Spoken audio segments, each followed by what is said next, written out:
Welcome to the 13th Summit of Women Speakers of Parliament here in Vienna. Mr. President of the Australian National Council, Madam Director General of the United Nations Office at Vienna, Mr. President of the IPU, Mr. Secretary General of the IPU, dear Speakers of Parliament, distinguished guests, ladies and gentlemen. I am honoured to be opening the 13th Summit of Women Speakers of Parliament here in Vienna. I'd like to begin by thanking the Parliament of Austria for hosting this very special occasion that brings us all together.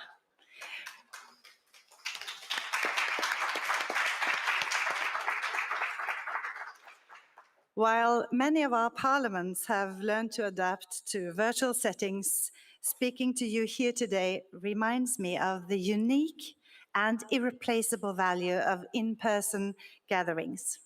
Finally, being in the company of fellow speakers of parliament, I feel the significance of what we have been through during the past year and a half of the pandemic and of the decisions we have had to make to come this far.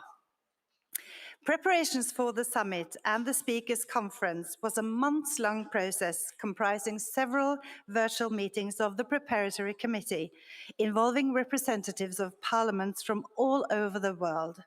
I would like at this point to extend my and our gratitude to the IPU Secretariat for their good work and support preparing this summit.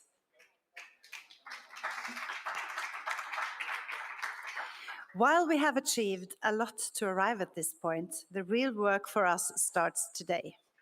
The theme of today's summit is Women at the Centre, from confronting the pandemic to preserving the achievements of gender-responsive recovery.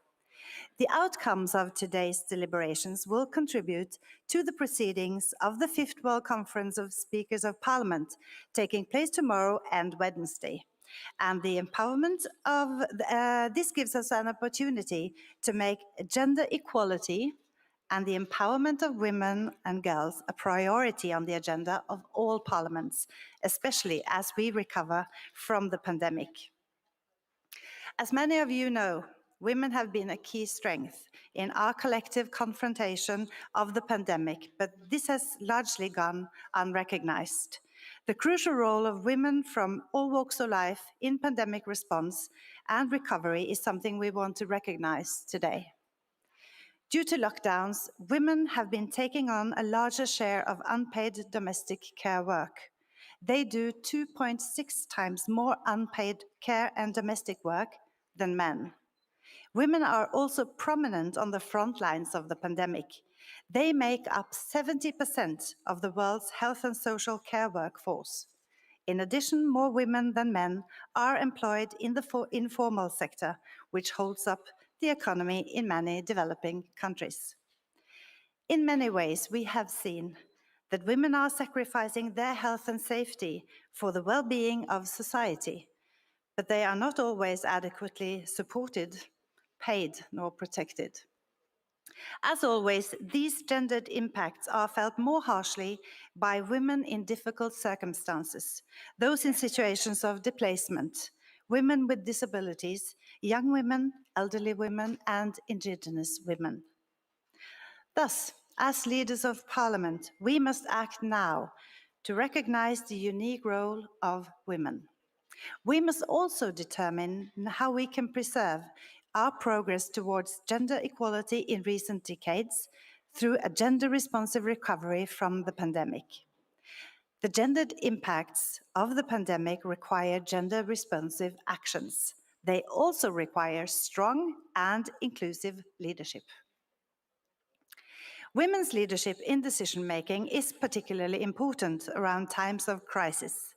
For example, greater gender equality in legislators and female-headed health agencies were associated with earlier adoption of stay-at-home orders during the pandemic. Earlier this year, the IPU released a publication on women in Parliament. It revealed that the global proportion of women in Parliament has reached a record 25.5%, and 20.9% of all speakers of Parliament in the world are women. Even if we must aim towards an even better gender balance, more women than ever before are at the highest levels of political power. However, women's participation and leadership in politics has not been saved from the impact of COVID-19. Progress remains slow and in some cases has reversed. We have seen that COVID-19 disrupted parliamentary elections and created more obstacles for women running for office. Reports of online violence and harassment against women in politics have increased. Thus, as women speakers of parliament, we must ensure that a key element of gender equal recovery agenda is to ensure gender parity in political participation and leadership. Gender-balanced parliaments translate to more gender-responsive policies that can help with the holistic recovery from the pandemic. As leaders in parliament, we must strive to make our institutions gender-sensitive by creating and enabling environment for all. We must legislate measures that level the playing field and open politics to women from diverse backgrounds. We must address the barriers that deter or limit gender equality, including gender-based discrimination, sexism, and harassment. Our influence should also extend to the global community, especially to countries where women are in danger. We are hearing chilling reports of women's rights and freedoms in Afghanistan being threatened. While some have fled the country, women MPs and activists have stayed, risking their lives to protect the rights of women and girls. These individuals are calling on the international community for support, and it is our duty to answer the call.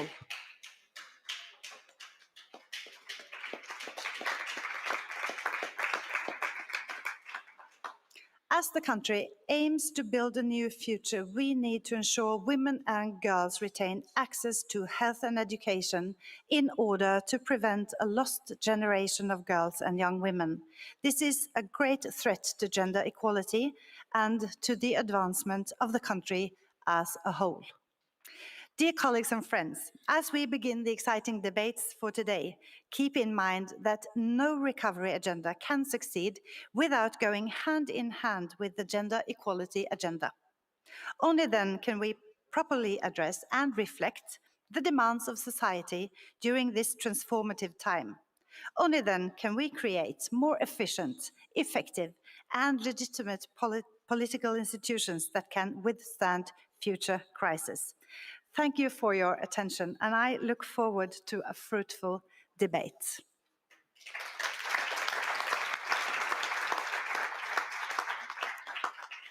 Dear colleagues, I'm pleased to give the floor to Mr. Wolfgang Sobotka, the President of the Austrian National Council, who is our gracious host for this event. Mr. Sobotka, the floor is yours.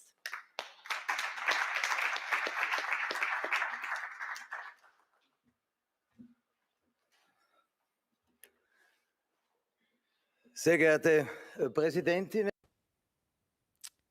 Madam Presidents, Speakers of Parliament, President Pacheco, Director General Valli, President Sederfeld, and the Special Representative from the UN, Patton, and the IPU Secretary General. The Austrian Parliament, before the pandemic broke out, was chosen to host the 13th Women's Summit and the 5th World Conference of Speakers of Parliament. Austria in the past even today is an ideal spot to have conferences and dialogue. Austria wants to support dialogue between nations, and the country wants to live up to its role as a builder of bridges, as it has in the past and will continue to do in the future. Now, because of the pandemic in this past year, we've only been able to meet virtually, but For parliaments, it's important to be able to meet face to face, not just to get together, but also to have these side discussions. In this way, we can find a common path forward. And therefore, I am very pleased to see that you have taken the step to come to Vienna, despite the pandemic, despite the restrictions that unfortunately we are still facing, and despite the current environment that we're in. So I would like to say thank you from the bottom of my heart to President Pacheco. We've been working on this for months to prepare this summit, and so thank you very much.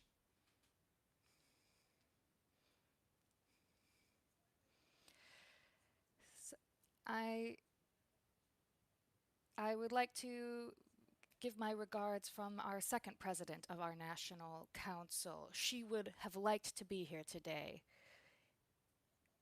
and is dealing with the long-term effects of COVID-19 and is currently undergoing rehabilitation. You can see how serious this disease is. The second president, de Boeris, would like to give her deepest regards to our colleagues here today, and she's written and said that she really would have loved to be here with you today, and the next time she will definitely be with us. So the pandemic is not over. The effects are things that we're going to be feeling for a long time in the future, and parliaments will be talking about it for a long time in the future. We'll be talking about the social and the economic effects of it as well as the political ones. There's a lot that we've learned from it. Good things and bad things. But something that is certainly very positive to come out of this is the fact that we've been able to develop a vaccine so quickly, and that's through global efforts. And we've been able to distribute it out to people as well. And it's because the global community was able to pull together for this that it was possible, and that is a way that we will be able to tackle future problems as well. And that is why interparliamentary dialogue between MPs, is indispensable. There's always pressing issues that need to be discussed and to make decisions about. An age-old question, but it's still current, is gender equality. That is also the case in our parliaments. If you look back over the last 100 years, you can see that there's been some progress made. Here in Austria, women didn't used to have the right to vote, but nowadays 40% of our MPs are women. But we still haven't reached parity to fully represent our society. And as has already been mentioned, about 1/4 of MPs are women. And although there have been some setbacks, we are still taking steps forward. Now, as a member of the male gender, I can't really share your personal experiences or know about those, but I think it's also important for men to pay attention to this, to understand what is necessary and to understand why gender parity is necessary. That's especially true when it comes to the issues that we face today. If we look, then you can see about half of our female members of parliament have been threatened with violence or rape or death. And this is because of their sex. They are reduced to their appearance. They are subject to sexual harassment. And if you look at that, then we know that there's still much to be done. And that is from the male part of society that work needs to be done. And we have to do that. We can't just condemn it and stop it, but we have to say that it's our behavior from men towards women. That is what needs to change. We need to look into the future, and we need to work on these changes together, and we need to come up with legislation to punish that type of behavior. We need to promote and protect women the world over. And that is one of our biggest tasks as parliamentarians. Now, we also need to work to counter violence against women and girls. And we need to pay credence to the fact that we need to offer protection to women and girls. And this is something that's already been mentioned, but we even see that inequality through the pandemic has increased, that 70% of care workers are women. Homeschooling, who did that in the pandemic? Who was taking care of the house? Who was taking over all of that responsibilities? All of those responsibilities, it was mostly women. And who was taking care of people at home? And who was doing all of this work at home and therefore having less time to devote to their paid job? It's women. So it is therefore up to us to stop this development in its tracks and then to also to undo it. And that despite the pandemic. Parliaments can take steps here. You know that the Istanbul Convention is something that not only has to be signed, but we have to live it. That means we have to work to prevent, we have to work to protect victims, we have to have effective punitive punishments for perpetrators. And that can really only happen if we change our behavior. So thank you for coming today. Thank you, despite these major challenges, for coming today. And we hope that you have fruitful discussions, that you take away great memories of Austria and Vienna, and that especially you have these discussions about equality in your parliaments. We're not going to tire of it, of having these discussions and living them as well.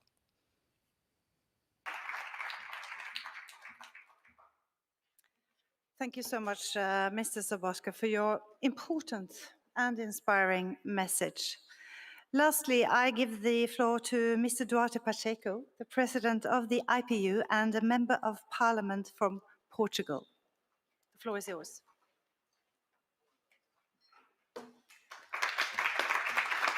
Thank you.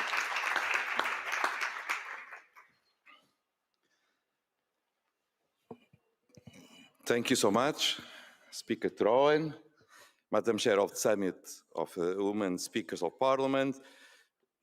A word to our host, Speaker Sabotka. It's a pleasure to be here. Madam Director General of the United Nations Office in Vienna, dear Secretary General, our friend Martin Chundong, dear Speakers of Parliament, dear ladies and gentlemen. First of all, I am so glad to see you in person. I am, believe me, a little bit tired of seeing many of you just online. To see the faces of you is completely different.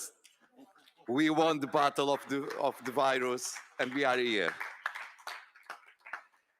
We wait so many times for the day that is possible to meet again in person. And so here we are in one initiative of IPU to discuss one of the most important matters to the IPU, the gender equality, not just in our society, but also in politics. And so, thank you so much for attending the meeting and to travel from your own countries to Austria. And of course, a special word to all the efforts to the battle. It was a, a battle that, but we won to organize the meeting. So thank you so much, Speaker Sobotka, for your welcome in your country, in your city. And dear friends, we struggle for nearby 2 years with a pandemic. Affects people's health and well-being, and affects society and the economy. The crisis increases inequalities. And we saw, and we know, that increase also the gender gap in our societies. It happened, a crisis never is neutral. The same with this pandemic. And so, with all the lockdowns, many businesses disappear, and what the people that are more affected are women and girls. And we never should forget it. But also, we understand that in front line, in this battle, where women in hospitals, in all health centers, you have a special role to win this battle. Thank you so much for everything you have done to win this pandemic and to win the war against this virus. And so, of course, it's important, your first session, a tribute to our heroes. Yes, many women are real heroes, and we should recognize it. And the debate is important, because this way you will reflect the real world situation and will understand and how crucial were the role of women in our society. But if you pay a tribute to our heroes, it's important also the second item that we will discuss in your summit. Women in the post-pandemic recovery, preserving achievements, furthering process. Because we are happy, because we won the battle, but we need to think in our future. And it was so bad that many years of progress in gender equality disappeared in just 2 years. So we need to think to the front. We need to think to the future. And we understand that if you represent women more than 50% of the population, if you were the majority in front line during this war, we have just 25% of women in parliaments. 25%. So we have a long way to have a clear parity in the representation. But also, we understand that the parliaments should keep their efforts in preventing and addressing the violence against women that happened during this pandemic. Just not in real, but only also in online space. And of course, to create a more sensitive, more inclusive models of gender institutions in our societies.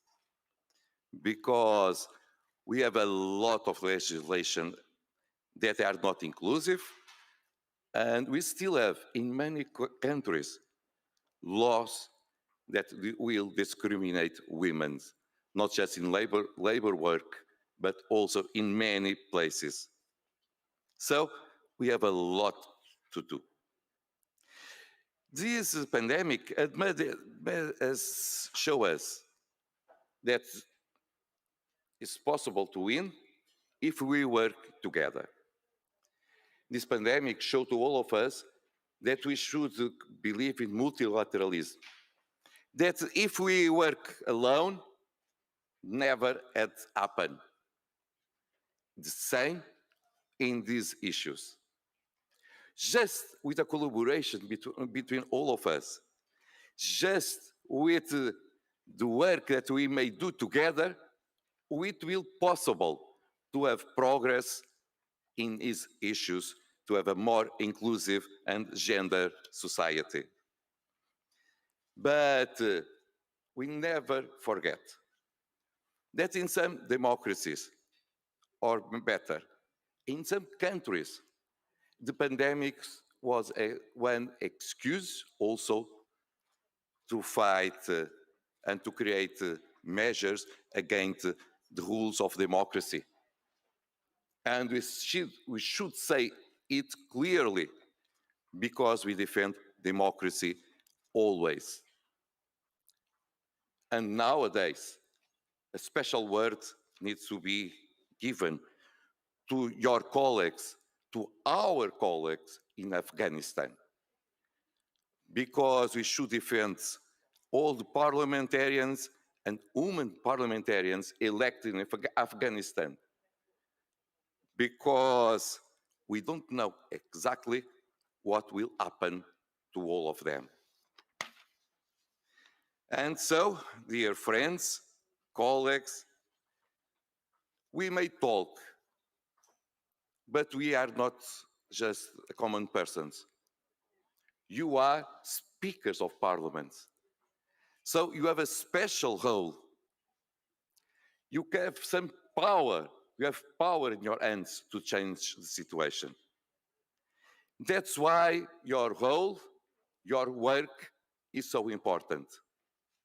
Not just by words, by example, but by everything you can do in your own countries to have a more inclusive society. This is what we wish. That's why we are so committed in this summit. That's why we are here. That's why we will work together strong with IPU. Dear friends, I believe that from this meeting, we will have an agenda that we can transport to your own countries to achieve the targets we wish. I will wait for it. I look forward to your deliberations. I believe that you will work very strongly during these days. Thank you so much.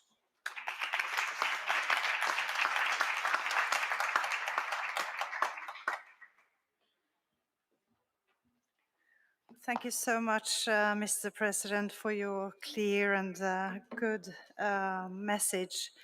And we count on your continued support.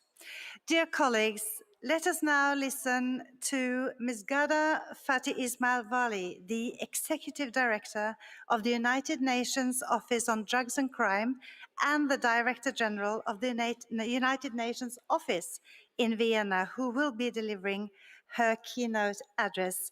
Ms. Vali, the floor is yours.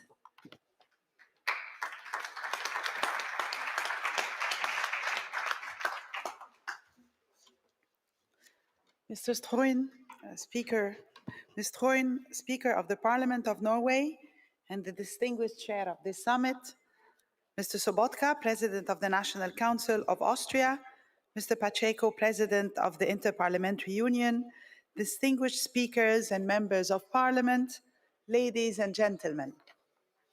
It is truly an honor to address the 13th Summit of Women Speakers of Parliament, and I'm very grateful for your invitation. You will find that our speeches are very similar, which means that our ideas are similar, that we know what needs to be done. And what we need to do is really walk the talk. Allow me to take a moment to celebrate and commend you and all those who have kept the world going throughout the pandemic, the women leaders and politicians who steered countries firmly and humanely while facing a new and unknown threat, the women who shouldered the burden of unpaid care work at home, the women who make up 70% of workers in vital health and social sectors, and the many other heroes, too numerous to name, both women and men, including the men who have supported women to lead and make their essential contributions. I believe women parliamentarians represent crucial agents for the progress we need, and I'm pleased that we can come together to discuss how we can keep women and their voices, rights, and contributions at the center in the post-pandemic recovery and beyond. To begin, let's start with numbers. Numbers matter. This year, on International Women's Day, we welcomed the highest ever number of women parliamentarians, with the global average rising to 25.5%, not nearly high enough, but still a needed improvement. Women parliamentarians are gaining the critical mass and the power to enlarge the space for action, to influence legislation, strengthen oversight, and create the conditions for further change and progress. In my own country, Egypt, women's representation in Egypt's parliament reached history highs after a constitutional amendment was approved in 2020 to allocate 1/4 of seats in the House of Representatives to women. A further presidential decree appointing 20 women to the Senate doubled women's representation in the upper chamber. Still not enough. I'm a firm believer in affirmative action and quotas. Numbers matter, and we need to do more to get more women in parliaments, governments, and business, and in leadership roles. As Ruth Bader Ginsburg has said, women belong in all places where decisions are being made. It shouldn't be that women are the exception. Numbers can also help us to understand our world by providing a snapshot of the challenges women are facing. And the data shows us that progress towards Sustainable Development Goal 5 on gender equality has stalled or fallen back in the pandemic. According to ILO, men will regain the jobs they lost, but 13 million women who worked in 2019 will be without employment in 2021. More women, and up to 92% in developing countries, are employed in the informal sector without social protection. Exclusion from formal social safety nets and public support in a pandemic has left many millions more vulnerable to exploitation. The pandemic has further exposed and worsened cruel inequalities, and severe vaccine inequity is perpetuating the crisis and hardship. Just 2% of the over 5 billion COVID vaccine doses administered globally have been given in Africa. 42 out of 54 African countries are off track to meet vaccination targets. For every 100 men aged 25 to 34 living in extreme poverty in 2021, there's an estimated 118 women. If we cannot stop new variants and new waves of the virus, COVID will continue to widen the gender and the poverty gap. Moreover, sheltering at home has not helped to shelter women from domestic violence, with reports of increased violence against women at a time when pandemic restrictions have reduced access to justice, aid, and services. Even before the current crisis, 1 in 3 women experience different forms of violence in their lifetime. And I have to stop here and thank Mr. Sobotka for recognizing this and for mentioning the role of men in protecting women. Thank you. More than 80% of female homicide victims die at the hands of their intimate partners. Numbers matter, but we must also remember that global averages do not give us the full picture. We need to dig deeper, to see and hear the true stories of women and girls in different places, to understand their specific challenges so we can provide meaningful support. And what we see in many parts of the world is that the basic security and human rights of women and girls are under threat. Even as we meet here, Women and girls in Afghanistan are facing daunting risks and an uncertain future. Millions of people have been displaced. 80% of the newly displaced are women and children. In recent conflicts in Africa, rape and sexual violence are being used as weapons of war, brutally destroying lives and tearing apart families and communities for generations. If we are serious about leaving no woman and no girl behind, we need countries to take concerted action across the UN pillars to provide security, to protect human rights, and to confront inequalities through a renewed commitment to achieving the Sustainable Development Goals. First and foremost, if we want more women in parliaments, in governments, and in business, we must empower girls from the moment they are born. Governments, communities, mothers, and fathers need to give girls the opportunity to go to school, to get to school safely and without fear of harassment, to play sports and compete, to learn skills, to gain self-confidence, and find their path in life. While this may sound basic and natural in many developed countries, it's not in less developed countries or in countries in conflict. Increased support is urgently needed, and here comes your role. 130 million girls worldwide were already out of school before the pandemic, and 11 million girls may not return to education after the disruption caused by the crisis. I therefore call on all parliamentarians to do more to advance girls' access to education and to advance girls' access to training.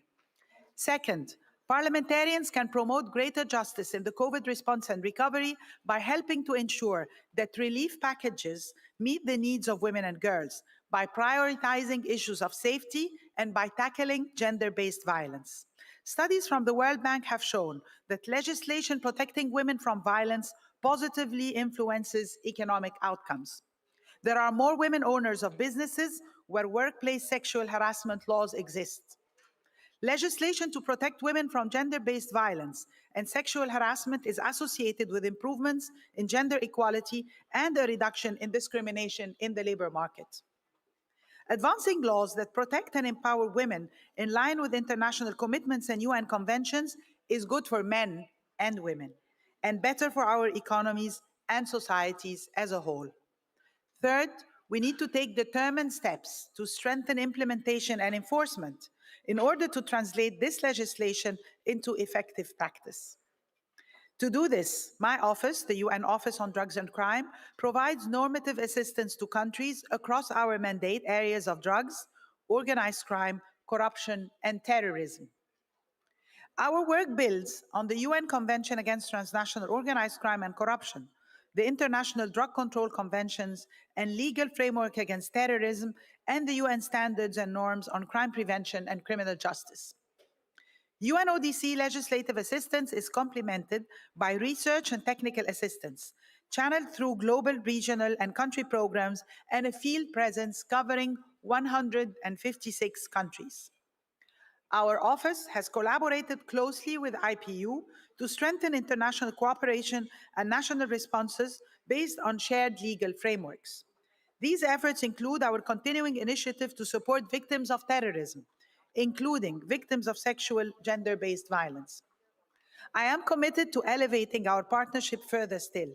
Working together, we can enable and enhance the work of parliaments to tackle organized crime, illicit drugs and terrorism, and to promote rule of law and rights-based responses to crime prevention, criminal justice, and other challenges. Parliamentarians are also central to preventing and combating corruption and strengthening accountability in the management of public finances, a discussion UNODC will take forward at the 9th session of the Conference of the State Parties to the UN Convention Against Corruption in Sharm el-Sheikh in Egypt in December 2021. Furthermore, UNODC and IPU are exploring a new and expanded framework to provide comprehensive and integrated assistance to parliamentarians, and we are pursuing enhanced cooperation with regional parliamentary assemblies as well. Fourth and finally, on a more personal note, I would like to speak about the role of women leaders and parliamentarians in changing the way women and girls view themselves in this world. In my work and in my personal experiences, I have seen how women can touch and change lives by acting as role models, by speaking up for each other, and by supporting other women. US tennis player Serena Williams is a 23-time Grand Slam champion who understands that being excellent in competition does not mean bringing other women down. She said, and I quote, "The success of every woman should be the inspiration to another. We should raise each other up." If women parliamentarians are to act as inspirations and catalysts for change, we need to see more women helping women to get elected and get inside parliaments. We need more women helping women within parliaments, bridging ideological divides to champion the legislation and priorities that matter more than politics. We need women to help women between parliaments across the world. Networks are essential conduits for learning, sharing know-how, and mentoring for everyone, and especially for women. In this regard, this summit and this week offer a timely and much-needed platform for exchanging views and experiences, and for uniting action for gender-responsive global governance. And as Mr. Pacheco has eloquently said it, if we walk alone, we walk fast, but if we walk together, we walk farther. I also welcome the fact that the deliberations of the 13th Summit of Women Speakers of Parliament will feed into the 5th World Conference starting tomorrow. Gender equality and the empowerment of women and girls on the agenda of all parliaments and parliamentarians, men and women. Gender equality and the empowerment of women and girls belong on the agenda of all parliaments and parliamentarians, men and women. Women need to support other women, and men need to do more to support women, to encourage and work with them, thereby enlarging the public and political space for women to act and lead with confidence for the benefit of all and leaving no one behind. Ladies and gentlemen, these past 2 years have brought unspeakable tragedy and continued suffering. They have shaken the foundations of our societies to their very core. At the same time, the pandemic has shown the value of women's leadership and the value of women's work. Throughout the crisis, women have kept hospitals and homes running and hopes alive. The world as we know it has changed forever, and it's up to us to change it for the better. We need you. We need you, women speakers, women parliamentarians, legislators, leaders, community members, mentors, and role models, now more than ever, for peace, people, and planet. I look forward to joining forces with you to make our world safer, more resilient, and more just. And I look forward to seeing you again at the next summit, which will only grow in size and strength as more women speakers and women parliamentarians join your ranks and take action. Thank you once again for inviting me, and I wish you successful and impactful deliberations this week. Thank you.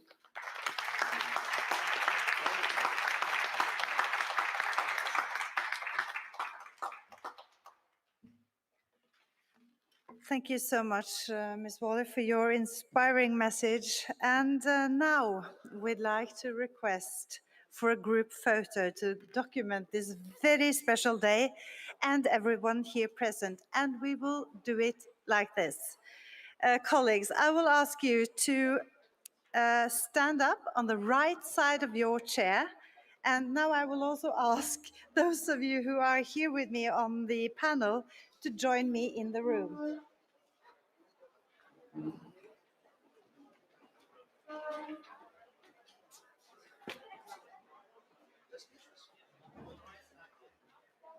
And the photographer will be here on the stage, so it's easy to see where you should actually look.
No, no, no, not ready, not ready.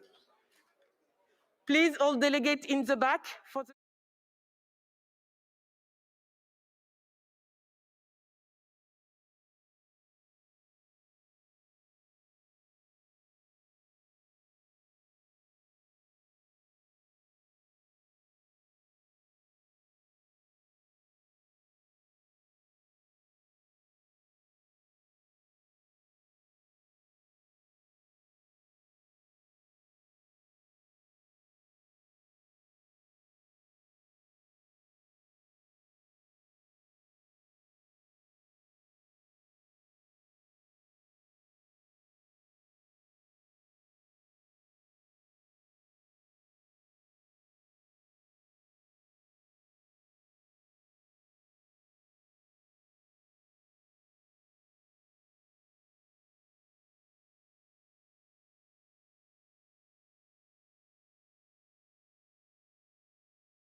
Okay. Then I'll just introduce the coffee break. Before we dive into the lively debates, we will be having a short 15-minute coffee break. So I hope we can be back here to continue the session in 15 minutes. Thank you. Back here.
Se você me abraça, me embaraça, deixa sem graça com a sua manhã. Sinto o sol nascer, eu me derreter, me dissolver na sua presença. É que essa vida não dá pra ignorar o coração. Essa vida não dá pra se viver sem a paixão. Essa vida não dá pra se viver sem sedução.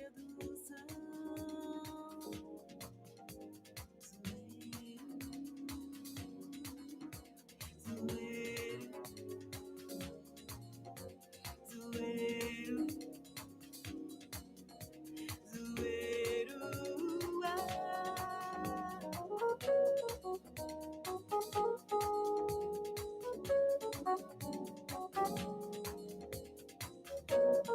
ah.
lies. Come closer. I want to talk to you. Me and you are finally here together. We've been playing this game for so long. Now it's time to show you how I really feel. I've chosen this special night and this special place. This place, the Bella Food. Yeah.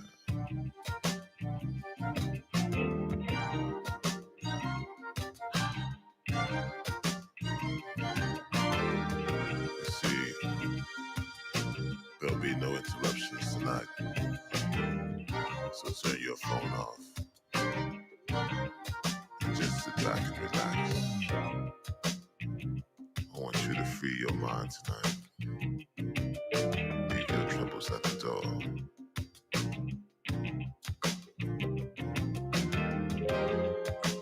Sending this.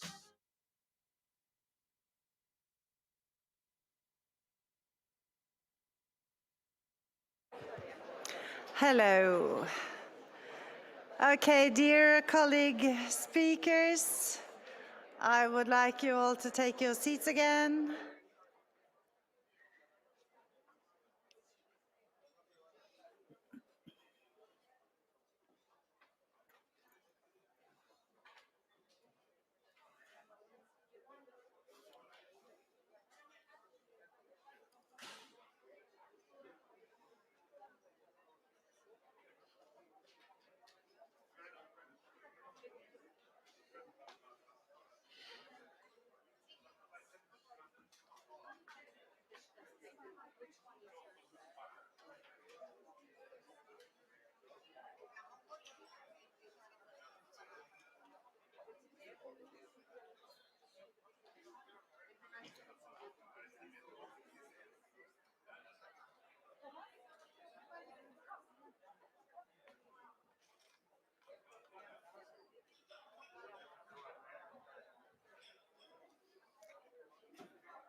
Okay. Then I would like to say welcome back to my colleague women speakers. Please take your seats and we will continue.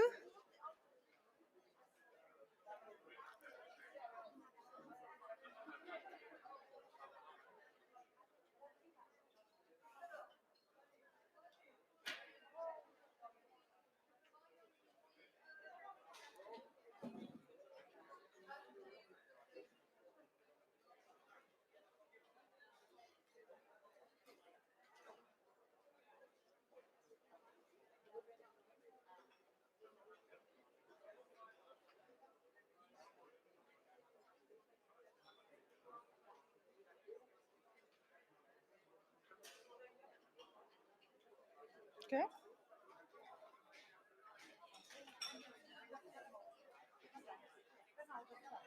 Okay.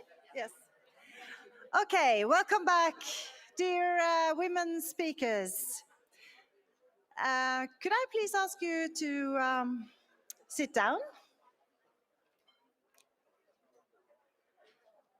At this point, we should have had an interesting insight from Ms. Fawzia Koofi, the renowned Afghan politician and peace negotiator. Unfortunately, she did not manage to come to our summit today. But the good part is that she will come tomorrow, and she will be here tomorrow and the day after. So it will be possible to hear her remarks and to talk to her.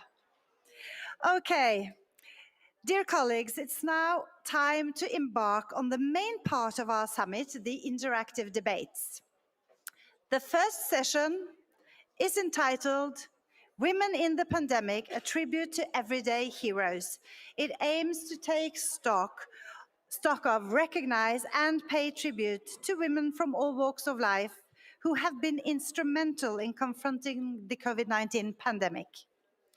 To get the ball rolling, we will be hearing some introductory remarks by Ms. Hedy Fry, a Canadian Member of Parliament and the Special Representative on Gender Issues at the Parliamentary Assembly of the Organization for Security and Cooperation in Europe, the OSCE.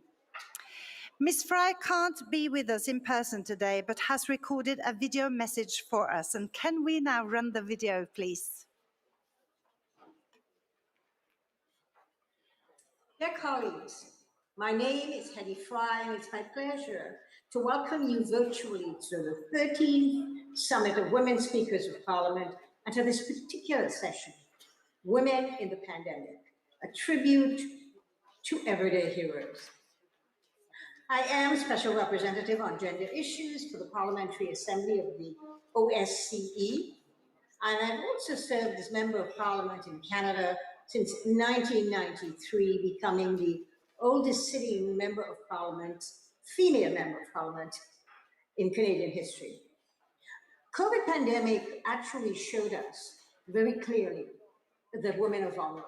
And we knew it intuitively, we knew it in many ways, but it really highlighted the vulnerability at the same time. It made it very clear that women are essential if our society is to function. They're essential in every way. These are people who stood the ground, who stayed in precarious jobs, who actually worked when they were tired and depressed and were running the risk of catching COVID, who stayed the course, who did the everyday necessities to keep our society running. And so I say, let us pay tribute to those unsung heroes, those quiet people who just continue to do the things that we expect them to do. Let's just look at women in the healthcare sector, for instance. And these are the heroes I want us to celebrate first. They are the professional caregivers who work in the sector. They are the doctors and the nurses and the therapists and all of the people who work in this sector as professional health caregivers. We also want to look at the women who work in the informal healthcare sector, who aren't professionals in healthcare, but they're the women who provide the food, who work in the kitchen to ensure that the place is clean, who work in janitorial service, who work in very low-paying jobs, while at the same time taking the risk of catching COVID, passing on COVID, and having to deal with all of that, and then go home to their families at the end of the day. Female leaders in the healthcare sector have highlighted the value of women's leadership. Consider, for example, the excellent work of Canada's Chief Medical Officer and the head of South Korea's Center for Disease Control. Both of these are women, and they are dealing with that daily stress and that daily burden of making sure that the healthcare system works to protect and to support citizens. And when we celebrate those women leaders, we must also acknowledge that women remain underrepresented in healthcare at the top of the food chain, at the decision-making places, where women can actually drive what we do to deal with this pandemic.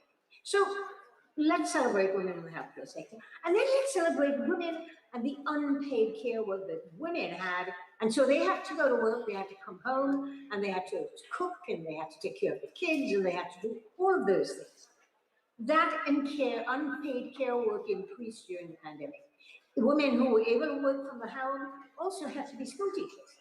And so these are the heroes of what we're talking about here. When we look at women in the high-risk sectors, the employment sectors, we want to pay tribute to the women in sectors that were severely impacted. These are the grocery sector, the retail sector, the tourism sector. These women lost their jobs through no fault of their own because of sectors closed down and they had to lock down because of this. And this is particularly troubling because women are at greater risk than men of being unable to support themselves during crises. And if their families experience a sudden loss of income during an economic downturn, they sometimes are the first ones to be the people who lose their jobs. And finally, without being too self-serving, I want to celebrate the heroes of women in politics. In Canada, we know that women here got threatened immediately COVID began. For whatever reason, there was hate directed at these women. Threats were given at them, threats of death, threats of life, of altering their lives, threats to their families, because they were decision makers in Parliament in this time of crisis. There are women in positions of power who have been demonstrating the value and importance of their voices, and I want to add women journalists to this group. The presence of these female leaders increases the diversity of perspectives when we make decisions, and yet it has become precarious work for many of us now. And I want to acknowledge the work of journalists and parliamentarians, including women speakers of parliament, who played a critical role during the pandemic, who protected our democracies by ensuring that the public health responses that governments made were accountable, were transparent, were to have that oversight to make sure that parliaments continue to work as well as they could. And finally, I want to say that why we pay tribute. Tribute is about lauding people. It's about applauding them. It's about, standing up and giving them a bow. But, that's not good enough. For those of us in this room, we are parliamentarians. We make decisions. And so let us talk about how we put some teeth into all of these plaudits that we're giving to the unsung heroes that are women. Let us get some fairness in action. Let us include the voices of all women, senior women, refugees, women of minority and racial backgrounds, that intersectionality of women who face very different burdens and very different struggles, because women are not one simple group of people. We are made of so many different groups. And because the current crisis is evolving, because we know we're going to have another pandemic one of these days, it's critical that our governments collect disaggregated data to identify the women who face challenges, to get that gender-sensitive understanding of what they faced during COVID and what they could face during another disaster. And so I want you to thank you for listening to me. I wish I could have been with you all today. It would have been wonderful to have all these women in the room or gathering force. But I know that you will have insightful discussions, and I know that you will examine the important topic of gender responsive recovery from the pandemic. And I just want to leave you with one last word. Gender is not binary anymore. That's been recognized during COVID. And thank you again. Have a great seminar, great symposium. Come up with the solutions and let's hear women roar.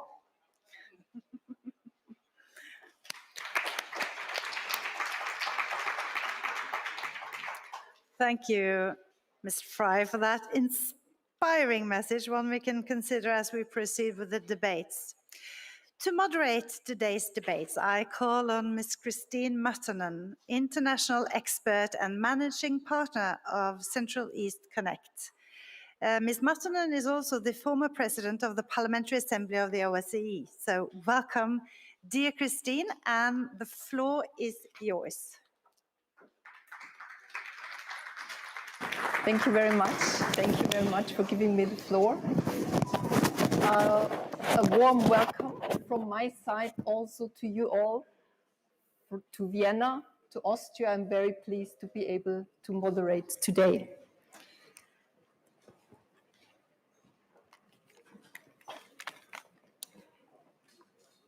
Ever since I was a little girl, I felt a certain imbalance between girls and boys, between men and women. And realizing that, I knew that the fight for gender equality was on my flag forever. Be it working as a teacher at a higher technical college, mainly boys, so there was a lot of work to do, or be it as a member of parliament in Austria, or being as the president of the Parliamentary Assembly of the OSCE. Today we are going to dive deep into the complexities of gender equality. Before doing so, let me give you some information. Today's two debate sessions will follow an innovative format inspired by the Doha debates as a way of stimulating lively exchanges among the women speakers and presidents. The Doha debate format involves focusing on controversial motions, 3 for each session, with participants speaking in favor or against it. The list of motions to be debated has been provided in advance, and speakers have indicated the motions which they would like to contribute to through a sign-up forum. The contributions shall be limited to 3 minutes, so 3 minutes, please.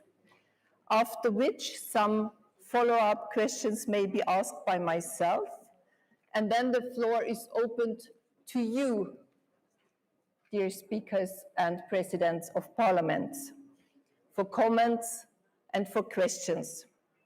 Speakers are invited to make comments, spontaneous comments and contributions by answering the questions or making comments on the motions being debated. Such additional contributions shall be limited to 1 minute only. At the end of the debate, we will come to kind of conclusions or key findings and recommendations. We already heard in the introduction speeches that permanent work overload, pressure of home care, homeschooling, household duties, anxiety about the future, this is the daily situation for women during the crisis. However, and this is our first motion, women working on the front lines during the COVID-19 pandemic are more effective in providing care services than men in the same field. To discuss this topic, I'm pleased to have with us Ms. Claudia Abdallah de Zamora, Provisional President of the Senate of Argentina. Welcome and thank you for being with us.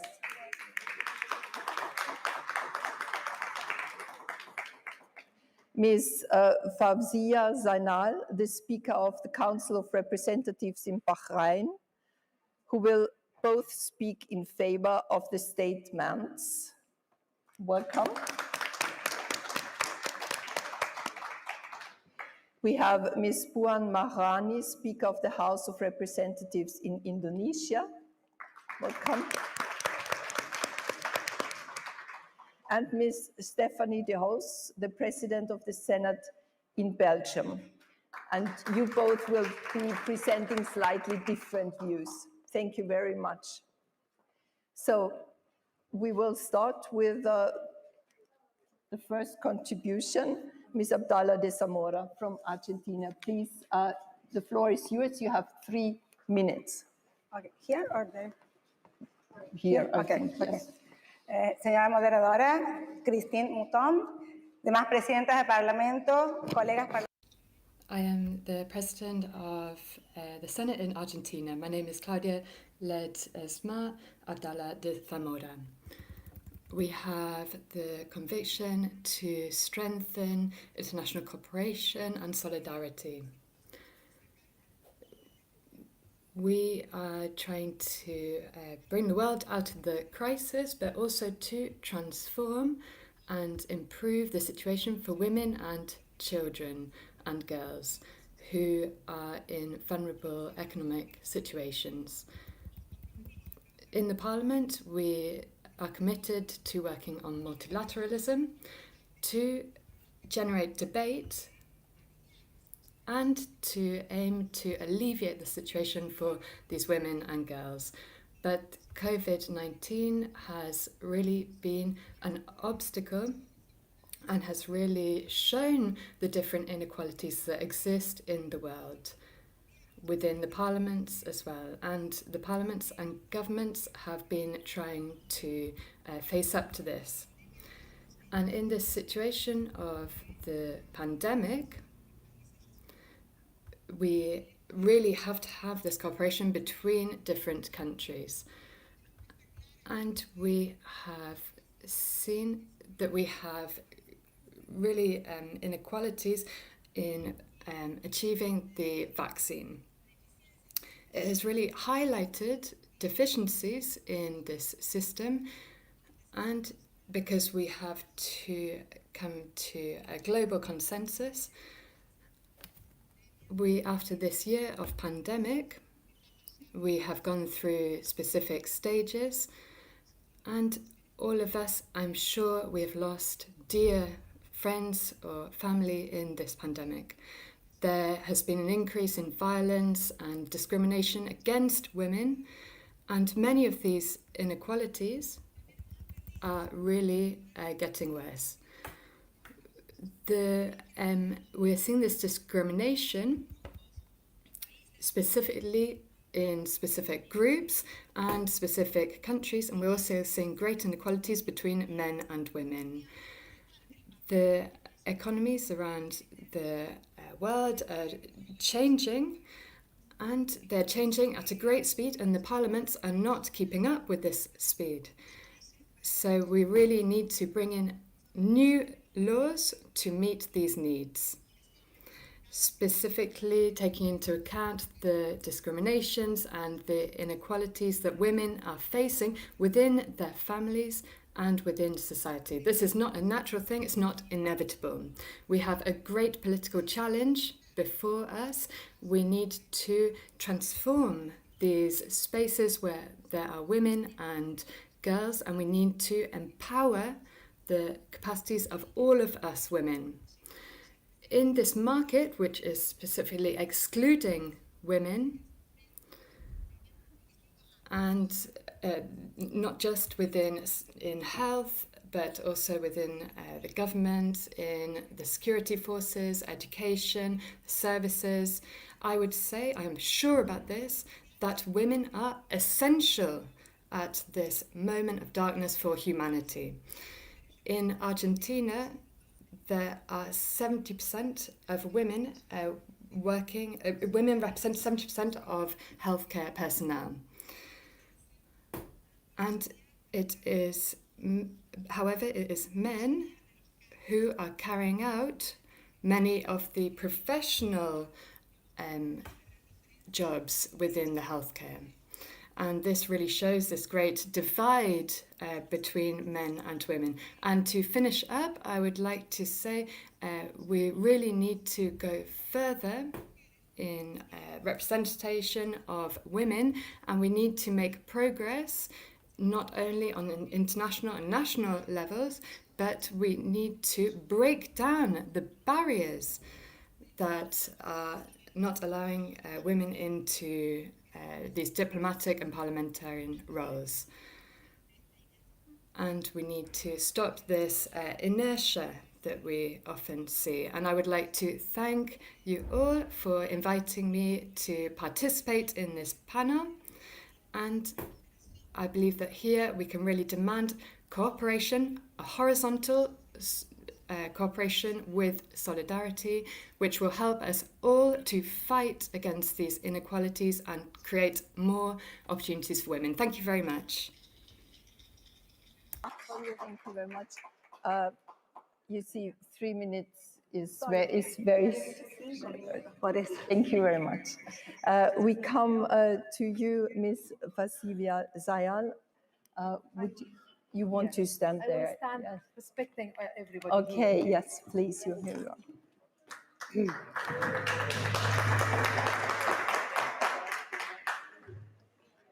Bismillah ar-Rahman ar-Rahim. In the name of God, most merciful, most compassionate, excellencies, speakers of parliament. The woman has presented a vision of giving, and this she's doing for the whole of humanity, in order to empower societies and to face challenges, because women in the front line during the COVID-19 pandemic shows her leadership role in assuming responsibility in positions of science and medicine, and in volunteering for the best of mankind, because women are there to face the challenges of the crisis, and they were responsible because the world as a whole witnessed the efforts deployed by women, whether in nursing or in different scientific laboratories or hospitals, where we've seen seen women scientists, women doctors, women nurses who have really looked at the behavior and performance of this very a mysterious virus, and we as women have taken part in providing the remedy, providing the cure, and that was at the forefront of the battle, facing and fighting that pandemic. And we were superior in what we have done with regards to men, especially if we look at the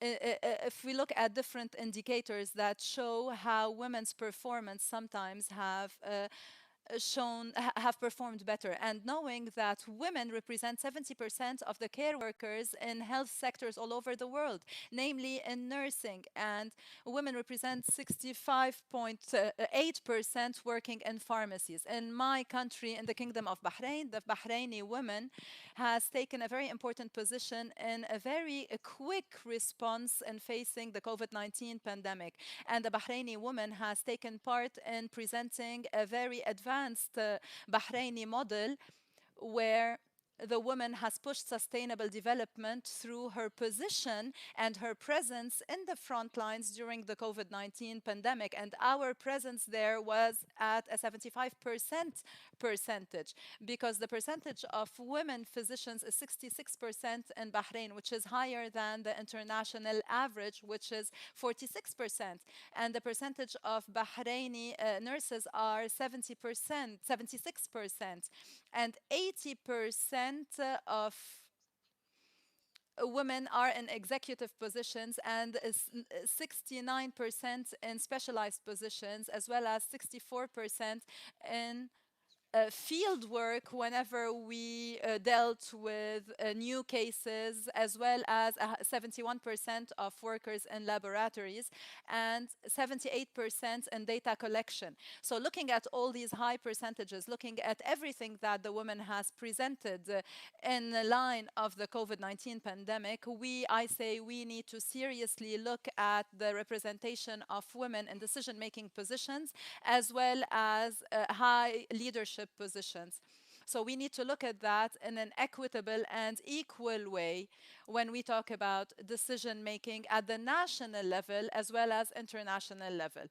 And the United Nations has known the importance of that role, and thus there is the International Women's Day entitled this year Women on the Front Lines, in order to achieve a future that is more equal within the COVID-19 pandemic era.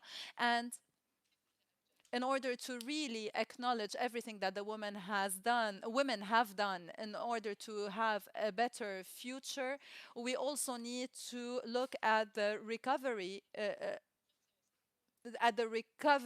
efforts, and thus we say that women needs to be at an equal position and at an equal footing with men. And given everything that the woman has done, we need to say, and we need to acknowledge that in order to get over the pandemic in a healthy manner, we need to empower women. We need to provide an enabling environment for women, an enabling environment that goes hand in hand with the challenges, whether at the social or family levels. Thank you.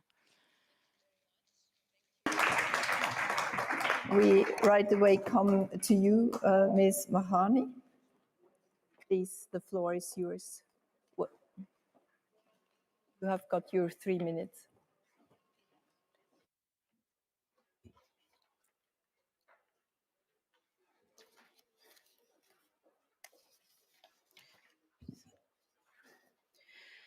Excellencies, speakers of parliament, distinguished panelists, women have made significant contribution in fighting the pandemic.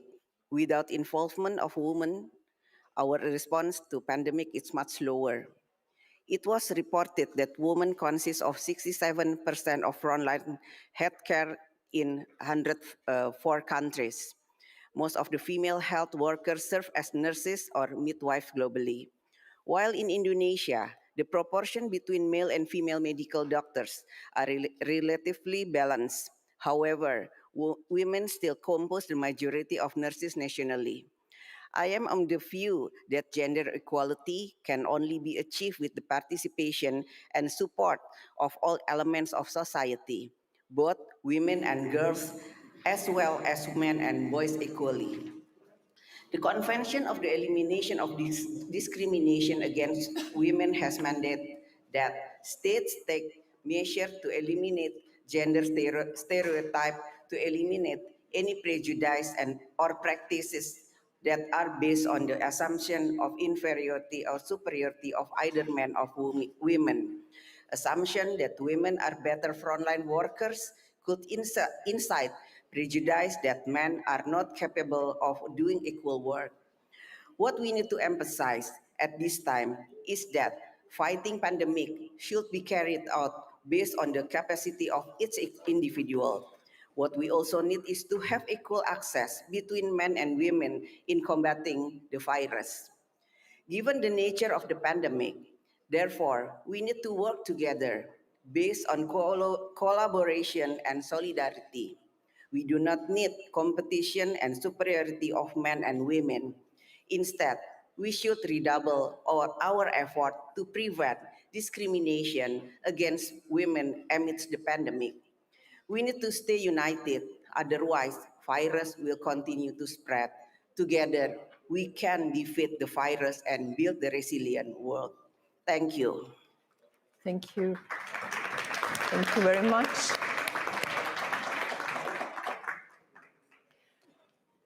Madame De Hoos, please, the floor is yours. Thank you. Dear colleagues, as we all know, the pandemic has had a huge impact on our societies and it will continue to do so. However, things would have been much worse without the everyday heroics of mostly anonymous people. Most of them are women. They are indeed the true heroes of the fight against the pandemic. This is not merely an activist statement, since there is abundant evidence to prove it. Unfortunately, women are also the biggest victims of the pandemic.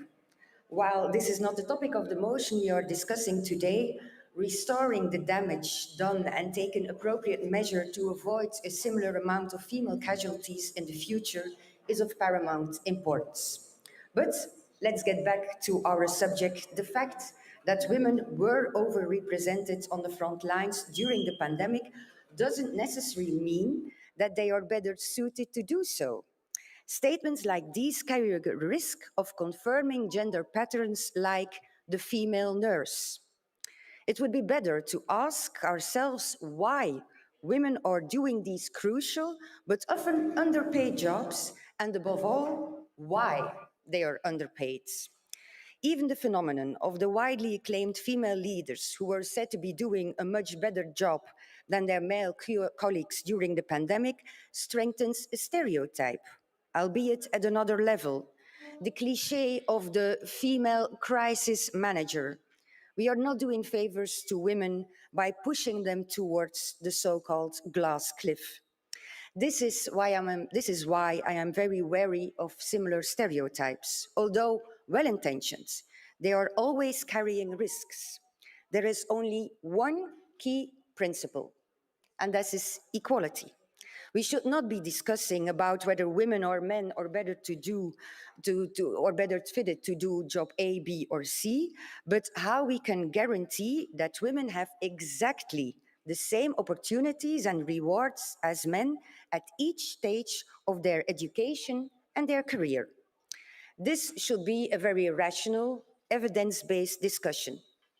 Research shows that a lot of factors influence the success of organizations, policies, and societies. Gender equality is undeniably one of them. This means that we shouldn't be discussing about the fact whether men or women are better at certain jobs, but about the policies that are necessary to achieve full gender equality. I thank you for your attention.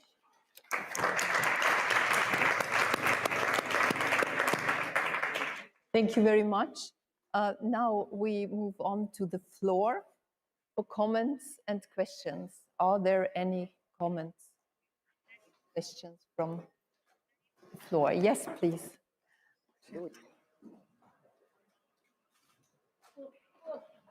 It's difficult with the masks nowadays, yes.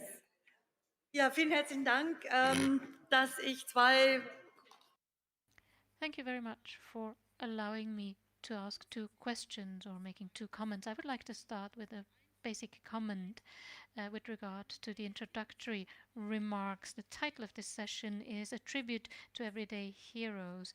The first tribute we have to pay is that all women, all human beings in our world have to have access to vaccines, and the fact that this would be a particular sign of solidarity is wrong. 27 of the poorest countries haven't even received or haven't even been able to vaccinate 1% of their population, and I think it would be important to give a clear signal at this conference as regards a just access to these remedies. The WHO has announced that we still need 500 million vaccines. In my own country, vaccines are given back, so that's a huge inequality. We can only fight against this pandemic if we fight against it everywhere in the world. In sub-Saharan Africa and the global south, we have these huge inequalities. A second comment as regards the remarks by my Belgian colleague. I would very much like to know what the situation is like in your country. It's true that women in education, in care professions and so on were at the front. They gave a particular contribution, but they are earning less. So my question is, what about equal pay for equal work in your countries? Germany has a 20% equal pay gap, and it's clear that there's a lot we have to do. Thank you. Lesia Vasilenko, President of the IPU Bureau of Women's MPs. Thank you very much, and thank you for this debate. But I would like to actually look in closer at the motion which was being argued, that women are more effective and better at providing care than men in the same field. But this debate should look deeper as to why this happens, because actually both sexes, both men and women, are equally effective.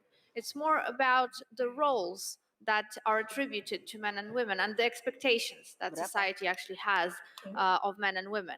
Women are better because they are expected to be better, and because men are expected to step back in the caregiving sector. Often because women are expected to be better, their employers do not value their efforts so much. And this leads to underpayment and a whole range of other inequalities, because usually, what do they say? That it's natural for women to be caregivers, caretakers, thus it's the nature of women, and it's not something that we should value more. This debate, in my opinion, should be about equal reward for equal efforts and equal expectations and equal support at the end of the day. Thank you. Thank you. Thank you. Thank you very much. Are there any other comments from the floor?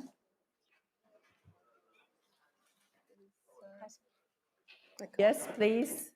From Uganda. Sorry, Cyprus first. I can't see here. From Cyprus, please. Thank you. Thank you so much. I think I will stand for the title as well, and thank you for this excellent session. That it's very, very important that we need to say that the title should be that not women are more effective, is that I totally agree that we need to find the way exactly to see what all these problems behind this role, they are adequate to all these women. For example, is what very correctly Mrs. Jose said, about the paid less, the gender gap, or sometimes that they are working more to prove that they actually need to be there, they're good enough, or the fact that they need to deal with all these stereotypes. So I strongly believe that our role is to safeguard equality, the same opportunities with radical reform, because we too are the legislators, if necessary, especially now that the COVID-19 reveals all these problems that they are there. So I believe that this session, this conference needs to give a strict and clear message and stigma about towards that direction. So it's very crucial not us make let's say, a difference or a distinguish, let's say, priority, who is more effective. We deserve to have the same role, the appropriate role for everybody. Thank you. Thank you very much. Thank you. Madam Speaker from Madagascar, yes, please.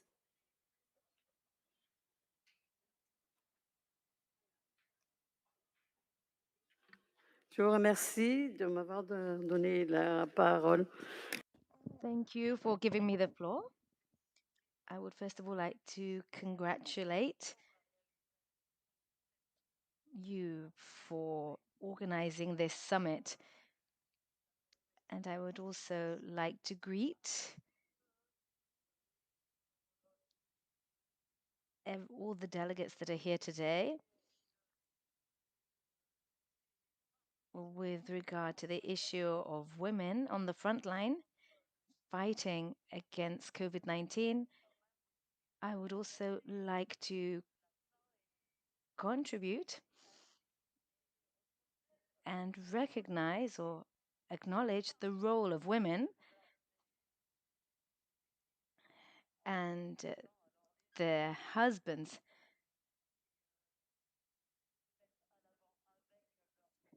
who are there fighting with their wives. And the wife of the President of the Republic, who is committed to the struggle against this pandemic, and particularly in the south of Madagascar, where there is also not just COVID-19, but also famine to fight against. Thank you. Now we come to Madame Cederfeld from the Parliamentary Assembly of the OSCE. Thank you very much, Madam President. And I would also like to congratulate the panelists for their speeches. It has been very interesting to listen to you. My intervention is another perspective of the women in frontline. We have seen during the pandemic that quite a lot of girls have been taken out from school to provide care back home, to take care about the family, about their brothers or maybe their parents, their dad who have been sick. And these days, when the pandemic in some parts have gone down, in some parts gone up, those girls are not always, actually quite often, not back to school. And this might affect the girls for the future, that they will be less educated. This means that it might be a risk that old habits like child marriage and so on could increase because the daughters, the girls, don't have an education and less possibility to earn their money. And this is in some way related to the issue that they believe that women are more effective, more divided to take care about others. And I would like to have your comments on this from the panel. It would be very much appreciated. Thank you so much. Thank you very much. Thank you. Now, is there someone who wants to shortly make a comment? Just 1 minute, please. طبعا أنا أريد أن أتداخل وإن كانت الدقيقة هي قصيرة في Yes, thank you. I have an intervention to make, even though 1 minute is very short amid this COVID-19 crisis that we are facing. When we talked about men and women, it doesn't mean that we are distinguishing here between men and women, even though we have 47 women in different positions who are suffering from very harsh conditions that you are all aware of. But we are concentrating here on women because it's women who carry on her shoulders all the health and education issues of our family. In our experience in Bahrain, we are equal with men in terms of salaries, as well as all sorts of premiums given to women. Also, treatment, vaccination tests are available for men and women citizens residents on Bahrain, they all have these issues free of charge. Even for the Bahrainis who are outside of Bahrain, they have these services free of charge. They get them where they are. So we are distinguished at this level, and I hope that this experience would be generalized all over the world. Thank you. More comments? Yes, please. Yes. Can you hear me? Yes. Yes. Just please, 1 minute. We are a little bit over time. I will try to keep it short. The pay gap in Belgium now is about 6%. So we're at the 4th place in the world. So we're not doing, we're doing rather well. But still we have some work to do. And we worked on a positions paper on that in the Senate in March. We did a lot of we said a lot of things that has to be done, and one of them is of course working at a legal framework to do so is one part, and another part, and this is a very strong suggestion, but is that we need transparency on the wages, what men or women are earning. I think transparency is a key to find out where the real gaps are. I hope this was within a minute. Yes, thank you, perfect. Yes, Yes, let me please. speak in my bahasa. I don't know if we have a Yeah, translation. we have. Yeah, okay. Di Indonesia, terkait dengan pemerataan vaksin yang tadi disampaikan oleh Madam Claudia dari Germany, bahwa memang kami sangat mendukung adanya pemerataan vaksin. No. With English? regards, yeah, not translation. Yes. Yes, translation. Yes, oke. Bahwa adanya pemerataan vaksin dan saat ini Indonesia. There is no. I will translate consecutively. No translation so far. I will translate consecutively after the intervention. Then I will translate to English. You are going to translate afterwards? Yes, please. Thank you. And then Indonesia dengan 270 juta penduduk saat ini sudah penduduknya sudah divaksin kurang lebih hampir 100 juta orang untuk shot yang pertama, dan selanjutnya tentu saja dalam tahun ini kami akan memulai shot yang kedua.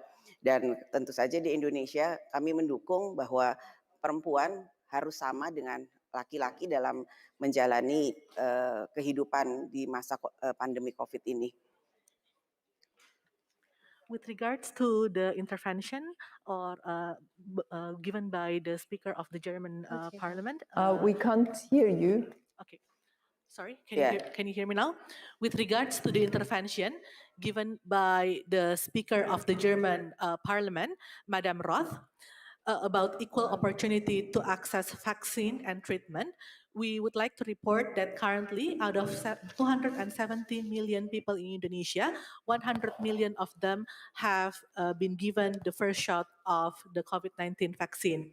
And we have a very strong and good plan to actually continue rolling out the vaccine campaign and complete the second shot within this year. And also with regards to equal opportunity for women and men, this is actually what we practice in Indonesia. We are given we have taken all measures to ensure that women are not disproportionately impacted during the pandemic.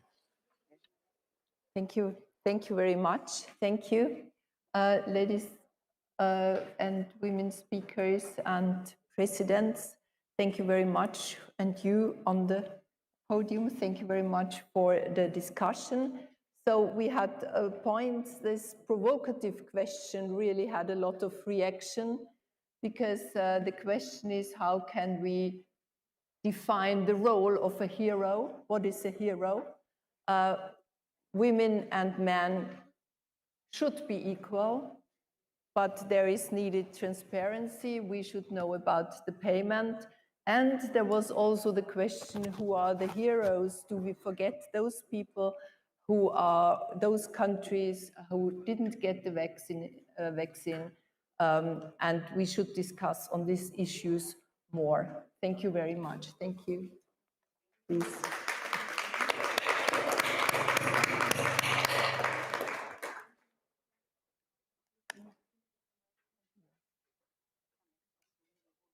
Yes, it's so. yeah. Okay, the microphone is taken.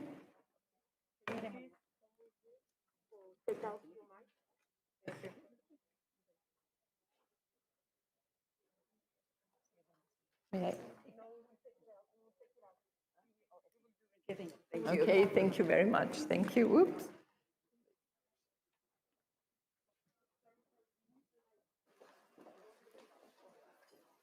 So we have to change the microphones for the next session.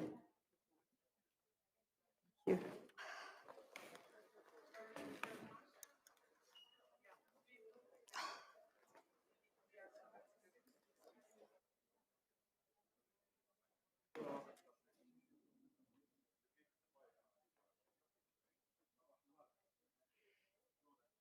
You know, when I was thinking of going into politics, presenting myself in my constituency, one of the first questions that was asked me was, you are married, who is going to take care of your husband? I was rather astonished, I have to tell you. But fortunately, I didn't have to answer the question myself, because another woman raised her hands and she said, well, I think he's old enough.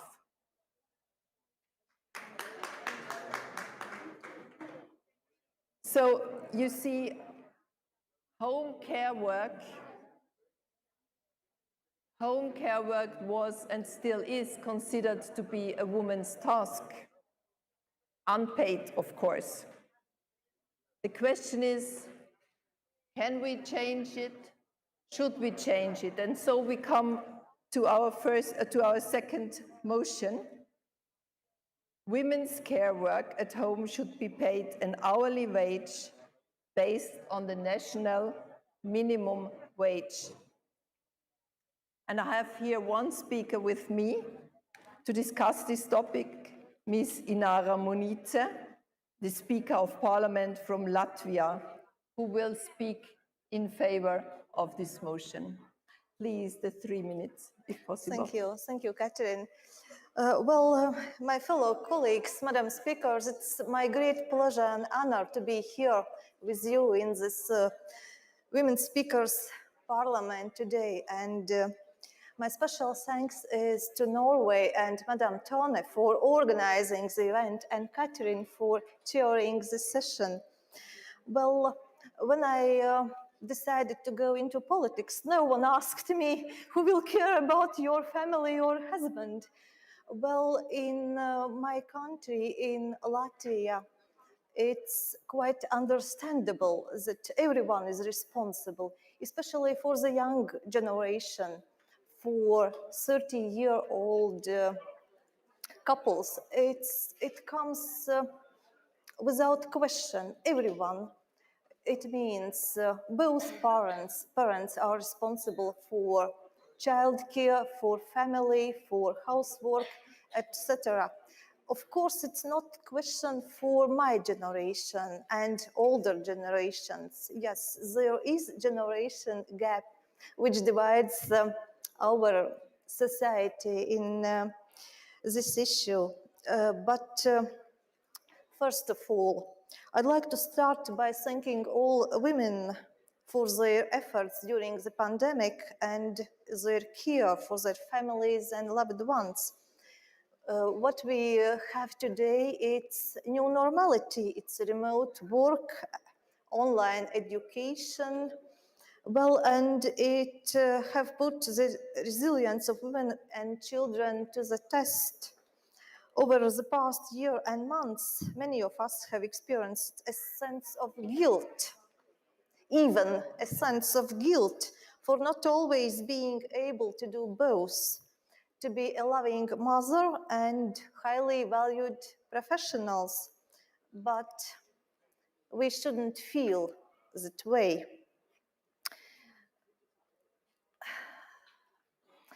My fellow colleagues spoke about so-called women areas, women professions,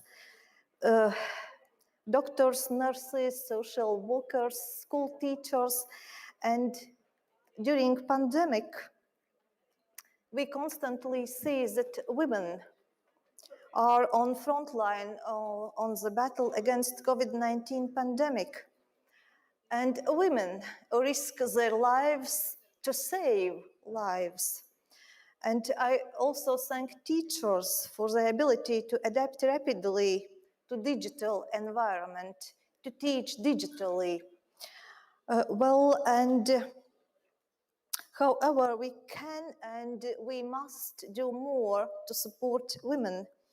It becomes important for countries and organizations to ensure they create a culture of inclusivity, acceptance, culture of equity, intervening to address all kinds of bias. I'd like to tell about Latvia's experience, just in very short and just some sentences.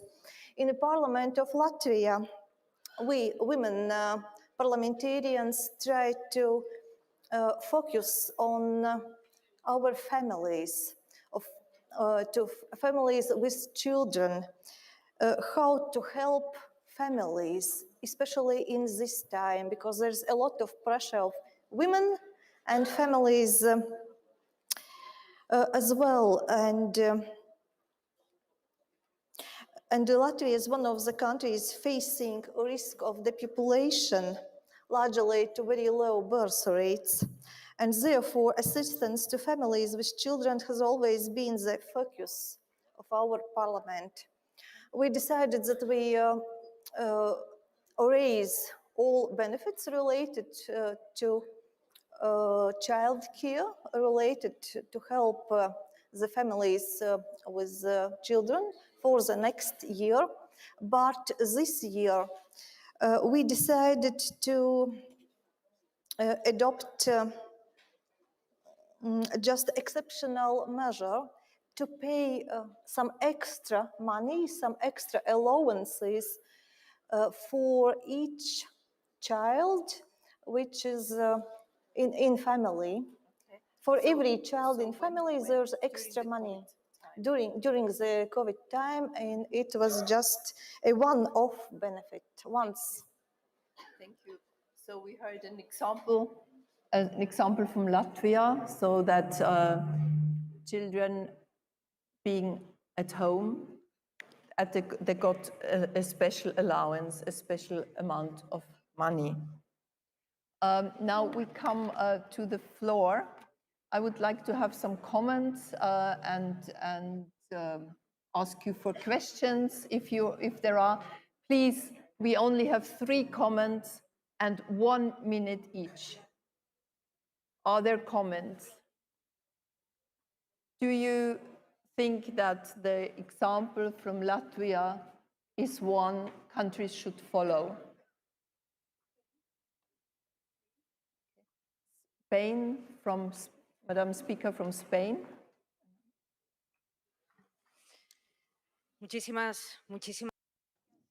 Thank you very much.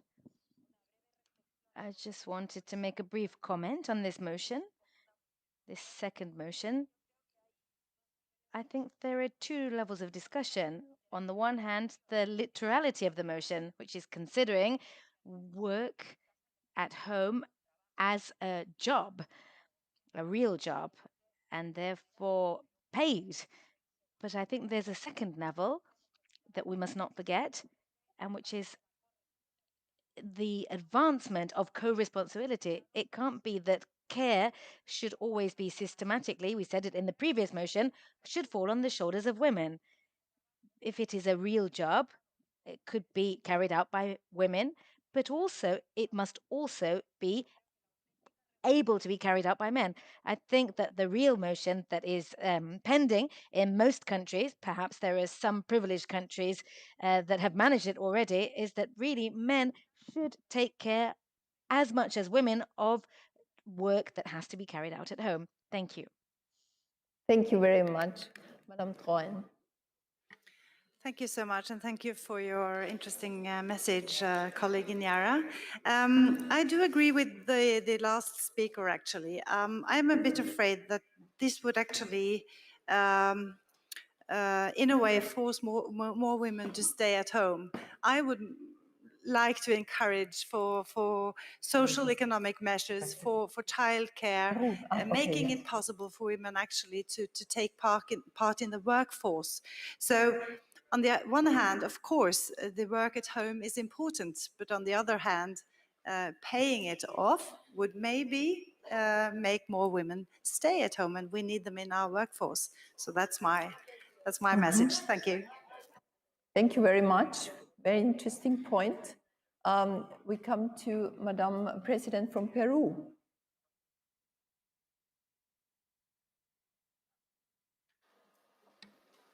Buenos días a todos. Good morning, everybody. Congratulations to everybody, the organizing committee. I'd like to make 2 points on this motion, 2 key points. First of all, that we need to advance in equality between men and women. We know it's a problem that it's on an international level, that we need to deal with this problem, not just in Peru. And the second point is that we have to have more women in parliaments. So the political arena that has developed in my country, in today we have 130 parliamentarians, of which 140 of which 130 are women. And these reforms have only represented the presence of women in the parliament, and we need to have public policies that recognize that this work at home is paid for, and this has to be brought up by our parliaments in order to be able to acknowledge the work that women carry out at home, and much more so in this time of pandemic. And we have to recognize women's rights, and that's why we have to work together with the parliament. Thank you very much.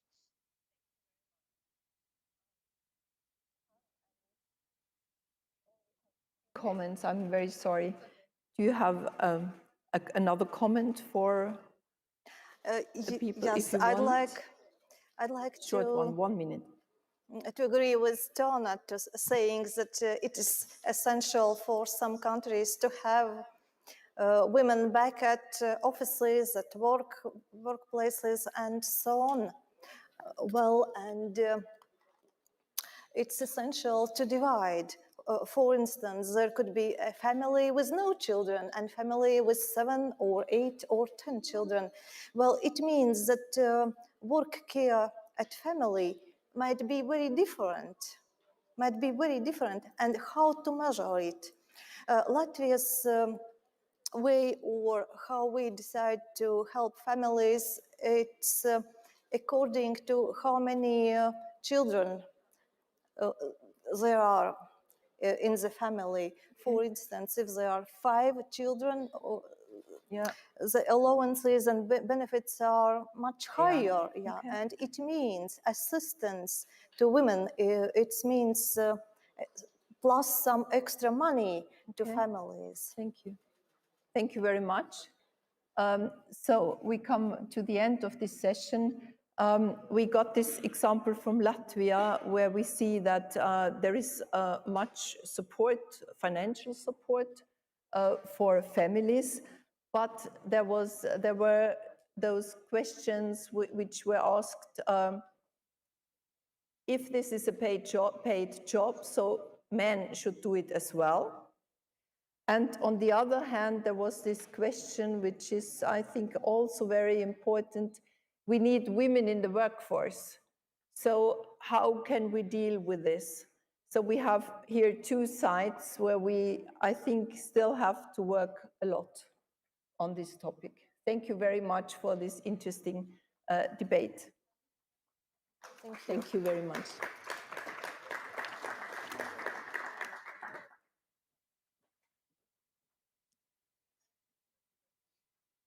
So we wait for the next speakers and their microphones. Hello. Hello, nice to meet you. Maybe it's difficult.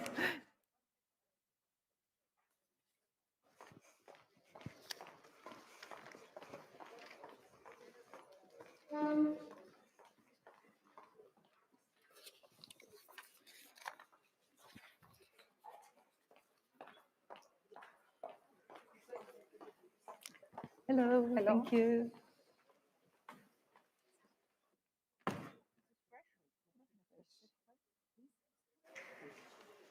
Hi. Yes, yes, fresh.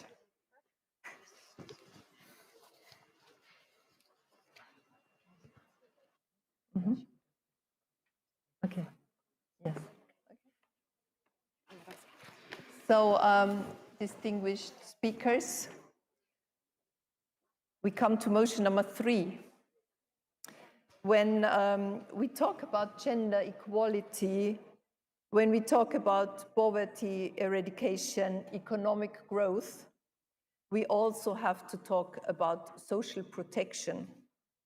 And this leads us to our motion number 3, which says, today 60% of women are not covered. 60% of women are not covered by any type of social protection.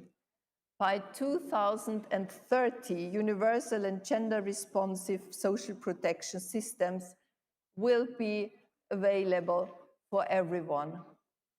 So to discuss this interesting topic, we are very happy to have with us Ms. Meritxell Batet, the President of the Congress of Deputies in Spain, who will speak in favor of the motion. Welcome. Thank you very much.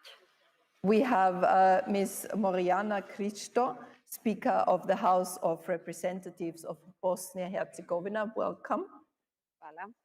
And we have Ms. Lesia Vasilenko, the President of the IPU Forum of Women Parliamentarians, and they both will contribute with slightly different views. So may I start with you, Madame Batet?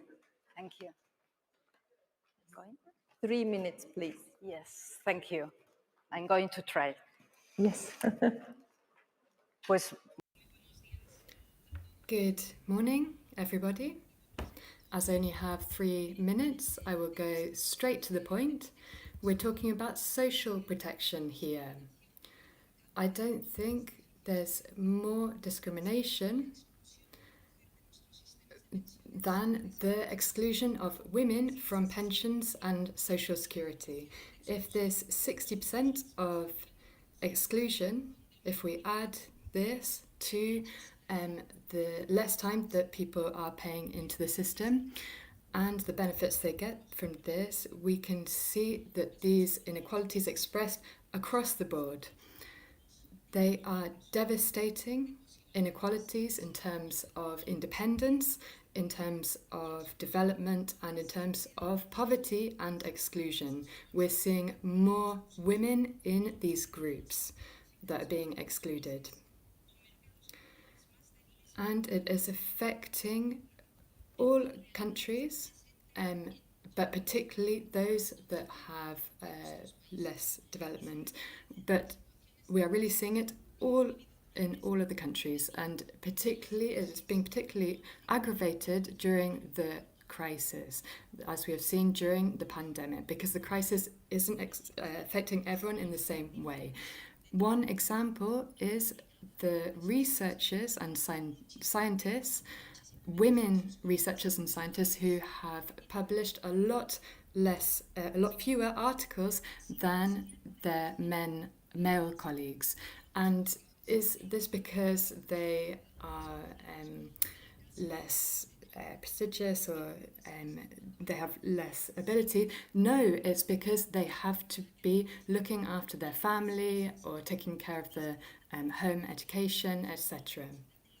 And we are seeing this particularly, as Madame Frey said in her first intervention, it's particularly affecting immigrants, older women, etc. And this is something that has to change from the political and social laws in our countries. If we want a more equal society by 2030, we need to have a more fair society now. We have to change aspects in access to education and to the labour market. Education is the key word here. Secondly, we need compensation for the most vulnerable groups. And thirdly, we need to make progress in the universal coverage system and have progressive changes. In Spain, we have experience in all of these aspects, and we're looking to collaborate with other parliaments to promote their development. We have a long road ahead of us, and we would like to do this together, committed with all other countries to achieve a real and effective equality between women and men. This is an essential right that we've been fighting for centuries, and we still have a lot to do on this. Thank you very much to you all. Thank you very much. Thank you. May I ask you for your intervention, please?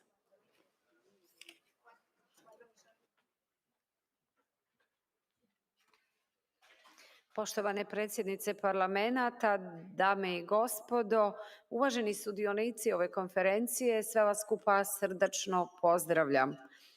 Ravnopravnost žena i muškaraca predstavlja standard koji zaštićen praktično svakim obvezujućim pravnim instrumentom o temeljnim ljudskim pravima. Također, dva međunarodna sporazuma. Okay. No.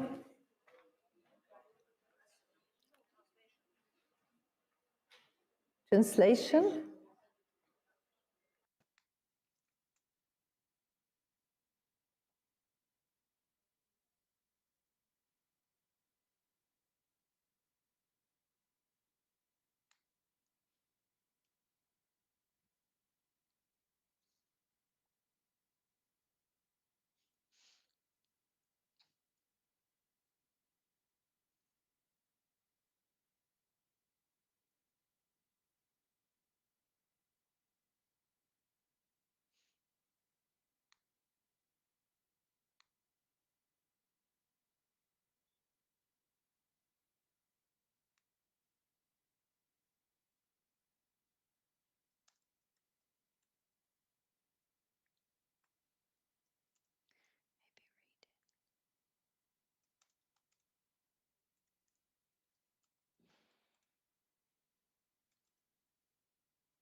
Shall we, is it possible that you, Yeah.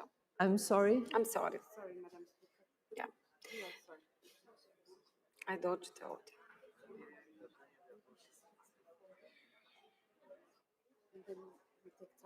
Okay, okay. Okay, okay. Okay, okay. Voila. Voila. Because of a technical problem, technical we switch those two, and I ask now Ms. Vasilenko, please take the floor. Okay, hopefully the technical difficulties will be sorted out. So, honorable speakers, dear colleagues, ladies and gentlemen, Is it okay? Such a blessing that we have the opportunity to gather here today in person and finally discuss the burning issues that plague all our societies today. Gender inequality is, of course, one such plague that deterres fair, just, and sustainable development across the whole world. As today we pay tribute to the women heroes who have contributed tremendous efforts to combating the pandemic, we realize some very sad statistics. Women make up 70% of the caregivers who have fought at the front lines of the COVID-19. But 60% of women remain today without due support, without due social support, social care, and are thrown overboard the social security train. Something's not right in this formula. The workload and responsibility grows as the support and acknowledgement decreases. However, social policies that are targeted solely and purely at women will never provide a solution to this problem. If anything, such policies risk only to make the situation worse. What the world needs today is, in fact, an equality model based on universal gender-responsive social policies. It is important for all of us to note the immense role culture plays on lawmaking. And at the same time, it is also important that all of us acknowledge the role parliaments have on influencing cultural transformations. I'd like for us to look today at the expectations we have of men and women in all of our societies. The root of the issues goes back to how we understand the roles of mothers and fathers in our families, the language we use. That gender pay gap we often discuss and talk about, that is the result of the different roles that are attributed to men and women, and different expectations, of course, that we have. In situations where a woman and a man are both working full-time, a woman is more likely to spend more time at home with childcare and household activities, leaving less time for professional development. This, of course, impacts the likelihood of a mother getting promoted and, at the end of the day, the likelihood of getting a higher salary, and influences the divergence that we see today between the pay of men and women. Some fellow countries have actually found a solution. For example, Iceland, Sweden, Norway, they have legislation that encourages not only mothers to stay at home and take care of children, but also fathers. They make it a use it or lose it conditions for fathers to take leave, putting pressure on men to take up more active roles in childcare and household matters. This universal parental leave policy had significant impact on decreasing the pay gap. In order for such policies to find their place and acceptance in societies, the issue must be constantly addressed, discussed, and debated in schools, in kindergartens, universities, across the educational systems, but also in the media. The media play a key role in reframing the role women play in family and economic life. Private and national media should revisit the contents they distribute, and so should advertisers. And it is up to parliaments, up to all of us, to reach out to newsmakers, influencers, educators with a simple message. Women's equality in the workplace cannot be real without men's equality at home. Thank you, ladies and gentlemen. I leave you with this to think about. Thank you very much. Thank you. So is the problem solved? So far, not yet. So do we have somebody to translate?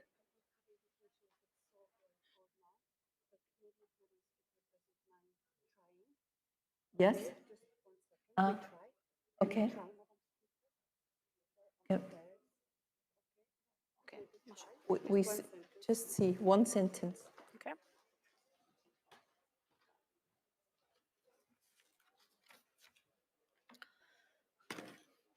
Još jedna moja isprika, ali ću nastaviti tamo gdje sam stala.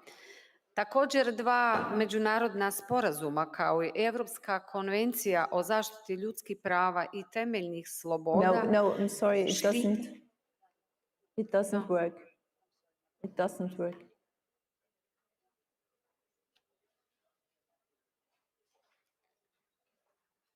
So I think we get some help from your assistant.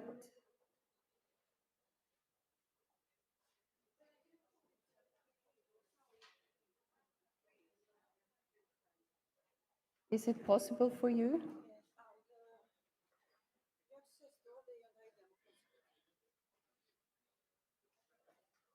So we will get help from the assistant. Yeah. Thank you.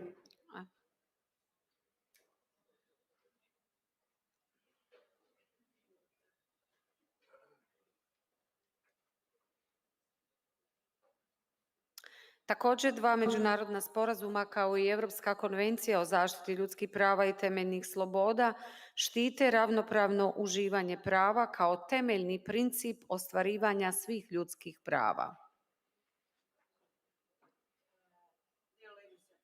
Dear ladies and gentlemen, female presidents, I thank you all.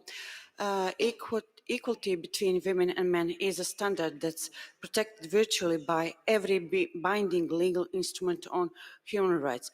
Also, two international agreements, as well as European Convention on the Protection of Human Rights and Fundamental Freedoms, protect the equal enjoyment of rights as a fundamental principle of the exercise of all human rights.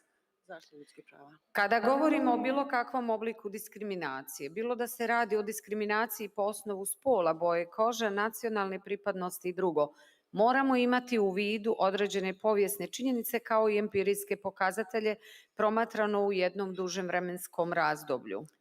When we talk about any form of discrimination, whether it's discrimination based on gender, color of skin, ethnicity, etc., we must bear in mind certain historical facts as well as empirical indicators observed over a longer period of time. Stoga i sam sustav socijalne zaštite na koji Bosna i Hercegovina, slično kao i ostale zemlje regije, troši otprilike četvrtinu svoga BDP-a, u najvećim dijelom kroz doprinose za mirovinsko i zdravstveno osiguranje, ima određene manjkavosti. Therefore, the social protection system itself, on which Bosnia and Herzegovina, like other countries in the region, spends about a quarter of its GDP, mostly through pension and health insurance contributions, has certain shortcomings. Govoreći konkretno i o ovoj današnjoj temi da relativno veliki postotak žena nije obuhvaćen nikakvom vrstom socijalne zaštite, razlog se može naći i u povijesnoj činjenici, posebno u postsocijalističkim društvima, da je žena imala status pomažućeg neplaćenog člana kućanstva, a posebno u ruralnim dijelovima zemlje.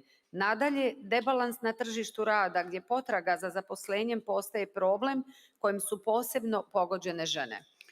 Speaking specifically on this topic today, that is a large percentage of women are not covered by any kind of social protection. The reason can be found in the historical fact, especially in post-socialist societies, that women have had the status of unpaid supportive household member, especially in rural parts. Naravno, razlog nije nedostatak sposobnosti kod žena. Naprotiv, žene su posljednjih godina širom Europe svojim radom i trudom stekle prednost u obrazovanju u odnosu na muškarce. Usprkos tome, kada promatramo statističke podatke o zaposlenosti žene, češće ostaju nezaposlene, možda objašnjenje leži u činjenici da žene još uvijek rade slabije plaćene poslove, da su nedovoljno zastupljene u višim hijerarhijskim razinama ili da češće ograničavaju svoje radno vrijeme kako bi odgajale djecu i sl. Ekonomski izazovna vremena, kao što je i ovo današnje u kojem smo suočeni s pandemijom COVID-19, plodno su tlo za diskriminaciju u području rada i zapošljavanja, kao i društvu općenito. Naturally, the reason is not the lack of skills among women. On the contrary, throughout Europe, women have over the recent years gained an advantage in education over men through their work and efforts. Nevertheless, when we take a look at employment statistics, women are more likely to remain unemployed. Perhaps the explanation lies in the fact that women still do lower paid jobs. They are underrepresented higher up to the hierarchical levels or more, which often limits their working hours to raise children, etc.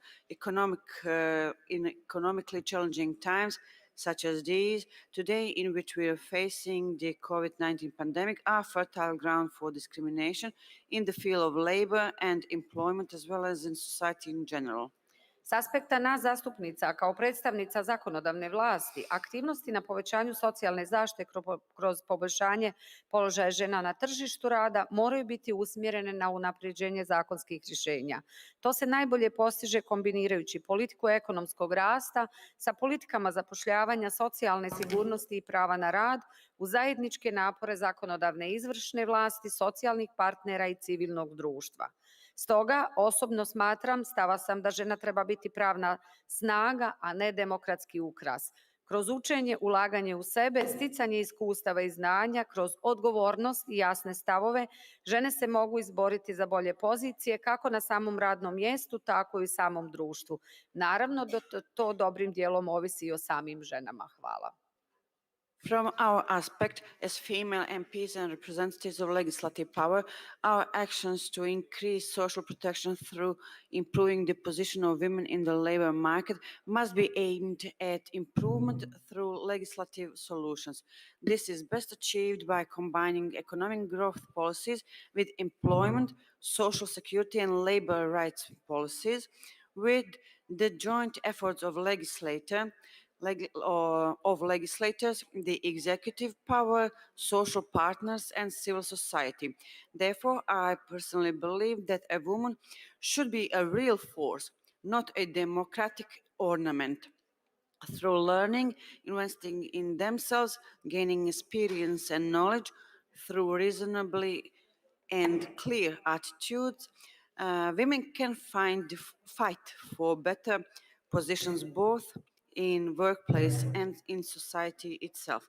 Of course, this largely depends on the women themselves. Thank you for attention. Hvala. Thank you very much. Thank you also for your assistance and your translation. It was very, very helpful. Thank you very much. It's a very hard thing to do, really. So we have from the floor, we come to the floor, it's open. Again, please, 1 minute only. So we have Ms. Sahar Al-Bazar, President of the IPU Board of Young Members of Parliament. The floor is yours. Thank you for giving me the word.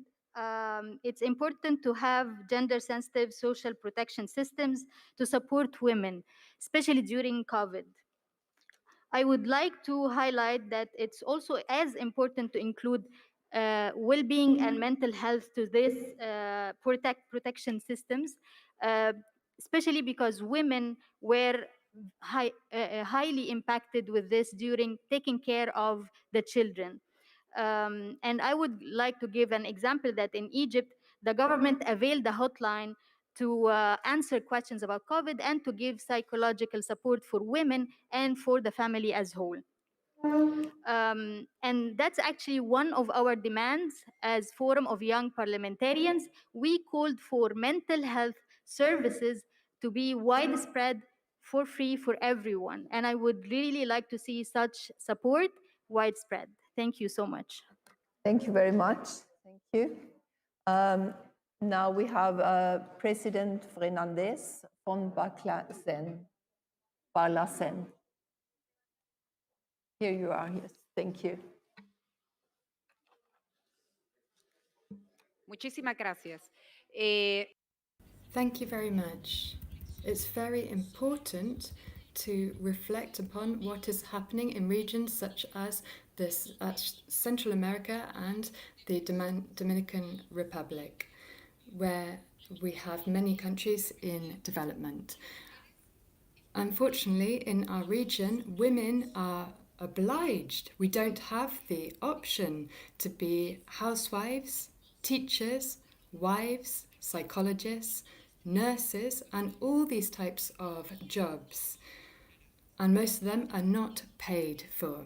And in these types of events where we come together and women come together who have achieved overcoming these types of challenges, we really need to find solutions and ways that will allow other women to achieve equity, equality, and all of their rights, particularly the rights to social protection. So this is just a reflection, a comment that I would like to make. Thank you very much. Thank you. Thank you very much. We have another speaker from the floor. It's Abdallah de Zamora from Argentina. Please. Sí, gracias. Simplemente comentar que Thank you very much. I just wanted to comment that in Argentina we are making a lot of progress in gender equality. We still have a lot to do, of course, but in the employment area we have made much progress. And something I would like to highlight is that we have a law that allows women to finish work, to retire, and women get extra years for the number of children that they have, and also even more years earlier they can retire for children with disabilities. So this is one of the measures that the Argentinian government has introduced for particularly for women who are in situations of vulnerability, and this has affected 4 million women in Argentina. We have made progress in the Argentinian parliament, not just in terms of equality, but also for children.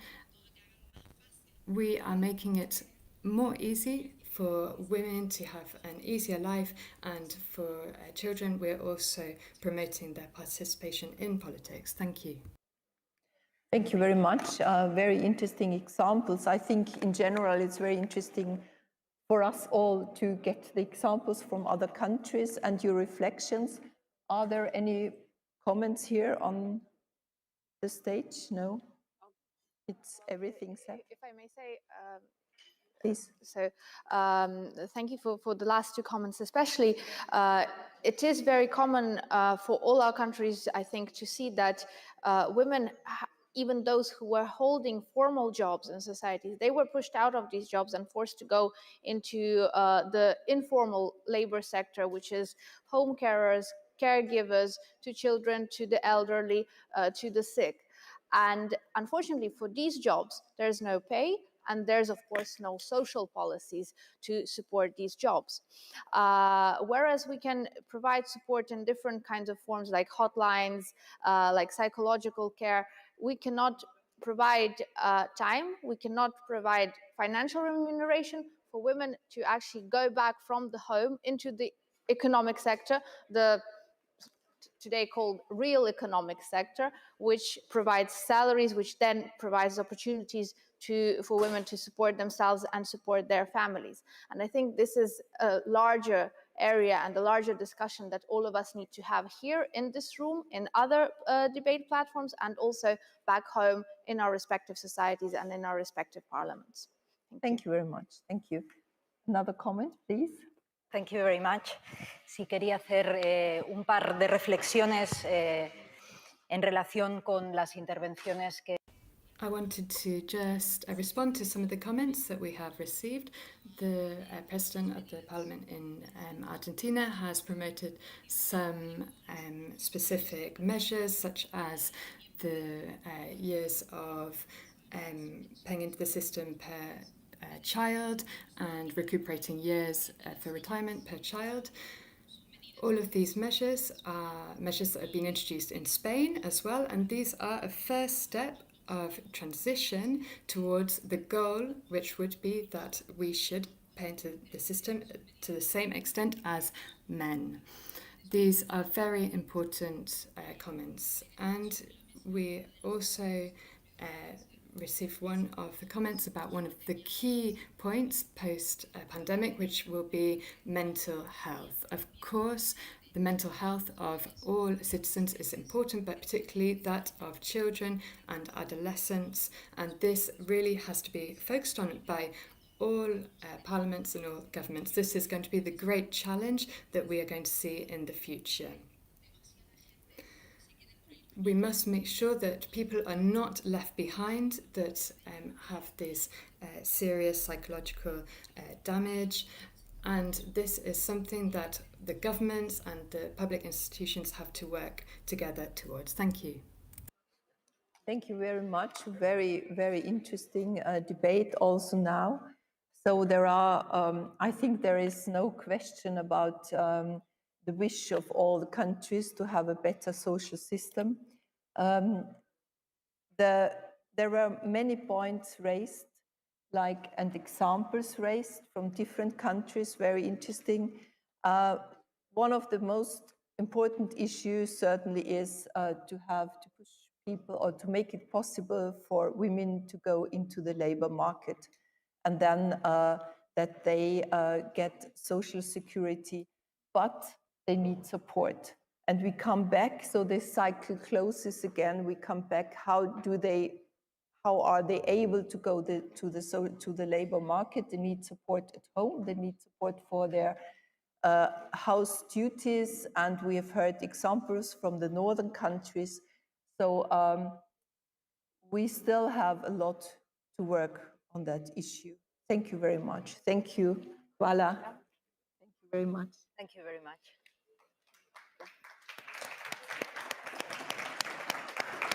So the microphones.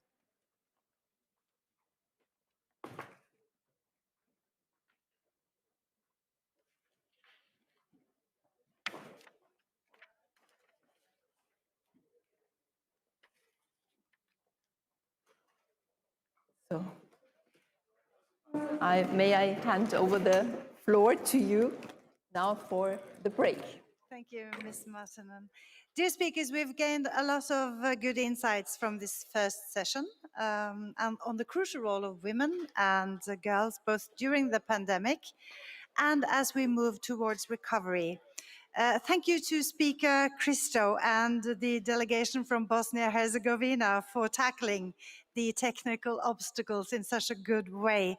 And thank you, Ms. Martinen, for your good work as moderator, and we will meet after the lunch break as well.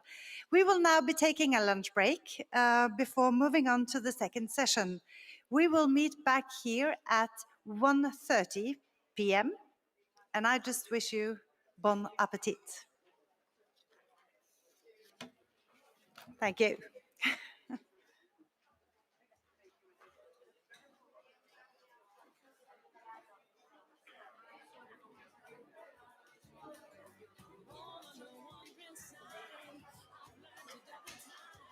Swimming against the stream.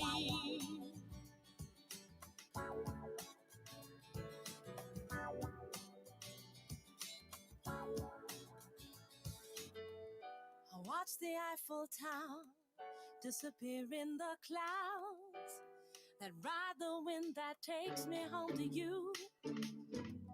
Put everything to use those traveler's blues. Go on and take me. I'm a smart traveler. I know my way around. Born under one grand sign, I've learned to double time. I only like to wait under the sun.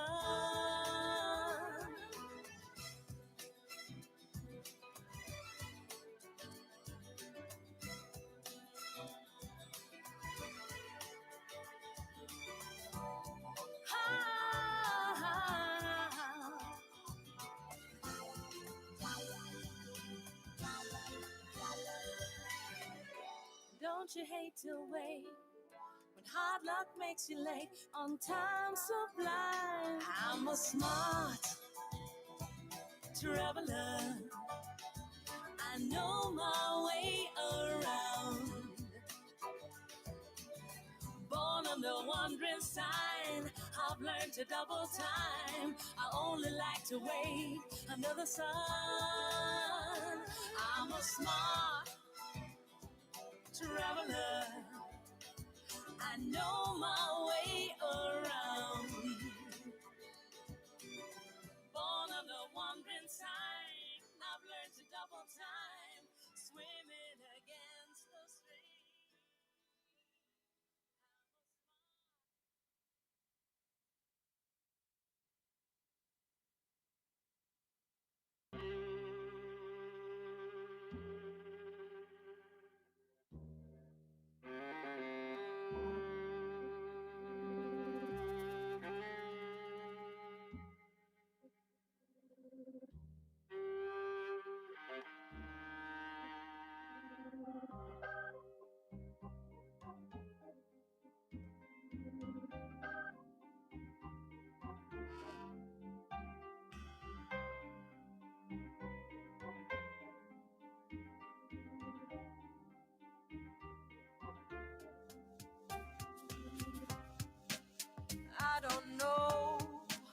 what you see in me.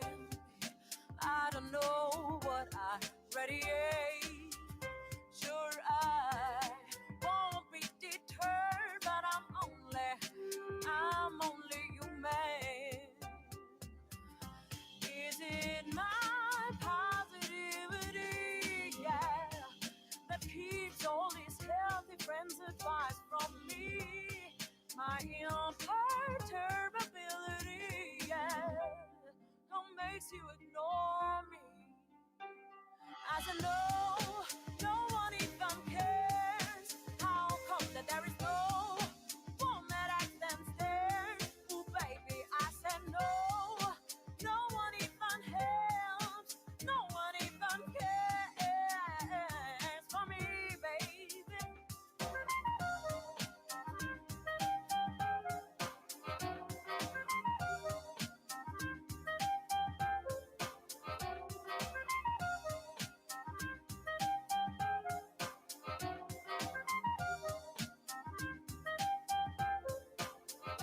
But I'm done with it, done with it, done with it, so done. I'm done with it, I'm done with it, I'm done with it, so done, oh, baby, I'm done with it. Ooh, I'm so done, baby. Ooh, I'm done, yeah, I'm so done with it. I know I found my way, I know I'm lucky, but this doesn't keep me from troubles or injury. Cause I'm tumbling, I'm stumbling, I'm falling so down.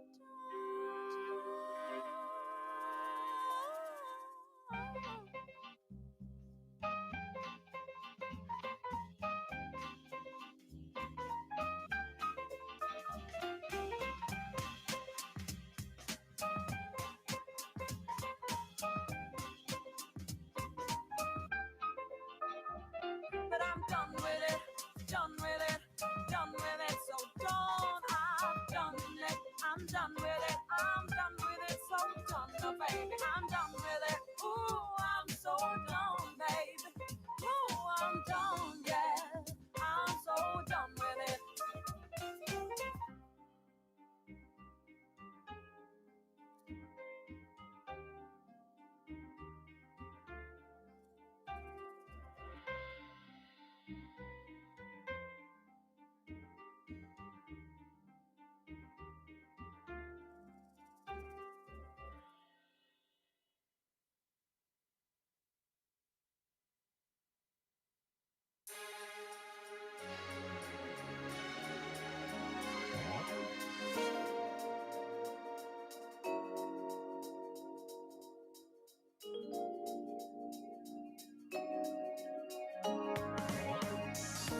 On this island of you and me, Laguna loving in the shadows of a swaying palm tree. All I need is a piece of you to make it right just in time to watch the sun go down. You're that sweet taste in my mouth. Mine is tingling, may I hold your hand? This night is ours if you come with me. You give me a kiss, and then suddenly everywhere is music and we're dancing away.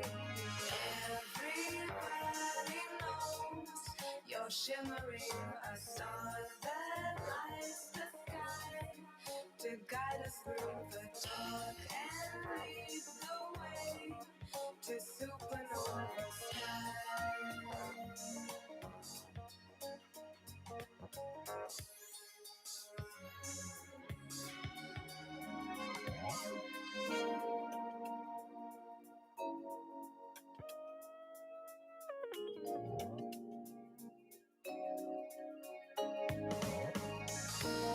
I know there's a truth in you.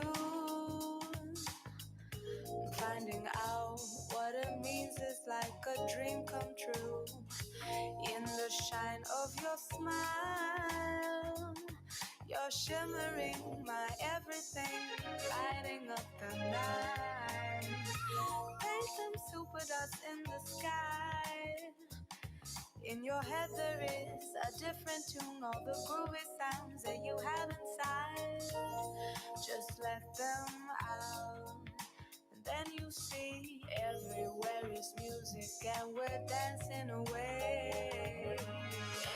Everybody knows you're shimmering a star that lights the sky to guide us through the dark and lead the way to supernova skies. Everybody knows you're shimmering a star that lights the sky to guide us through the dark and lead the way to supernova skies. Supernova skies. Supernova skies.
Winter nights, we walk on all alone together. Winter nights, it makes me wonder why you care. Right outside, the crystal rain is falling round you. Close your eyes, your dreams will come true. Winter nights,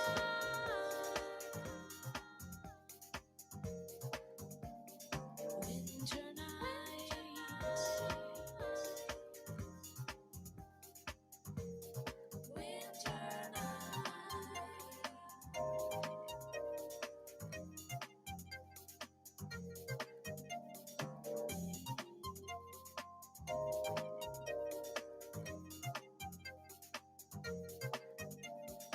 winter nights, I will follow all your footprints.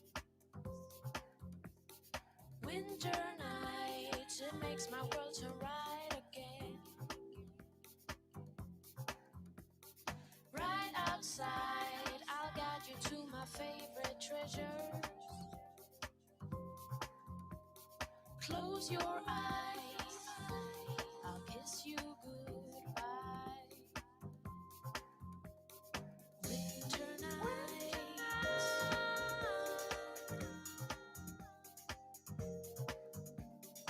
winter nights,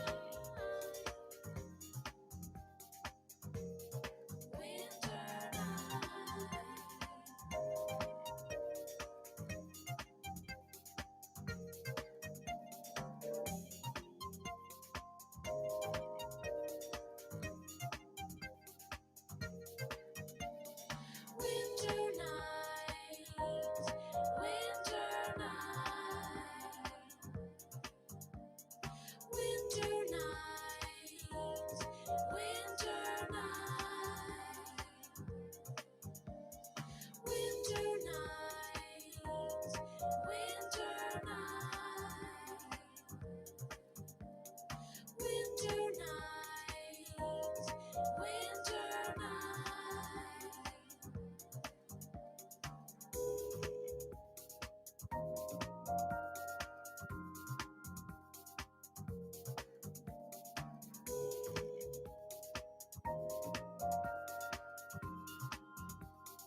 you close your eyes and let it be.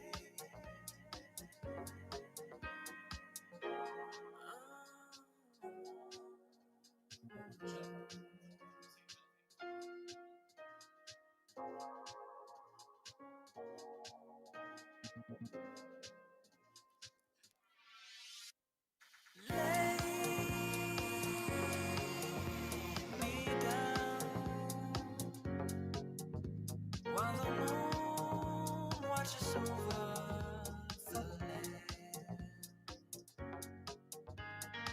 lay me down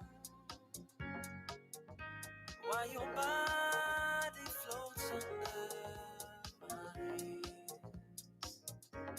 and so lay the land,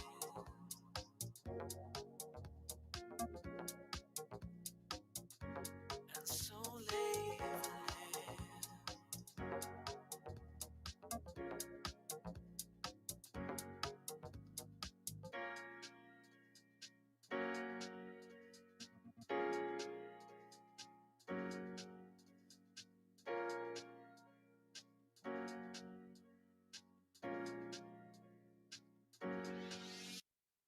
land. Me down while the moon watches over the land. Lay me down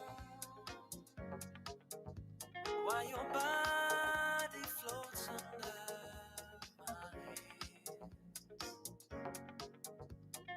Lay me down while the moon watches over the land. Lay me down while your body floats under mine, and so lay the land,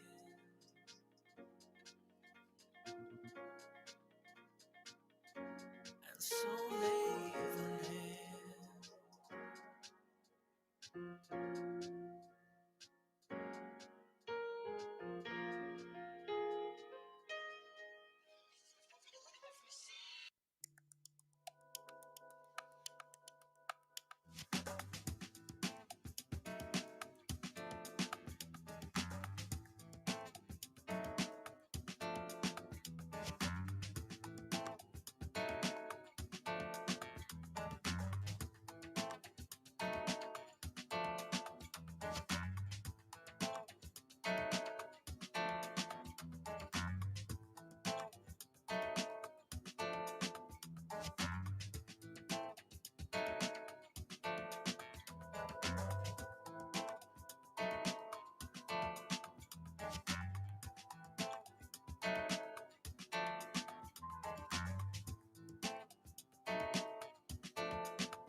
How you feeling? Now you're dealing with the bare fact. In fact, it appears your act is just that. Hence, check your almanacs. Note the dates, know your fate. Though you tried to elevate, I make the whole of the earthquake. When I flow you hard, your facade crumbles like Jericho. Your mind's in the manacle and you an animal. You see, this millennium, you'll be the cattle. Every day I got to battle like Armageddon. I'm bending. You heads will never see where I'm heading. The time is now. Now is the time. I dare you to open your mind.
Look inside and see what we will find. I dare you to open your mind.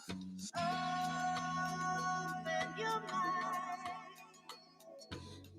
Look inside and see what we will find. I dare you to open your mind. Expand your mind to understand. We all must live in peace on earth. Extend your hand to have a plan of love to all mankind.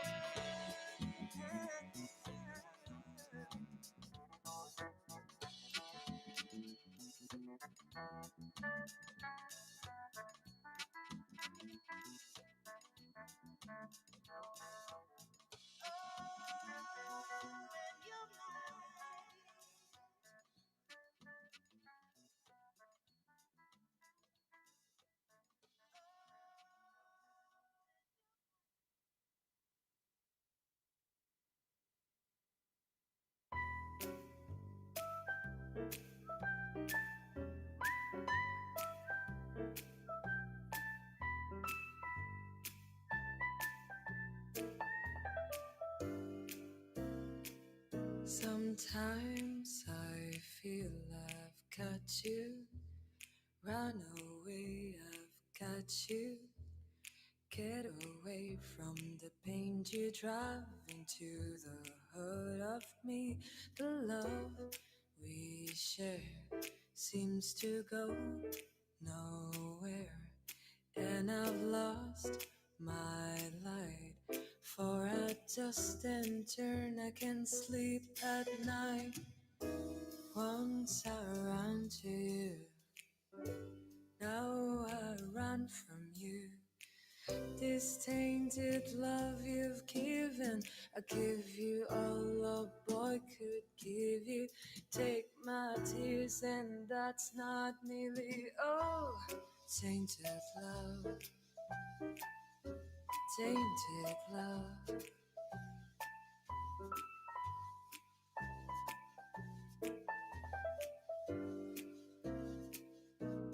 Now I know I've got you. Run away, I've got you. Get away. You don't really want any more from me to make things right. You need someone to hold you tight. And you think love is to pray. But I'm sorry, I don't pray that way. Once I ran to you, now I run from you. This tainted love you've given, I give you all a boy could give you. Take my tears and that's not nearly all. Tainted love, tainted love.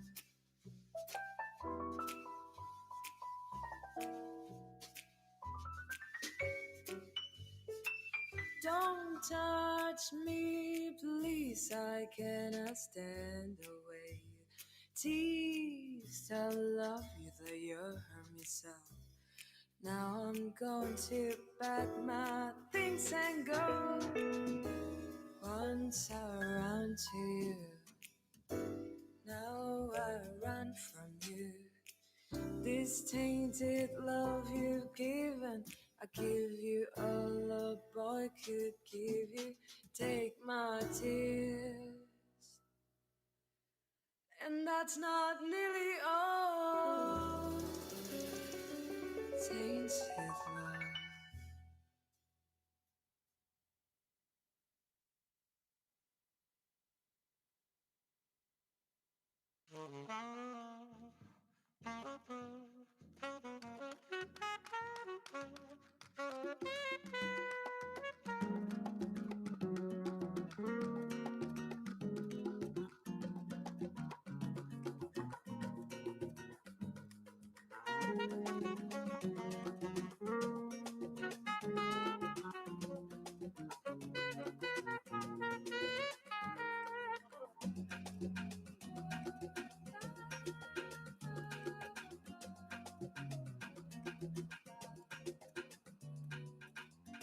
Pode sambar, pode esquecer.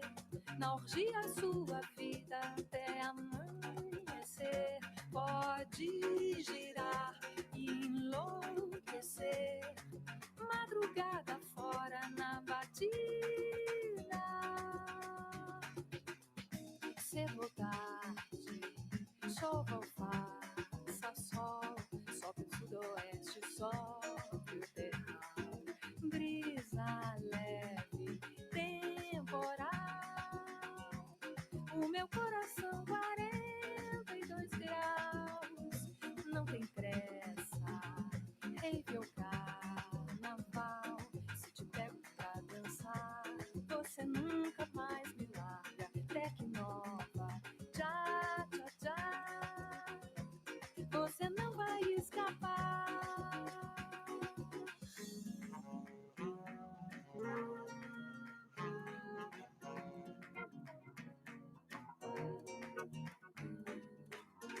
Pode espalhar sua beleza, que o meu desejo hoje é só certeza. Desafiar a natureza, abandonando o corpo entre carrapetas. Vai desfilar sua leveza na escuridão da pista, na batida.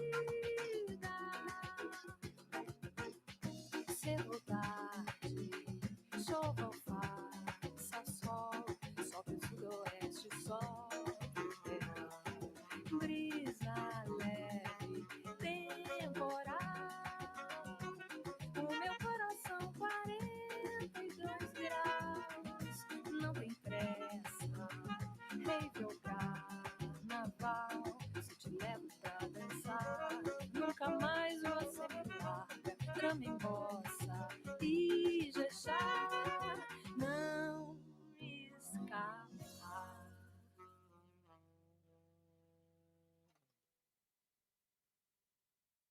Et maintenant, c'est la valse. 1, 2, 3.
Ooh, baby,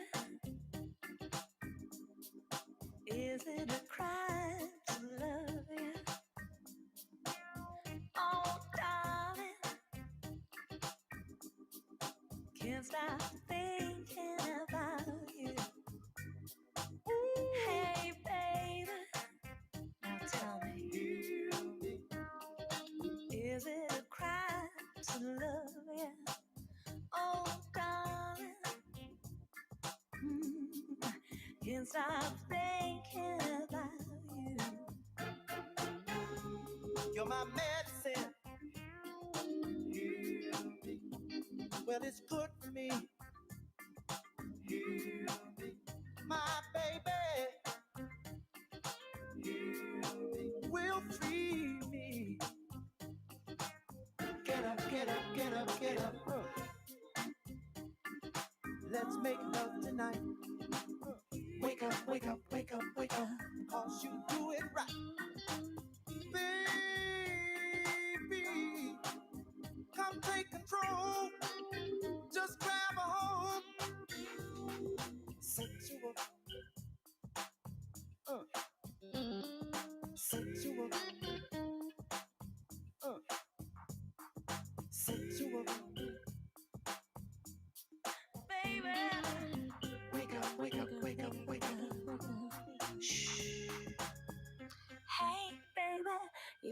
the soul in me. Sexual. Oh, baby, my sexuality. Oh, darling, you set my spirit free.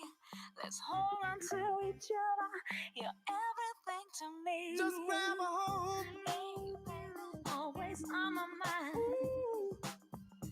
Oh, baby, You're my medicine. I need you. You are my destiny. Well, it's good for me. Oh, baby, And it's so good to me, my baby.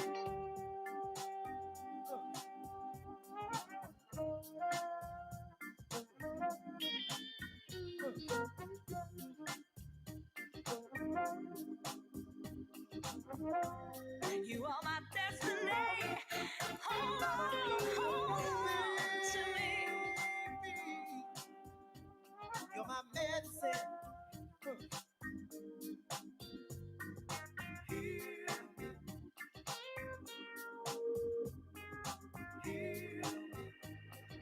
Let's make love tonight.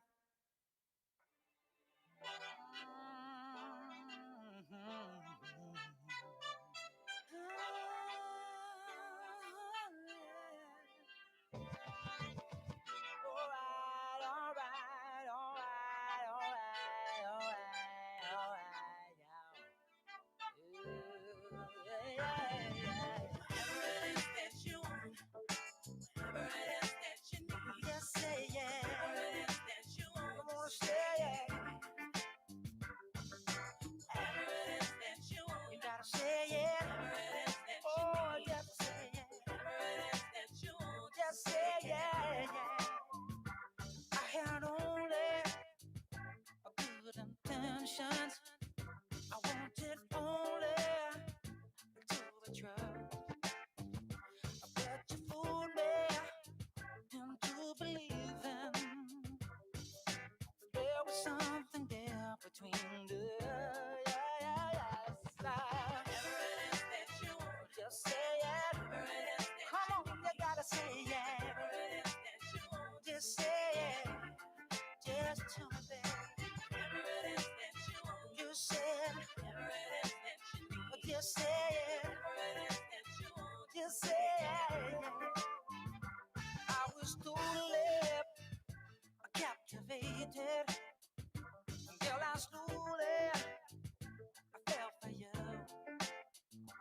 Boy, you wanted all those my kisses. Girl, I gladly gave them all to you. Just say it. You gotta say it now. I would do anything you want to do. Just say it. Oh, just say it. Oh, baby, won't know you'll ever know. Say, baby, yeah, yeah.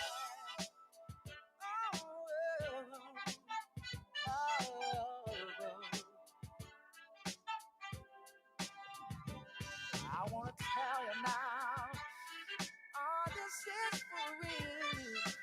I don't want to share the world with you. Just say it. Oh, you gotta say it now. I want you to tell me everything. Yeah. Oh, won't you say it? Oh, won't you say it? Oh, yeah. You gotta say it. I just say it.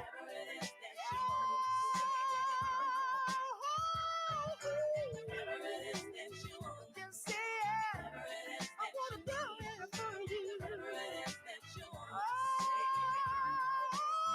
baby, yeah. I don't wanna take a look now.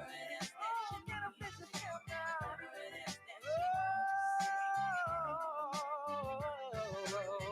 I want to know how I want to know the way you feel inside. Well, it's gonna come from different beats, yeah. Say, oh, I know that you want to let it all slip away. You gotta tell me if you want to make. Just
Se você me abraça, me embaraça, deixa sem graça com a sua manhã. Sinto o sol nascer, eu me derreter, me dissolver na sua presença. Se você me abraça, me embaraça, deixa sem graça com a sua manhã. Sinto o sol nascer, eu me derreter, me dissolver na sua presença. É que essa vida não dá pra ignorar o coração. Essa vida não dá pra se viver sem a paixão. Essa vida não dá pra se viver sem sedução. Se você disser que tudo é apenas uma coisa tal de vai não. Se você disser que a sua música é falada no violão. Se você disser que todo dia cai na luta e que não dá,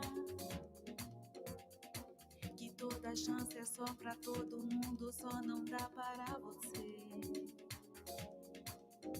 É que essa vida não dá pra ignorar o coração. Essa vida não dá pra se viver sem a paixão. Essa vida não dá pra se viver sem sedução.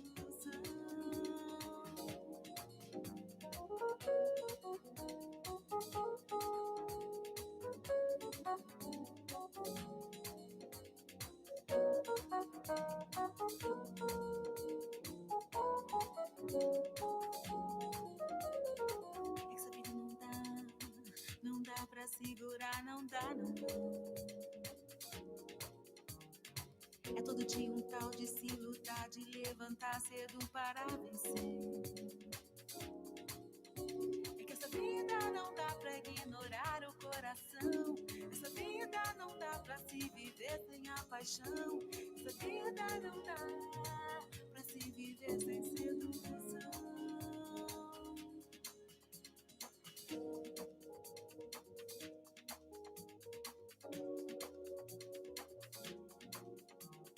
Se você me abraça, me embaraça, deixa sem graça com a sua manhã. Sinto o sol nascer, eu me derreter, me dissolver na sua presença. É que essa vida não dá pra ignorar o coração. Essa vida não dá pra se viver sem a paixão. Essa vida não dá pra se viver sem sedução.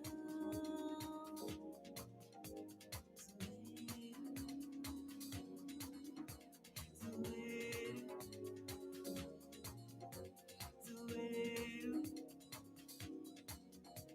zoeiro,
last. Come closer. I want to talk to you. Me and you are finally here together. We've been playing this game for so long. And now it's time to show you how I really feel. I've chosen this special night and this special place. This place, the Bella Food. Yeah.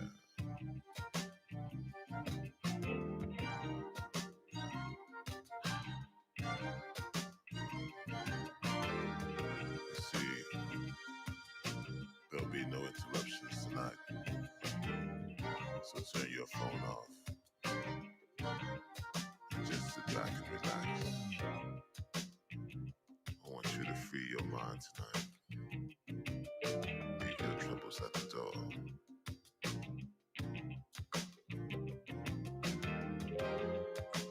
Sending this musical bouquet from me to you.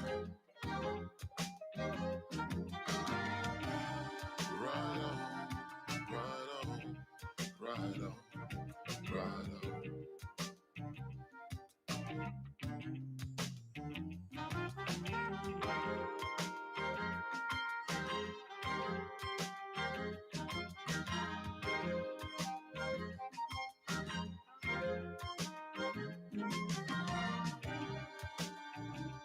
So sit back and relax and get comfortable. You remember that night? Wine and candlelight. I want you to feel,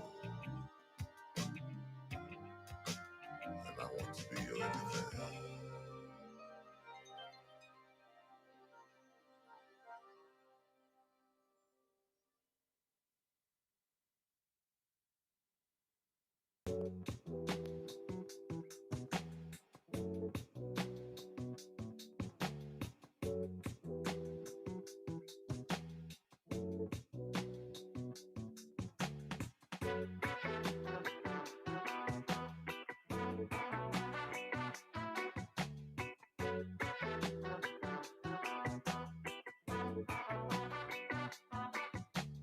Hush that child,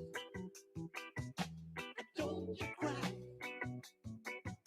Your folks might understand you. Bye bye. I'm moving on towards a destination. You may find from time to time complications.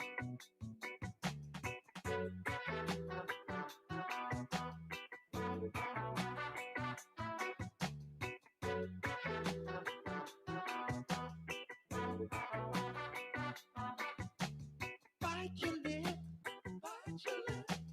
take a trip, take a trip. Oh, there may be one road ahead you cannot slip. I'm moving on,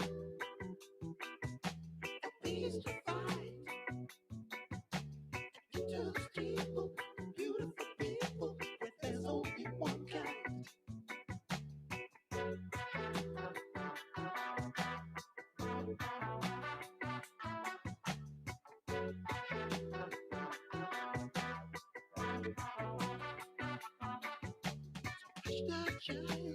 Hush that child, honey, don't you cry.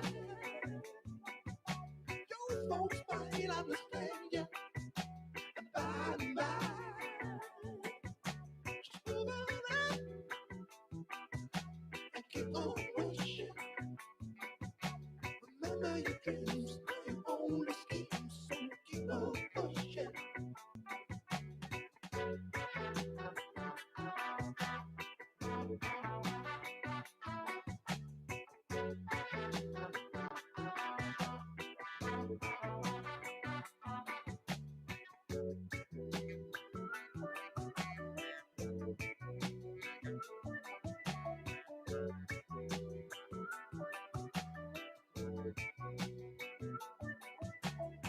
nothing else, not even second best.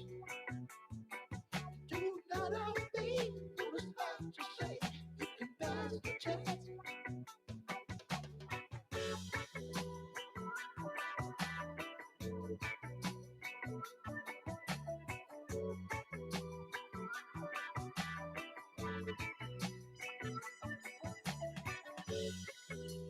Keep on pushing, keep on pushing, keep on pushing.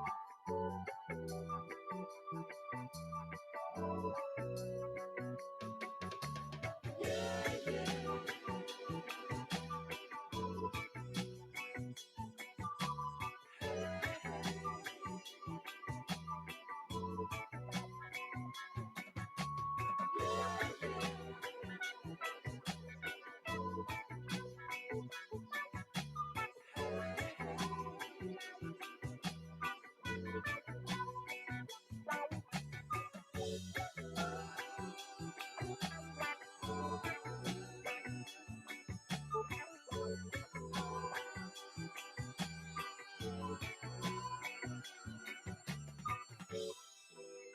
Keep on pushing, keep on pushing, keep on pushing, keep on pushing, keep on pushing.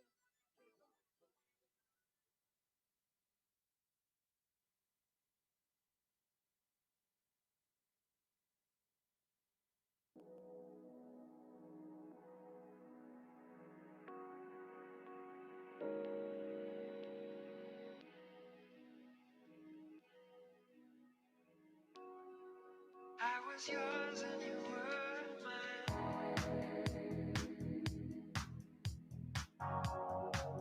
I was yours and you were mine.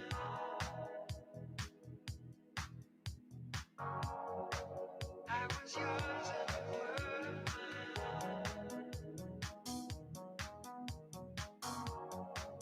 I was yours and you were mine.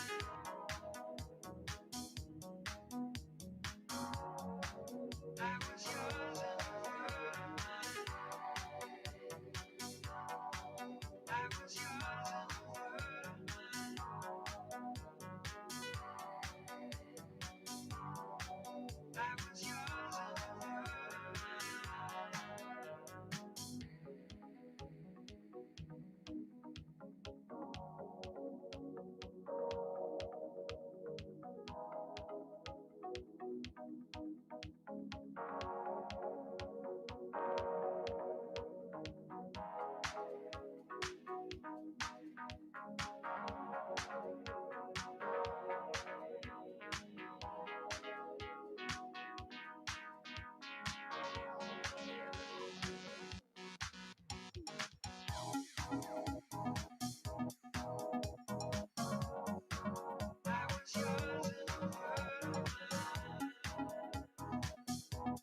Trevi Fountain to see the Pantheon. I need to put my hand on stone to ground my floating head. Forget that hotel bed, stuff waiting to get done. I learned to make my choices without a second thought. Call it instinct, call it fate. And don't you hate to wait when hard luck makes you late on time sublime. I'm a smart traveler. I know my way around. Born under wandering sign, I learned to double time. I only like to wait under the sun. I'm a smart traveler. I know my way around. Born under wandering sign, I've learned to double time. Swimming against the stream.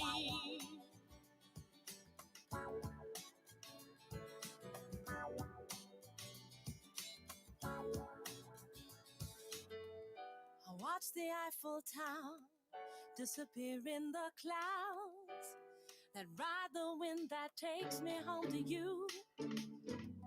Put everything to use those traveler's blues. Go on and take me.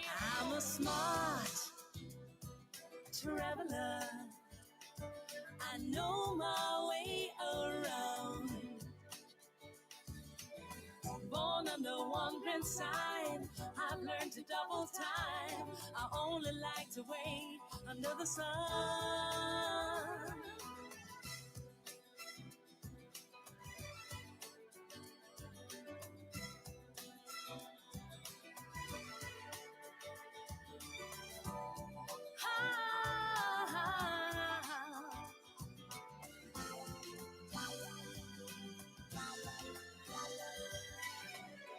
Don't you hate to wait when hard luck makes you late on time sublime? I'm a smart traveler. I know my way around. Born under wandering sign, I've learned to double time. I only like to wait under the sun. I'm a smart traveler. I know my way around. Born under wandering sign, I've learned to double time. Swimming against the stream.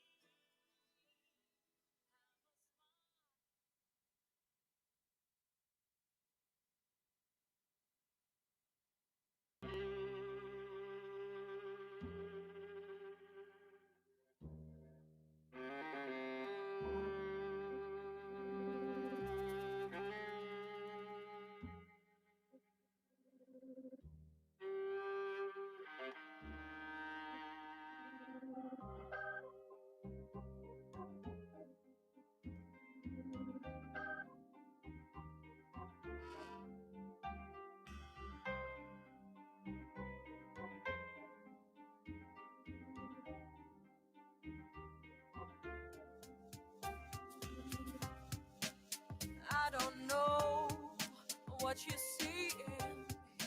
I don't know what I radiate.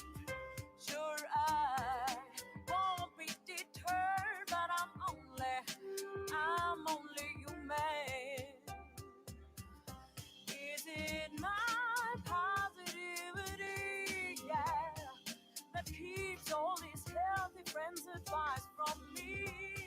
My imperturbability, yeah, don't makes you ignore me.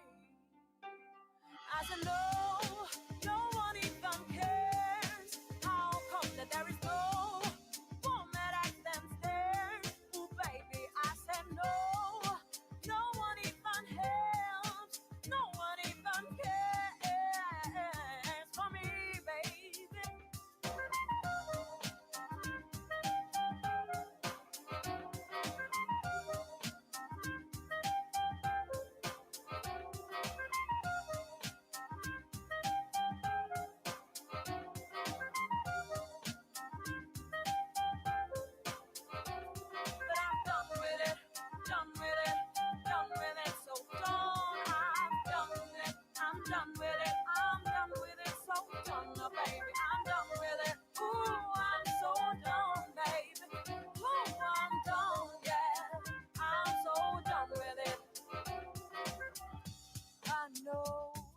my way. I know I'm lucky, but this doesn't keep from troubles or injury. Cause I'm tumbling, I'm stumbling, I'm falling so down.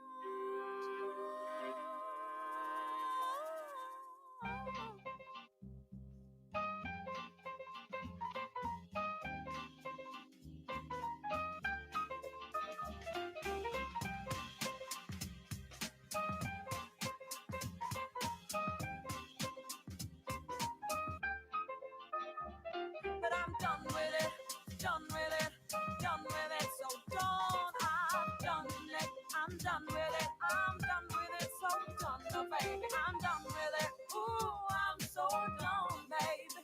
Ooh, I'm done, yeah, I'm so done with it.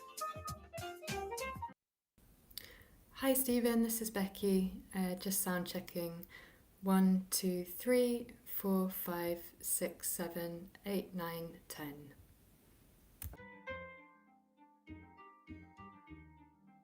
Уважаемая госпожа председатель, уважаемые председатели парламента.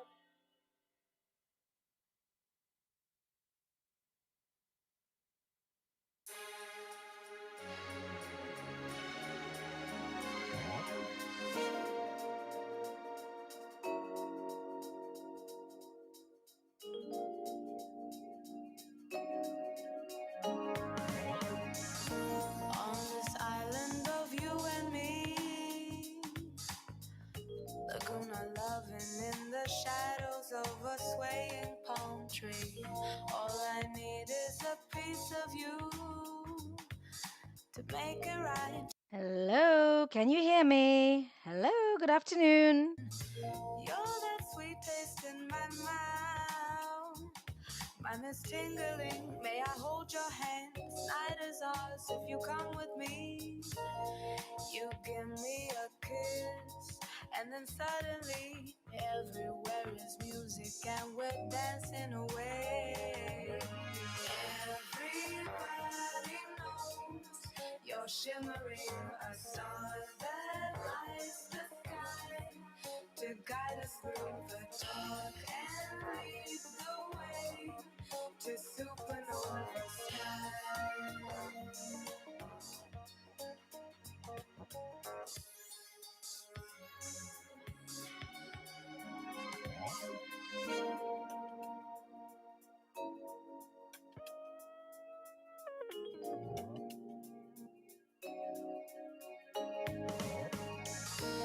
I know there's a truth in you. Finding out what it means is like a dream come true. In the shine of your smile, you're shimmering my everything, lighting up the night. Paint them super dots in the sky. In your head there is a different tune, all the groovy sounds that you have inside. Just let them out, and then you see everywhere is music, and we're dancing away. Everybody knows you're shimmering, a star that lights the sky to guide us through the dark and lead the way to supernova sky.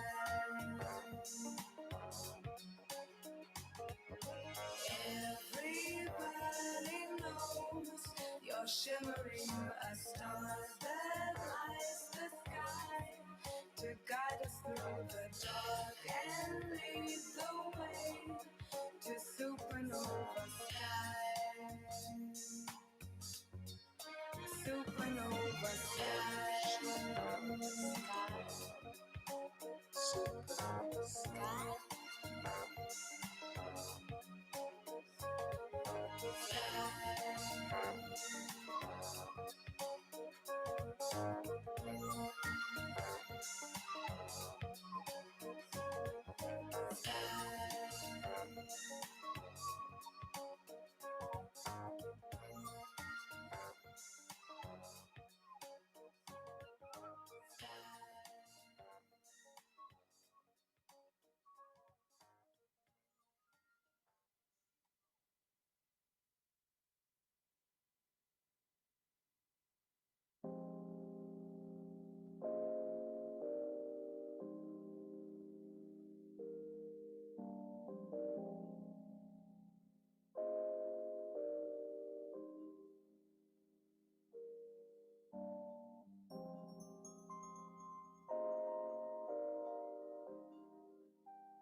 winter nights, it makes my world so right again. Right outside, I'll guide you to my favorite treasures. Close your eyes, I'll kiss you goodbye. Winter nights.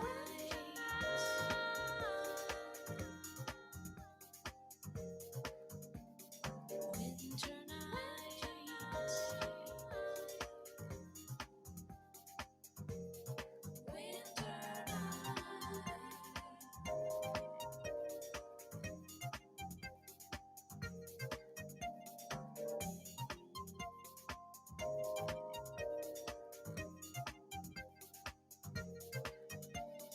Winter nights, winter nights, winter nights, winter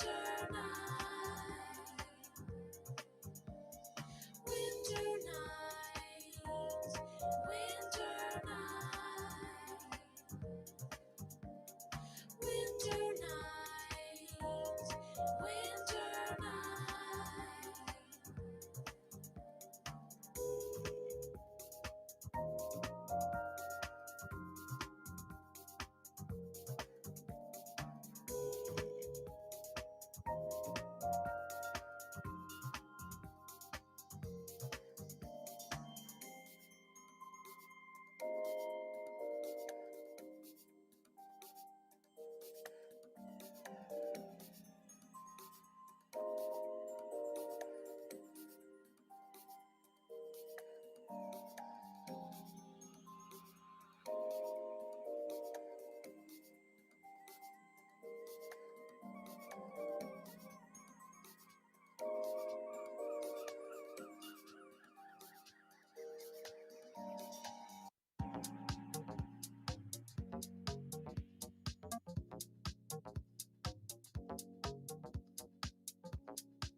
Into my richest night, stray away, pass this by. Try not to analyze, just you close your eyes and let it be.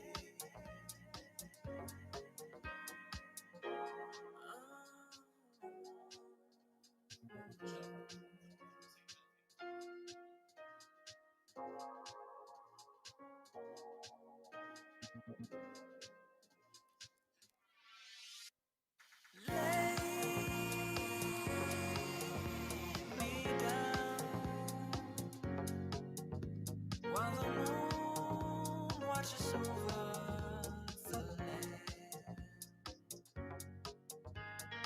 lay me down while your body floats under my hands, and so lay the land.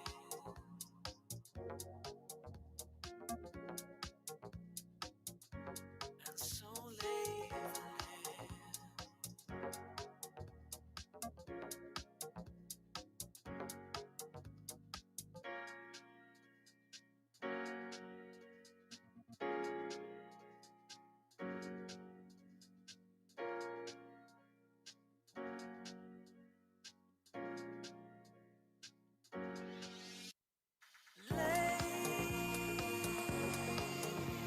Me down while the moon watches over the land. Lay me down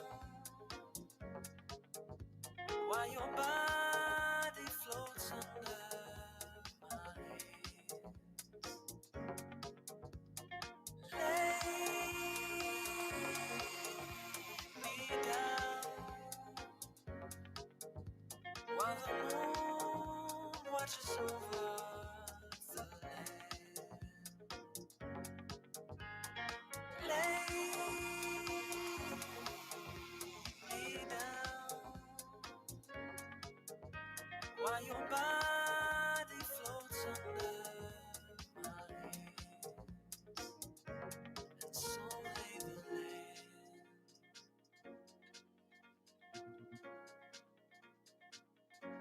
And so lay the land.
How you feeling? Now you're dealing with the bare fact. In fact, it appears your act is just that.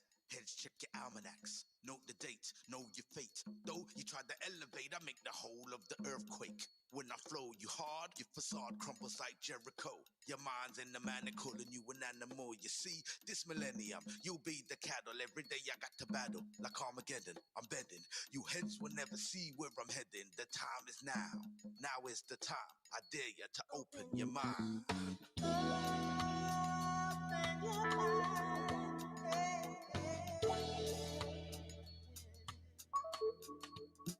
Look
inside and see what we will find. I dare you to open your mind. Open your mind. Look inside and see what we will find. I dare you to open your mind. Expand your mind to understand. We all must live in peace on earth. Extend your hand to have the plan of love to all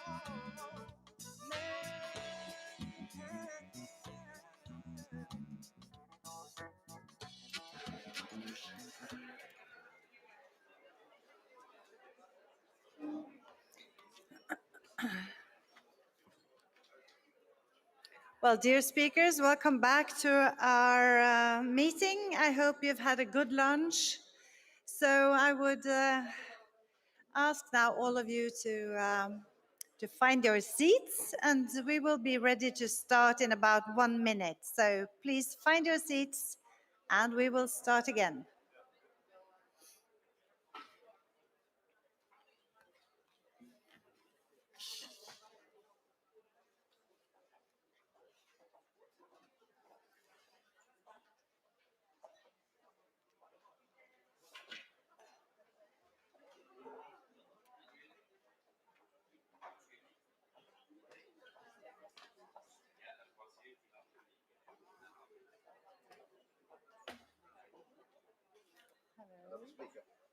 So good to see you.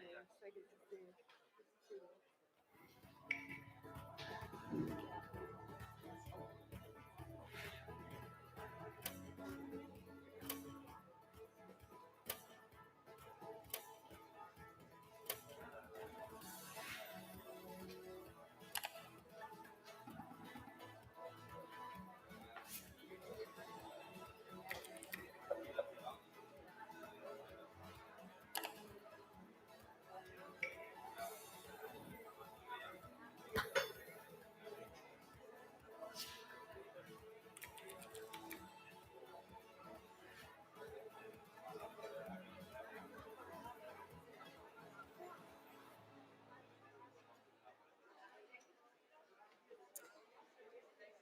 So once again, welcome back from the lunch, and I hope you had a good lunch. Before we dive into our afternoon session, I have the immense pleasure to welcome Mr. Abdullah Shahid, President-elect of the 76th General Assembly of the United Nations. Mr. Shahid, welcome and thank you for being with us today. We are pleased to have you with us, and you have the floor for 5 minutes, please.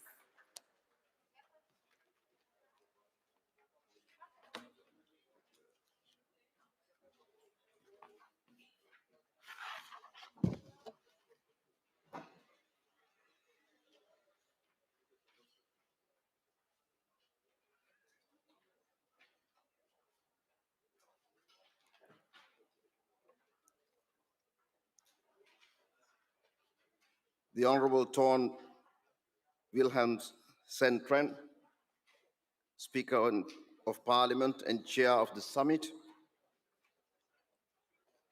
Mr. Wolfgang Sobotek, President of the National Council of the Republic of Austria, Mr. Duarte Pacheco, President of the Inter-Parliamentary Union. Thank you very much for this opportunity to participate in this important forum. I must commend you on your choice of the theme, Women at the Center, from confronting the pandemic to preserving achievements in gender-responsive recovery. Ladies and gentlemen, I ask you, how many women worked as frontline workers, as doctors, nurses, EMTs, as food staff, as transport personnel, and in so many other areas during the darkest days of the pandemic? The answer is far too many to count, I'm sure. What I can be sure of is that during our time of need, when we were frightened and anxious, we turned to these women of courage for support and guidance. Nor was it only frontline workers, female heads of state and government, ministers of health and education, parliamentarians, women speakers, helped shepherd our way through some of the most challenging times and daunting issues. We owe all of these brave women a debt of gratitude. But more than this, we owe them recognition and respect. They stepped up when we needed them. Let us not turn around now and ask them to step back down. Let us put the ladder in front of them and encourage them to continue the climb. Ladies and gentlemen, I'm reminded of the women who were asked to leave their homes during the Second World War and step in front of the men sent abroad. Women were asked to take the reins of production and manufacturing to essentially keep the economies afloat. And this opened the door to a generational change.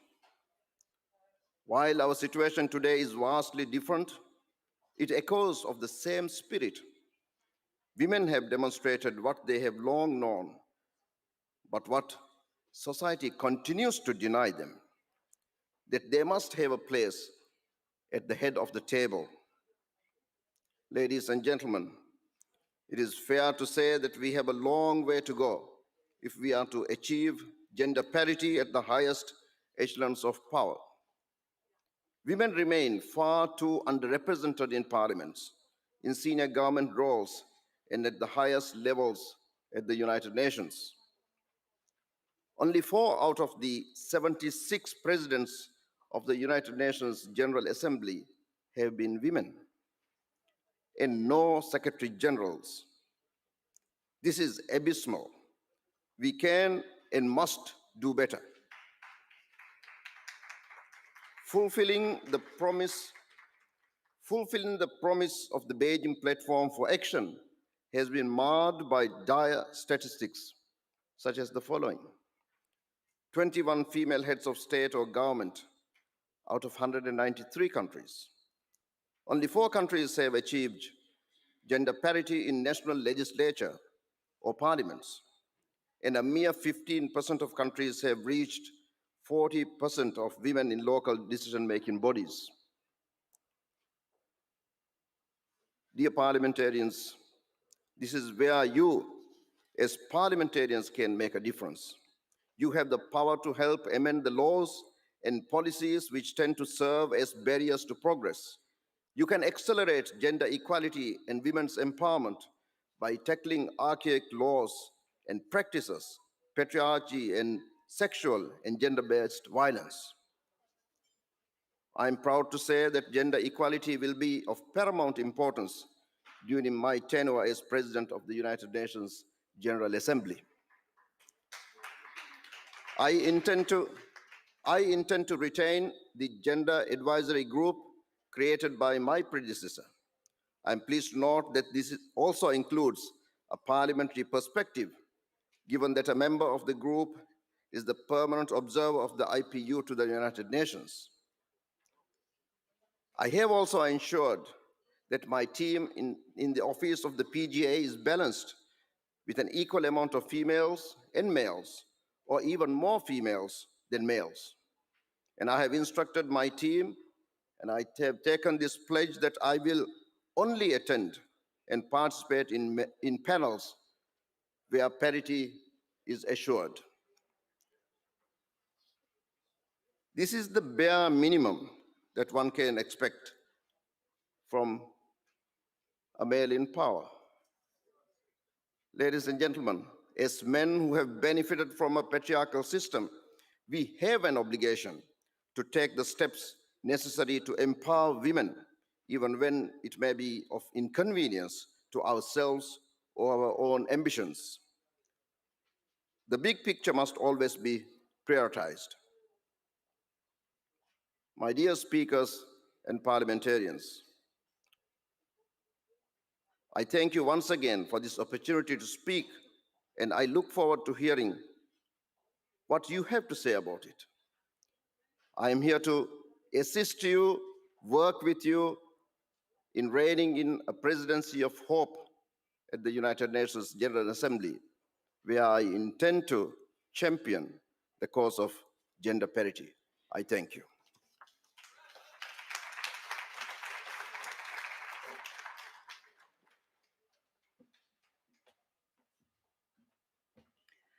Well, thank you so much, Mr. Shahid, for your inspiring and important message. And now it's time to begin the second session of debates. And this second session, entitled Women in the Post-Pandemic Recovery, Preserving Achievements, Furthering Progress.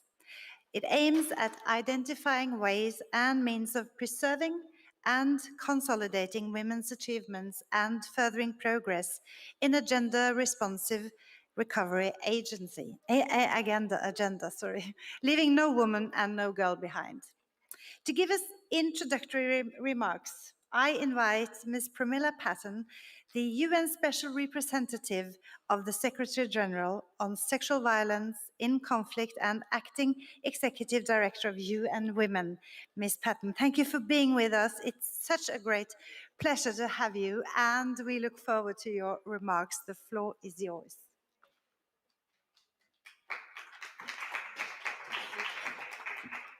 Thank you. Secretary General of the Inter-Parliamentary Union, President-elect of the UN General Assembly, distinguished women speakers from around the world, parliamentarians, excellencies, ladies and gentlemen.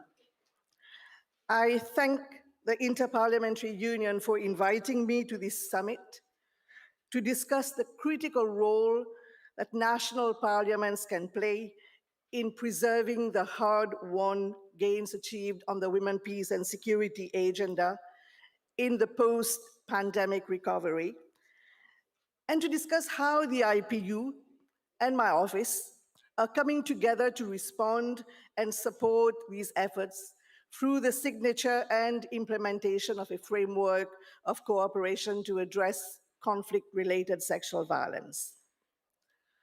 Conflict-related sexual violence does not occur in a vacuum. It is linked with wider security factors, such as the resurgence of hostilities, the rise of violent extremism, arms proliferation, and the collapse of the rule of law, many of which have been exacerbated by the pandemic and its ensuing consequences. COVID-19 has revealed that the risk of falling victim of sexual and gender-based violence have not diminished, but the possibility to seek assistance and redress has. My office continues to monitor with concern the trends and patterns of conflict-related sexual violence through the annual report of the Secretary General and the compounding effects of the pandemic. For instance, despite the Secretary General's call for a global ceasefire after the COVID-19 outbreak, many parties to armed conflict continue to use sexual violence as a cruel tactic of war, terror, torture, and political repression to advance their strategic objectives, including to propel population flight and control contested territory and natural resources. We have also observed that women and girls in overcrowded refugee and displacement settings are among those hardest hit by the intersecting crisis of conflict, forced displacement, and the pandemic. And they are exposed to heightened risk of sexual violence, exploitation, and trafficking. This situation has been exacerbated by an overall decline in humanitarian reach due to the imposition of measures aimed at curbing the spread of COVID-19 and a climate of constrained financial resources for the provision of life-saving services for survivors. Economic desperation and collapsed community protection mechanisms have also increased the use of negative coping mechanisms, such as child marriage and survival sex. COVID-19 has also given rise to new gender-specific protection concerns linked with militarization, checkpoints, and border closures. For instance, cases of sexual harassment of women, healthcare workers, and sexual violence against women detained for alleged curfew violations have been documented. The imposition of quarantines, curfews, lockdowns, and other restrictions on movement has hampered the possibility for survivors to access justice and comprehensive services, further heightening the existing structural, institutional, and sociocultural barriers to seeking redress for such crimes. Already a dramatically underreported crime, conflict-related sexual violence has been further obscured by the pandemic. Despite these challenges, we must ensure that gains made in terms of political commitments, prevention and response are not rolled back or reversed. In a post-pandemic era, we must redouble our efforts to tackle the root causes of discrimination and widespread inequalities, which are an invisible driver of violence against women, including conflict-related sexual violence. And women parliamentarians must play a central role in that response. In discharging my mandate, I am guided by the firm belief and conviction that the earlier and the deeper the seeds to prevent conflict-related sexual violence are sowed, the better and more sustainable their fruits will be. My office is currently developing a comprehensive prevention of conflict-related sexual violence framework to serve as a roadmap to foster prevention efforts at the global, regional, and national levels. It is my hope that this framework will guide world leaders, such as yourselves, in translating the concept of preventing conflict-related sexual violence into a practical reality. As women parliamentarians, you have the influence and the power to drive change. You represent different constituencies, constitution and legal system, geographies and cultures in which sexual and gender-based violence, including conflict-related sexual violence, has manifested. Allow me to suggest 3 concrete recommendations that will and could enhance the protection of women and girls during the pandemic recovery. First and foremost, as parliamentarians, you can enact comprehensive legislation that criminalizes all forms of sexual and gender-based violence in line with international standards and due process of law. Currently, in many countries covered by my mandate, the legislative framework remains inadequate. And this includes, for instance, lack of comprehensive definition of sexual violence, absence of victim and witness protection laws, and provisions for reparations to survivors, or legal frameworks to protect children born of wartime rape. Secondly, you can ensure that these laws are survivor-centered and recognize survivors as rights holders that require dignity and respect, physical and legal protection, holistic medical and psychosocial support, reintegration and rehabilitation services by the state, as well as restitution by perpetrators. In addition, they must provide for accessible and quality services for families of survivors, including children born of rape and the survivors' communities. Witnesses, human rights defenders, judicial officials, and parliamentarians must also be protected by law. Lastly, it is also critical to ratify and implement international human rights instruments, such as the Convention on the Elimination of All Forms of Discrimination Against Women, which guarantees women and girls to be free from all forms of violence and discrimination in conflict or in peacetime, and therefore the rights of women and girls to justice and services on the same basis as men and boys. With these roles in mind, in June of this year, my office and the Inter-Parliamentary Union signed a framework of cooperation to assist you as parliamentarians in your efforts to combat the scourge of sexual violence. We are also coordinating the rollout of a model legislative guidance and provision on the investigation and prosecution of conflict-related sexual violence, developed by my office to assist legislators in enacting and implementing laws deterring sexual violence from occurring and providing justice and redress even while this pandemic is ongoing. In partnership with IPU, I look forward to working very closely with all of you in the implementation of this critical framework, which includes areas such as raising awareness amongst parliamentarians to address conflict-related sexual violence and its root causes, advocating for the implementation of national laws to promote and protect the rights of all individuals affected by or at risk of this crime, providing technical assistance to member parliaments on the drafting of such laws, and empowering survivors and those impacted by conflict-related sexual violence in their countries' legislative processes. There have been many commitments made about addressing conflict-related sexual violence, but we must translate these commitments into concrete actions and results by tackling the root causes of gender inequality and converting cultures of impunity for these crimes into cultures of deterrence and prevention. My mandate stands ready to cooperate with the IPU in heeding and hearing the voices of survivors in the design of a gender-responsive pandemic recovery and breaking the silence in our parliaments to resolutely combat conflict-related sexual violence. Thank you.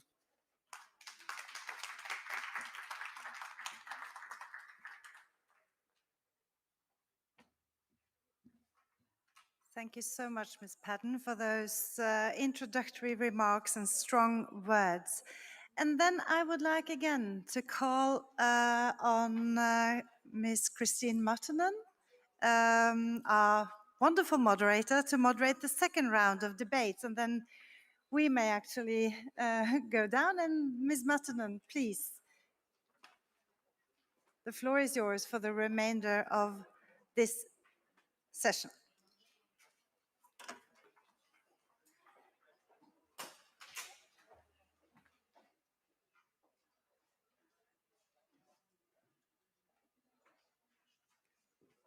Thank you very much for giving me the floor.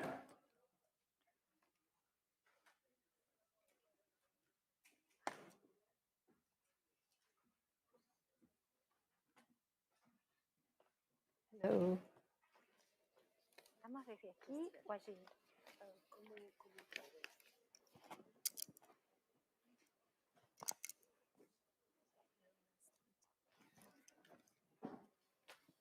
Something was bad with my... I'm from Uruguay.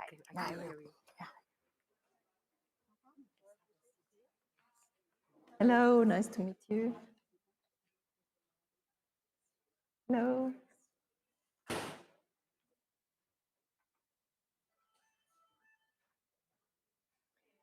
Distinguished speakers, you can take away your mask here. Distinguished presidents, I'm looking forward to hearing your expertise also this afternoon here on the panel, but also from the floor.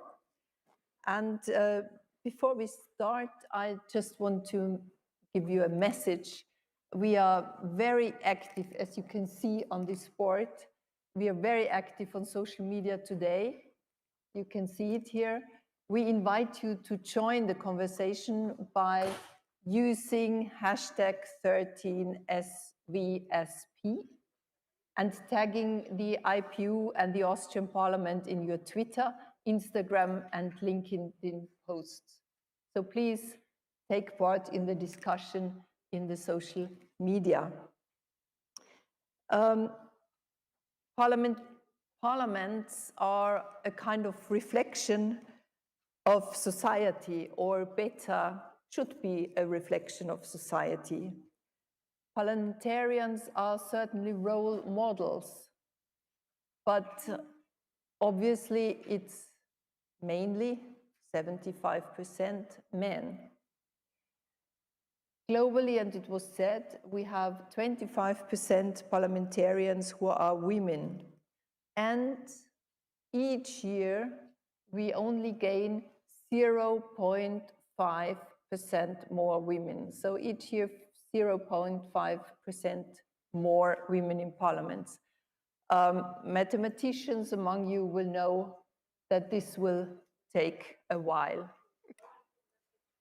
So we come to our first motion of the second session, and it is political will can make parity in parliament a reality globally by 2030, so quite soon.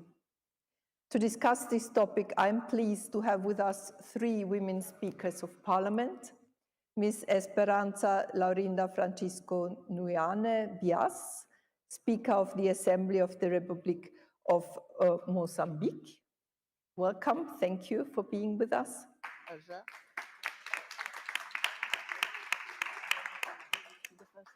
Ms. Beatriz Arguimon, President of the General Assembly of the Senate of Uruguay, and welcome. And you both will speak in favor of the motion. And we have Ms. Eliane Tillieu, President of the House of Representatives of Belgium, who will have slightly different views. We will listen to it. So welcome and thank you. So, Madame Bias, can we start with your speech? And please remember, it's the 3 minutes. I will try. Thank you.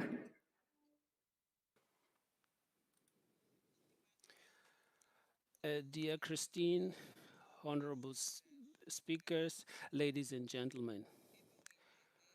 It's our understanding that to achieve the gender equality and parity, it's necessary first and foremost to ensure that women and girls have rights to access to education, education and health care, and provide platforms for access to power, to secure employment, property ownership, attainment of success, and vigorously combating the violence against the women. It is important to combat all the menace of violence against women and girls. Only by doing so, we can would like to encourage all the speakers who are present here so that each one of us be an activist for the change of the political, economic, and social paradigms in our countries so that we may be able to achieve the aspired parity. In Mozambique, in Mozambique, my country, is ranked a privileged position in the world global legislature with 106 women in parliament, which means 42.4 of the 250 members of parliament are women, who are distributed among the three group parties which have seats in Mozambican parliament. 3 out of the 9 committees, uh, are, 3 out of the 9 committees are chaired by by women, and 3 of the caucus 2 are chaired by women. This shows that uh, this reality leads us to the conclusion that the internal electoral system of political parties are crucial to, through internal democracy, influencing the placement of women in positions that can ensure parity in composition. Women in representation in Mozambique shows an encouraging figure and trend and genuine will to promote gender parity, but indicating that we are on the right track to achieve the parity by 2030. So we need to also do this by our way of being. I would like to conclude by saying that we are reaffirm our support for this motion because we are sure that yes, we can achieve the gender parity in the parliaments by 2030. And I thank you very much for your kind attention.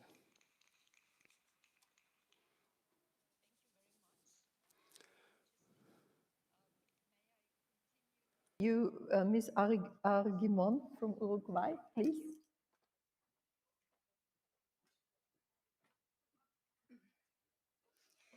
Muy buenas tardes.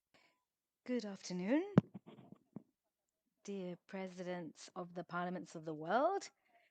First of all, I would like to thank the president of the Parliament of Norway and the president of this forum for the possibility of being here together and reflect on all the issues that we have been debating and that we're going to debate. So, Madam President, thank you very much for this opportunity to be able to meet face to face all together. This motion, without any doubt, puts us into our position of women politicians. And this debate is centered on an issue of democracy, on an issue of equality in our democracies. We understand that talking of democracy, of better quality, implies advancing so that women's focus is where on a legislative level are improved. So many of you, the quota law was, for many of you, the quota law was a tool that allowed us, without any doubt, to reach this number of parliamentarians that today at this event we can say has advanced and is advancing, continues to advance, but without any doubt it has been very slow. And therefore, in the 21st century, there is no other option but to resort to another tool. That's why it's very important that at this meeting, we don't just think of the next few years, but we need to think of the quality of democracy in our countries, that we need to advance to equal democracies. We can't allow ourselves the luxury of not having half of our populations in the legislation of our countries for several reasons. First of all, because it's a matter of human rights without any doubt. And secondly, because it is to do with the quality of our democracy, as we mentioned earlier. And thirdly, because the world cannot go without the contribution of women. That's why I am inviting you to fight for our equal democracies, because without any doubt, the construction together of men and women fighting together will lead to a better world. Thank you very much. Thank you very much. Madame Tillieu, may I ask you for the floor?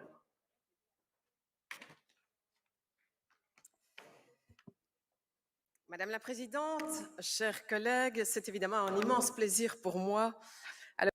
Madam President, it's a great pleasure for me at this 13th summit. It's dealing with an issue that is so important, as important as parity. It is also political, a strong political will. It's vital that we concentrate on the facts on a daily basis.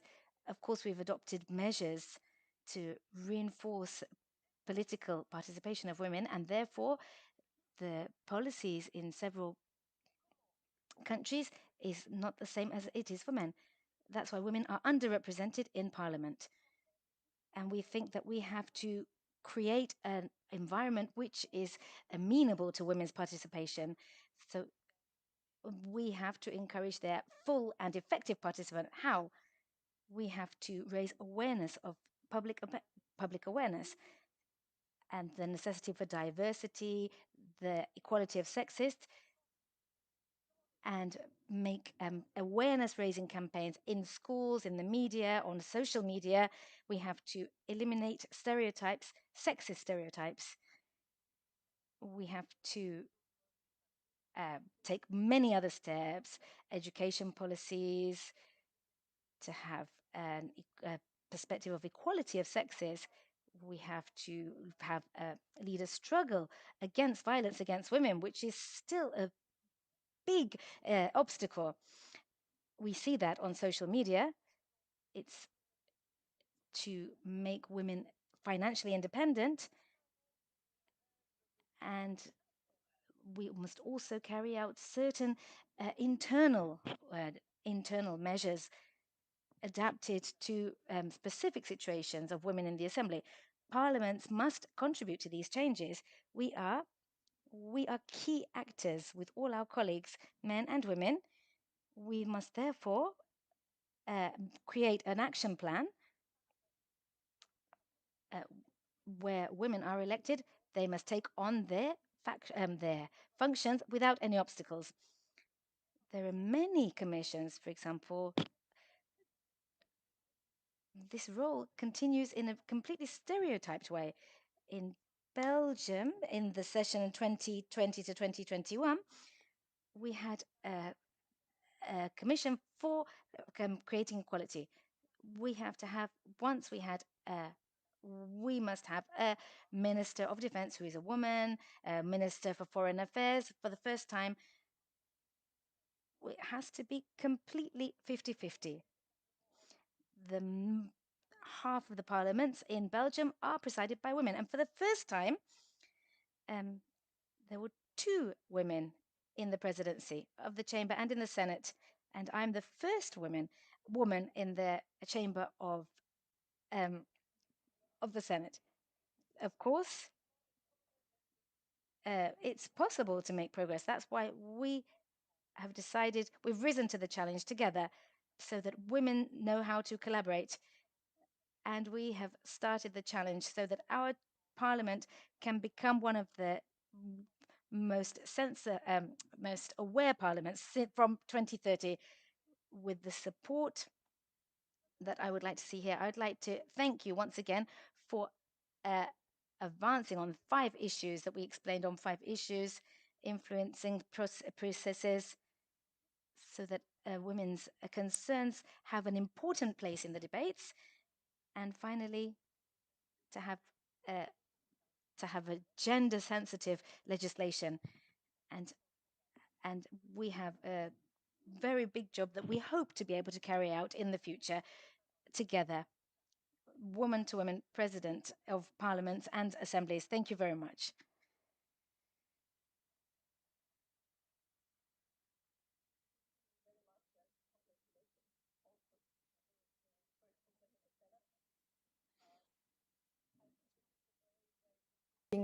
Topic, and we had very good examples. So I'm sure that there are a lot of comments, so we can take up 5 contributions for the floor. And I would like just to know where are we on the way to parity in your countries, in your parliaments? So if there are Japan, please, from Germany. Mhm. Thank you for giving me the floor.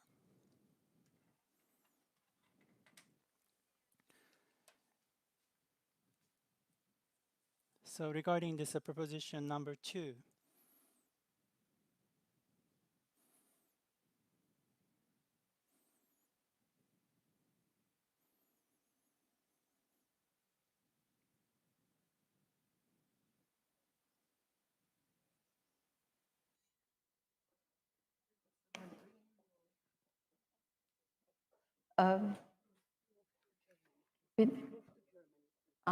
So we move on to Germany, please. Frau Roth, bitte.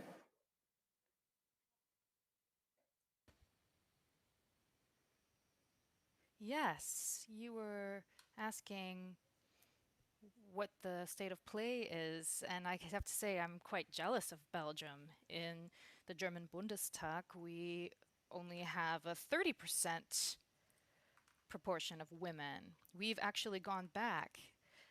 It's a setback. Before 1989, it's true that what we've experienced is a rise in sexism in the House. So that's why I think it's really important that we as women not just insist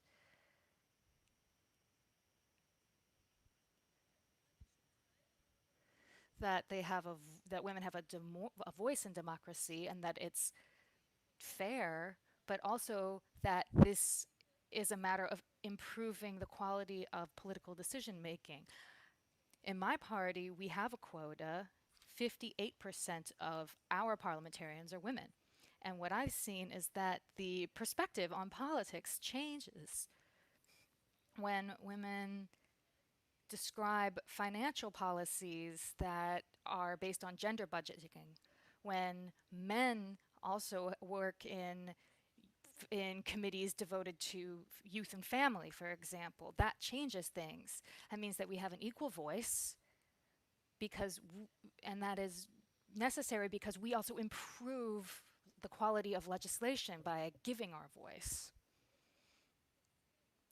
And I hope, we've got elections coming up in 3 weeks, and I hope that this changes for the better because it's been a really tough 4 years with 70% male dominance and only 30% women. We come to our next speaker, Madam President from Bulgaria, please.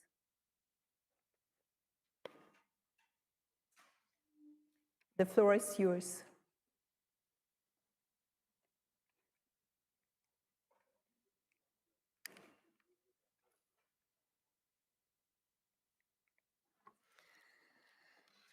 Chers collègues, je m'appelle Mukaddes Naud. Dear colleagues, allow me to address you in the name of the Assembly of Bulgaria and also for the name of the women in the Bulgarian Parliament. The pandemic has highlighted problems that have been a challenge for all, but particularly for women politicians, and particularly politicians who have had to make the right decision.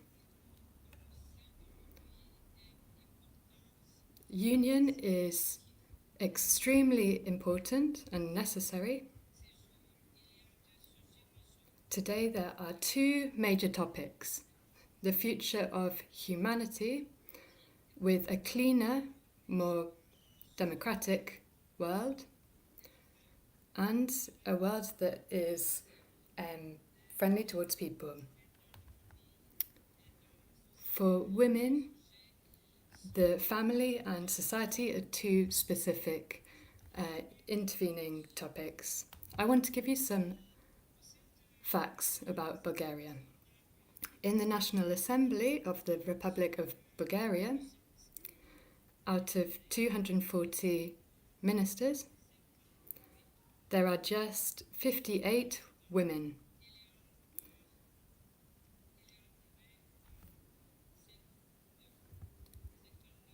And we have 59, there are 59 of these who are women, out of a full assembly of 300. There are very few women parliamentarians, but these are strong, they are very active personalities and active figures. People really know their names and they remember their acts. Women should really grasp the power that they have. And we should respect women's rights. These women should make the right choices for women and support and keep on fighting for women. And this will mean that we can make progress and change society in Bulgaria and in the world. Thank you. Thank you very much. Are there any other comments from the floor? Yes, Alassane, please. Yes, the floor is yours. Muchísimas gracias. Thank you very much. In terms of parity, the Central American region and the Dominican Republic is progressing step by step. In the national parliaments, we have legislated for women. This is an achievement. We have introduced quotas as well for the elections of ministers. This is such in Honduras, Panama, El Salvador, the Dominican Republic, and they have between 30 and 50% of women in the parliaments. In other countries, we have progressed a little more as well, not only in parity, but also alternating between women and men. So we still have a lot of work, but we have made some progress. Thank you. Thank you very much. Unfortunately, the list is closed. We have still now the speaker from Bahrain. نعم شكرا جزيلا سيدتي الرئيسة وددت أن Madam Chair, I wanted to talk about this very important topic, this very urgent topic, but I will start where my colleagues have stopped, and I want to say that we are speakers of parliament who are here present in this hall. We uphold a very important responsibility to participate positively and to change the stereotypes that all women suffer from all over the world. We are responsible for that. We are responsible for that in order to pave the way for other women coming after us. In the Kingdom of Bahrain, thank God, we have been able to be in the political arena, and we have around 19% women parliamentarians in parliament without the need of a quota and without what we call positive discrimination. Here I am, a woman in front of you who have been in office 3 times, and this third time I am a parliamentarian, but not only that, I have been elected as Speaker of Parliament, and this is the first time something like that happens. And that is why we are able to see the future will be better. And the Bahraini society, let me tell you, has been able to put aside gender issues and gender discrimination, where the woman has been given her due worth, the woman has been able to play a very important part in the legislative process. That is why I call upon all my sisters, all women in parliament, to really be the pioneers of change in order to get rid of the stereotypical images that we have all over the world, because the percentages of women in parliament so far are not enough. Those percentages are definitely not enough. It is a start though, and it is upon us. We are responsible to make sure that one day in the near future that percentage becomes 50% to reach true parity. Thank you. Unfortunately, we have to close the list from the floor, but I would like to ask you if you have any comments. Any comments on what was said? Yes. Talvez reafirmar apenas que é uma luta que toda I would like to reaffirm that this is a fight that all of us women, we should continue doing. We, the women that we are now parliamentarians, we should stimulate that more girls should get interested in politics. This we have to give more access to education to girls and women and girls in health and education. This is the way to pave the way for the women participation in politics. Yes. Okay. I would like to just say that in this change, we have to stress our rights. It has been a struggle that's been taking place for a long time. And I would like to re-stress that I hope that in the 21st century, after all of these struggles, that once and for all, we will obtain this equity that we hear about so much, because I think that it has taken too long and that we should be there with our contribution within our countries. Thank you.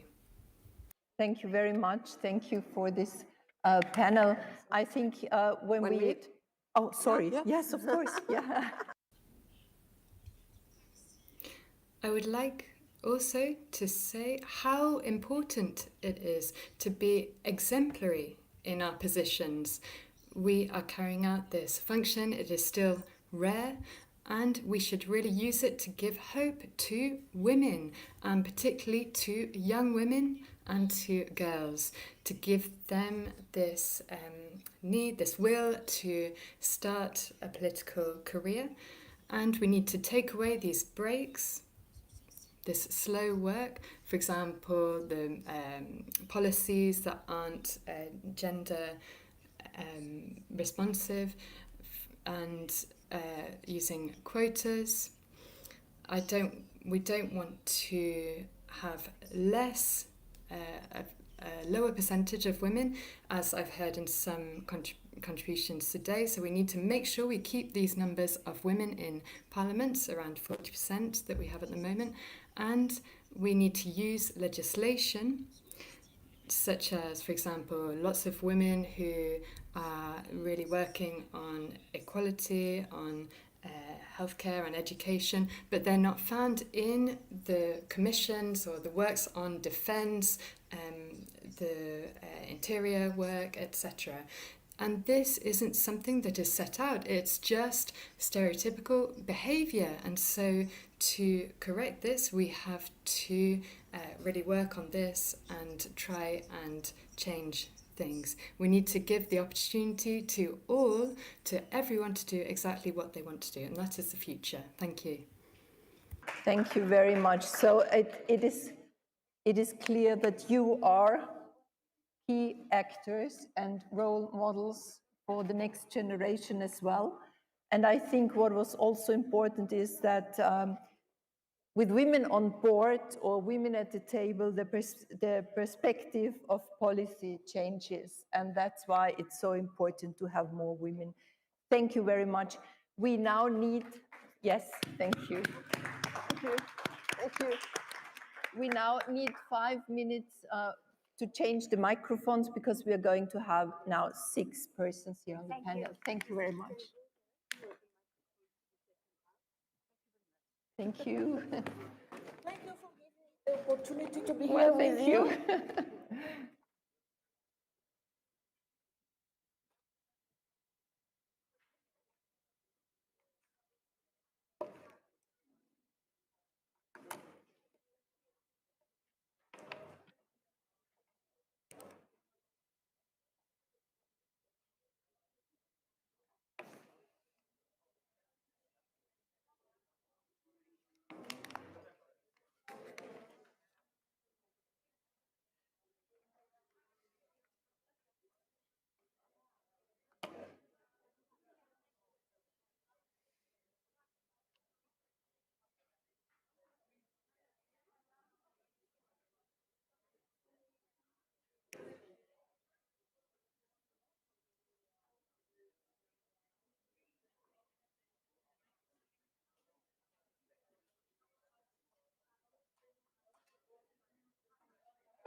So We have half of them.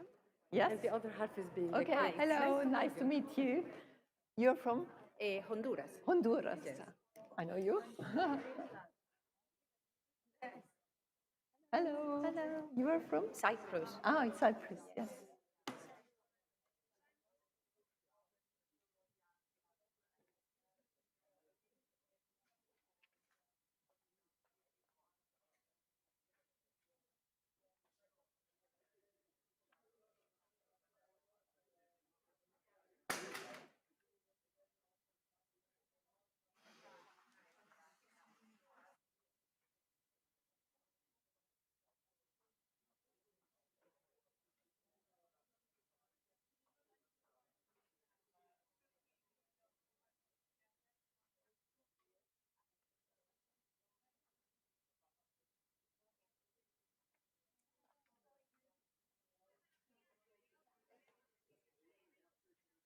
Hmm? Okay. Yes. Yes. Yes. Yes. Yeah.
Okay, so.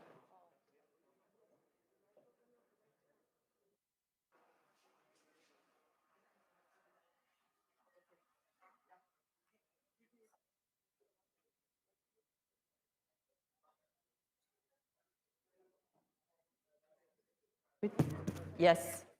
Thank you very much. Thank you. So we'll see. I hope the others work as well. While we are still writing the history of the pandemic, unfortunately, as we see, everybody's covering and we have to make tests. Unfortunately, it's not over at all. We have also to talk about the future.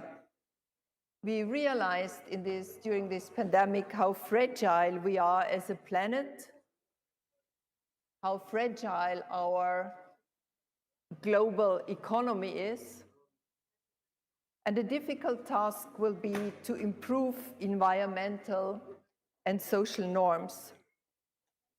Gender equality certainly will or might help us to do so. So we move on to the next motion on economic recovery. The motion is laws, policies, and resource allocations that aim to empower women economically will help to achieve a global economic recovery post-pandemic. As you can see, and we are very pleased, we have 6 women speakers here with us. And I want to welcome Ms. Akiko Santo, the President of the House of Councils of Japan. Welcome. Just a minute. Ms. Galina Karilova, the Deputy Speaker of the Council of the Russian Federation. It's a pleasure. Oops. Ms. Shabina Gafarova, the Chairwoman of the National Assembly of Azerbaijan. Welcome. Ms. Fanny Carolina Salinas Fernandez, the President of the Central American Parliament. Welcome. They will speak for the motion. And we have Ms. Anita Demetriou, the President of the House of Representatives of Cyprus. Welcome. And Ms. Claudia Roth, the Vice President of the German Bundestag. Thank you very much for being with us. They both will share slightly different views. So I would like to start with Ms. Santo from Japan.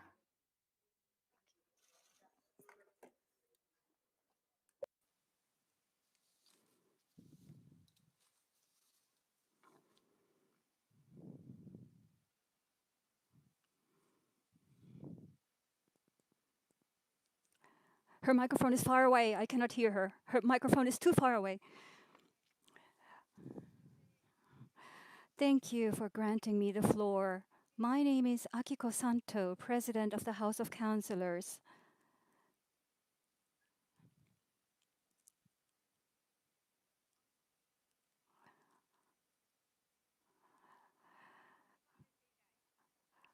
I'm delighted and honored to attend and address this in-person segment of the Summit of Women Speakers of Parliament, which the IPU convenes for the first time since we were affected by the pandemic.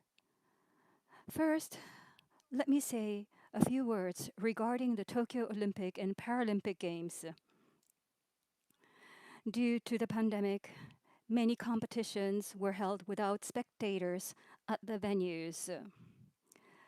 Nevertheless, the athletes who came to Japan after overcoming various obstacles put forth every effort into the exciting games, and those of us who watched them were and are deeply moved. On behalf of Japan, I'd like to thank all countries and nations who kindly sent their teams of athletes. Thank you very much, I say in English. Now, women are affected most by the consequences of the economic crisis triggered by the pandemic. The industrial sectors dealing with tourism, hotels and accommodations, food and beverage, etc., were financially negatively affected, and those are the sectors where many women are employed. As for irregular workers, the ratio of women is higher than that of men, and women are more likely to lose their jobs and receive less income. Now, let me give you an example of Japan. In April 2020, when the first state of emergency was declared, the reduction in the number of employed persons as compared to the previous month was for men 390,000 and for women 700,000. There was a noteworthy decline in the number of women employed in the sectors of food and beverage as well as hotel and accommodations. To counter this, An important policy, 2021, was enacted in June this year, which focuses on the active participation of women and joint participation of women and men. The policy's emphasis lies in promoting women's reacquisition of digital skills, education, and training.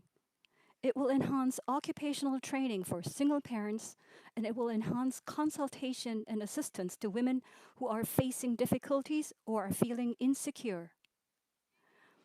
Important to note is the fact that in Japan, unfortunately, gender equality and joint participation of women and men had not progressed in normal times. I regard this crisis as an opportunity to deal with structural problems which have not been visible. I am convinced that reviewing the conventional way women and men are regarded, reviewing the fixed gender-based roles, and working on and drafting legislation to empower women are key for Japan to achieve growth after the pandemic. Over the past 2 years, I have been attending many discussions as president of the House of Councillors and saw that in these difficult times, many women parliamentarians have actively raised issues and deliberated policies from various perspectives. This made me realize once again the importance of incorporating the competencies of women in vital posts that deal with policy decisions. I hope that this forum will grant me another opportunity to absorb various views from my esteemed colleagues. Thank you very much for your kind attention.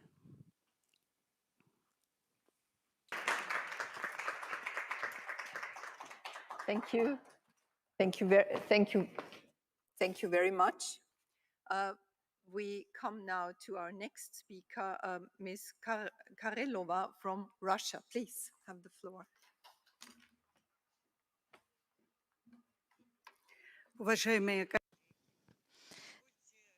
Distinguished colleagues, let me welcome all the participants to this summit. On behalf of Valentina Matvienko, the Speaker of the Council of Federation. Indeed, the pandemic affected not only health of our people, but our economies.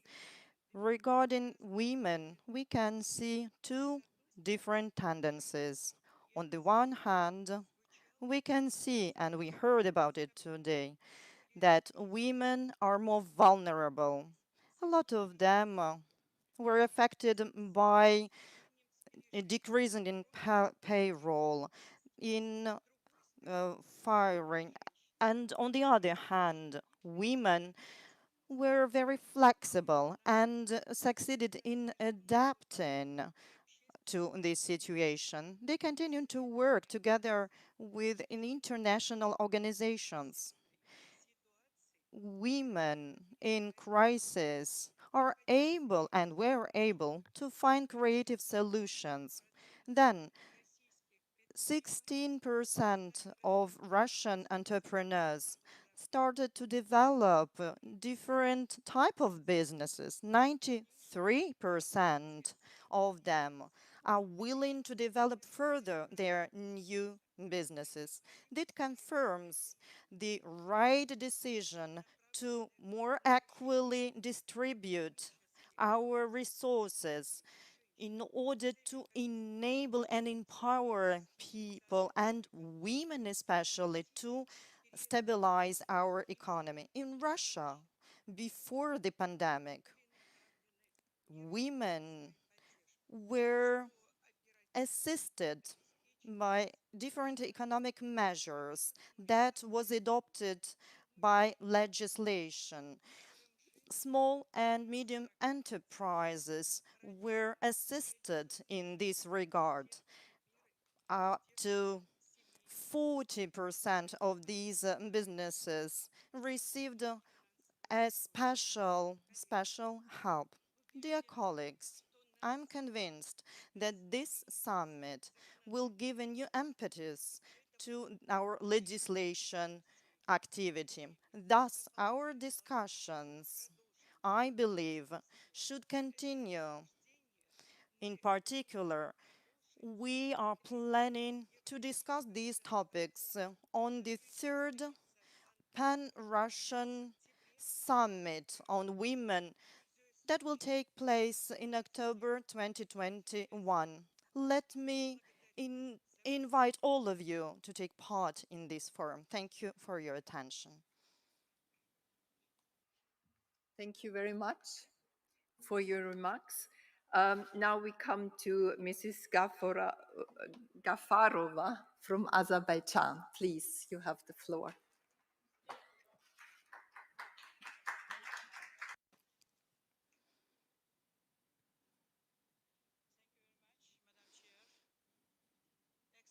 Ladies and gentlemen, it's my pleasure to attend this summit and to give speech.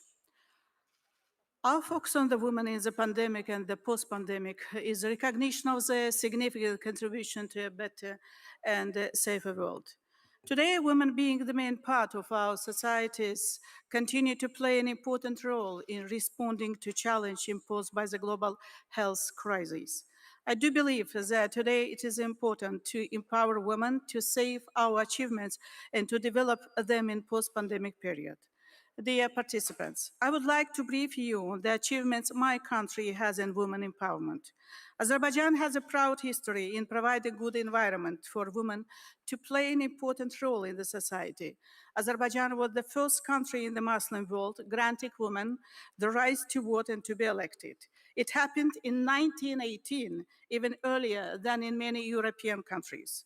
After restoring its independence in 1991, Azerbaijan has made considerable progress in empowering women, including the establishment of the State Committee on Women Issues, orders on the increase of role of women, and state policy on women, as well as adoption of various laws dealing with the eradication of gender inequality and violence against women.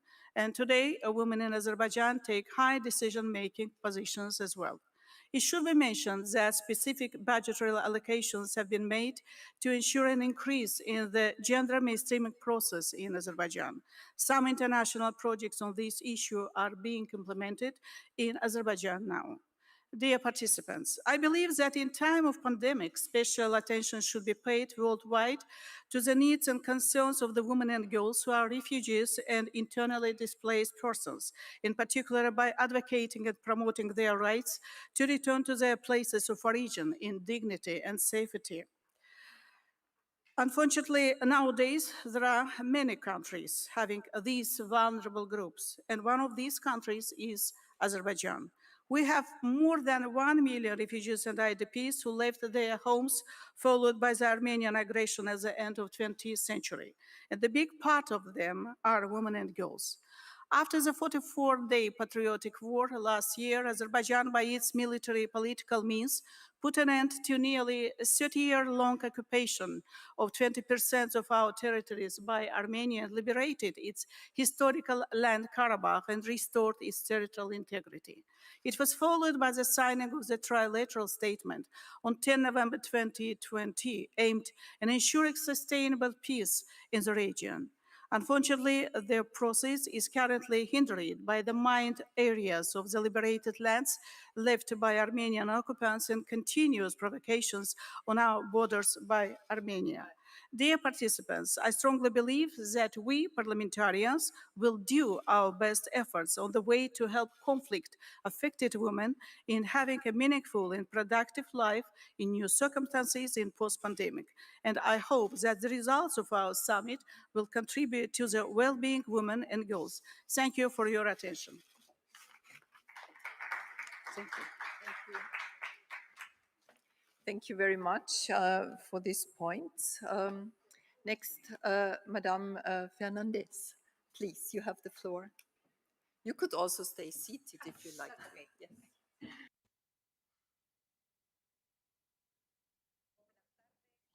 Good afternoon, dear colleagues. It's an honor to be able to speak to you as the President of the Central American Parliament, a political organ of the system of integration in Central America and the Dominican Republic. The pandemic provoked by COVID-19 surprised the entire world, the whole world, and it had unbelievable consequences as nobody was prepared to face such a disease, an invisible enemy, an invisible but deadly enemy that provoked confinement, isolation, that made women carry out many roles, of which today we are still continuing to do. As women during the pandemic, we had to carry out more tasks. We are mothers, we are teachers, full-time teachers, housewives, wives, psychologists, nurses, workers, etc. And also during the pandemic, that was when more attacks against women were registered, more abuse and family violence. The situation of quarantine or confinement brought about serious threats to the many women's and children's or girls' safety, as the time that women were spending at home increased. And so they had more jobs and more tasks to complete, and they had less time to be able to seek help. So some regions, at least 1 in 4 women experienced physical or sexual violence caused by their partner in most of the Latin American countries. The pandemic highlighted disequality between men and women, but it also highlighted the importance of care for sustainability of life. So it's important to be able to reflect in this space and be able to point out the small visibility. We need to point out the importance of women to take part in the economy of our region. We have to think about the responses to the needs of the population from a point of view of gender is very important, and we have to work towards incorporating the perspective of gender in macroeconomic policies of social protection and employment, amongst others. According to CEPAL, the 7 years of slow economic growth that have been accumulating in Latin America and the Caribbean have increased poverty and inequality, can also affect women significantly. Just if the effects of COVID-19 led to the loss of income of 5% of the population, poverty could increase by 3.5%. This implies 107 million women in the region that would be in that would fall into poverty. It's very important that we are able to reflect on this data. Various institutions today are providing for us. Thank you very much. Thank you very much. Impressive figures, yes, we heard. Now the next one is Ms. Demetrio. Please, you have the floor.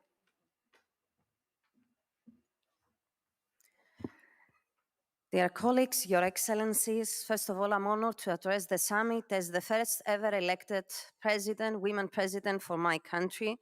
And you will allow me, before anything else, to express my grave concern over the unspeakable humanitarian crisis that is unfolding across Afghanistan.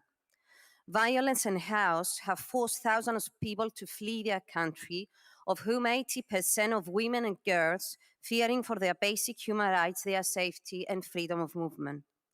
Afghan women and girls are at risk of being deprived of their participation in public life, their access to education, employment, health and justice.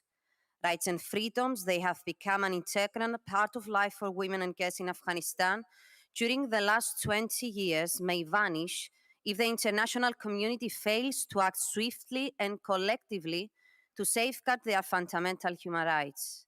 As legislators, we must do our utmost to ensure the security of Afghan women and girls, provide humanitarian aid and support, and make sure their voices can be heard.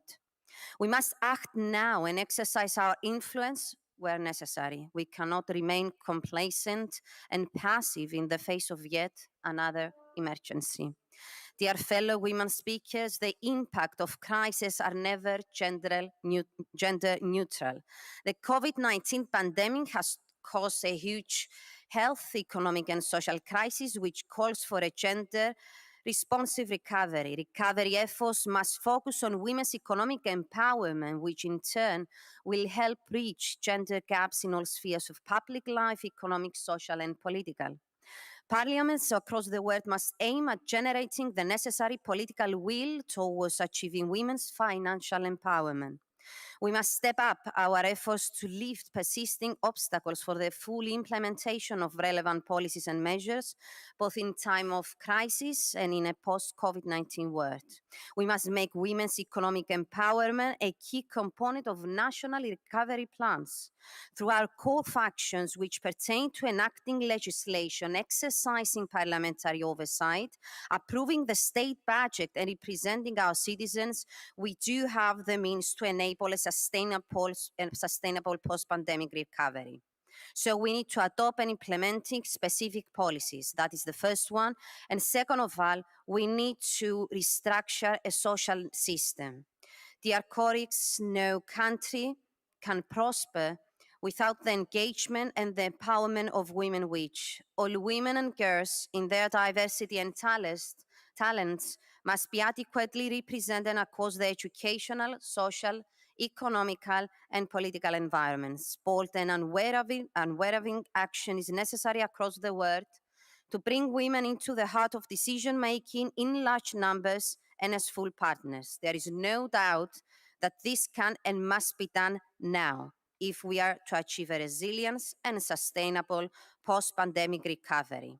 So let's merge together in action. Thank you.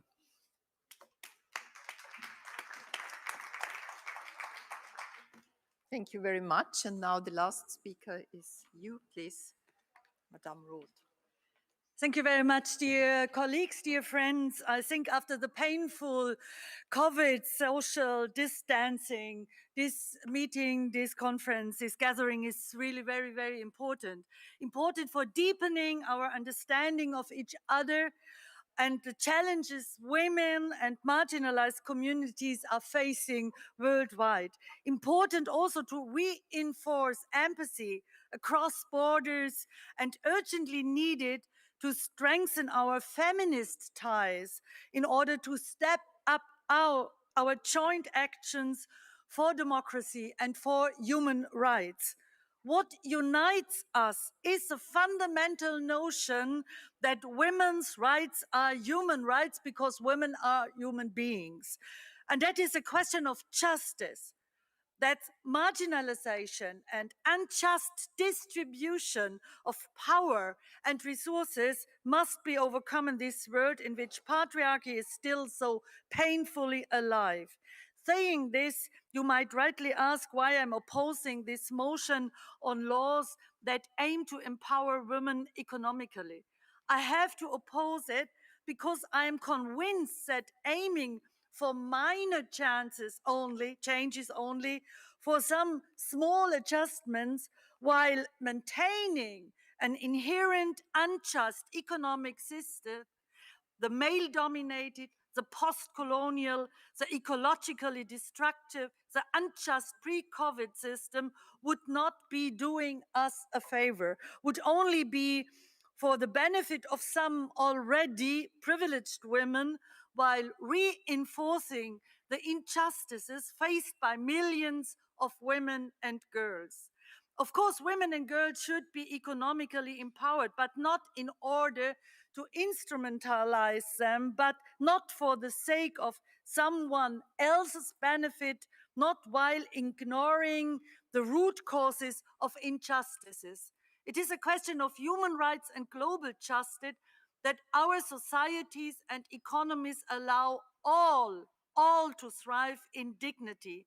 So when we think bold, we have to be in favor not of economic recovery, but of economic transformation, a feminist, a decolonial, a socio-ecological transformation of our global system that includes the redistribution of unpaid care work, that includes just allocation of resources between the North and the South, between all genders and all people, that of course includes combating the climate crisis. So let's be bold in our demands. Let's not aim for minor chances. Let's aim for feminist transformations. And let us not forget the women in Afghanistan, the girls in Afghanistan, and I won't forget the brave and courageous women of Belarus, like Maria Kolesnikova. This morning, she was sentenced to 11 years of prison. Why? Because she was fighting for democratic rights and freedom.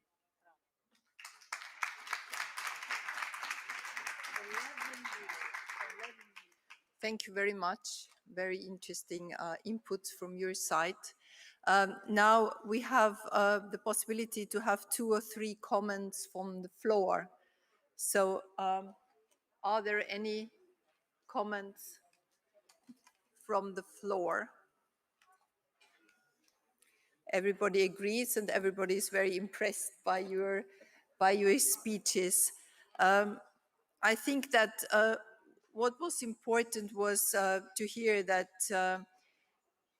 we have to think big. We have to change systems, because if we give women just a little bit of power, or just, for example, if we have female parliamentarians in parliament, then there is the question, do they really have power? So we have to empower women in any case, but we also have to think big.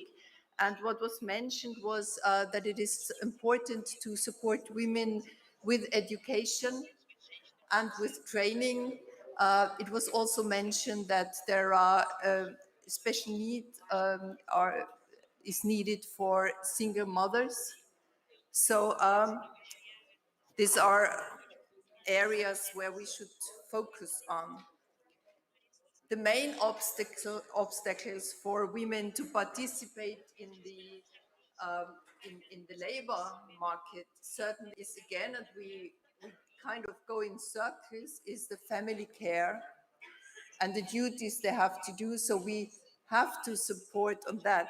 In all the sessions, this was one of the main issues.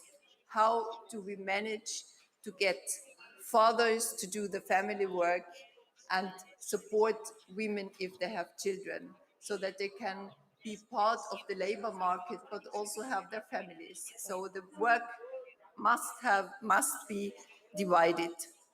Any comments so far?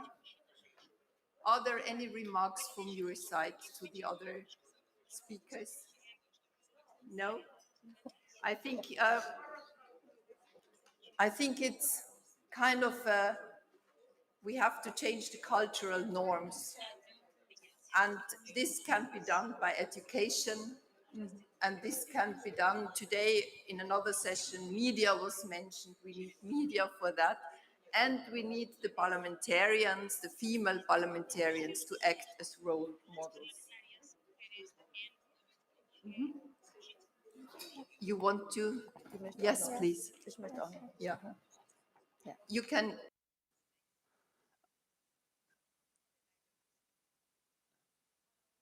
Thank you. I'd like to actually take this opportunity to ask questions to the floor. In Japan, we have women who run business, and they also create a business for babysitters, providers, and food industries. And we see a lot of growth of businesses run by women. But those business women have issues. When they are to try to embark on this journey, financial aid is very difficult to gain through the financier. That's a bottleneck of entrepreneurship among women. So I think education in this area needs to be given in a way that the women will be trusted in the first place in the banking industry, so that they're going to lend money to those women. I think we need to create system like that. Thank you. Women into the bank system and economy. Madam Roth, you wanted to have the floor.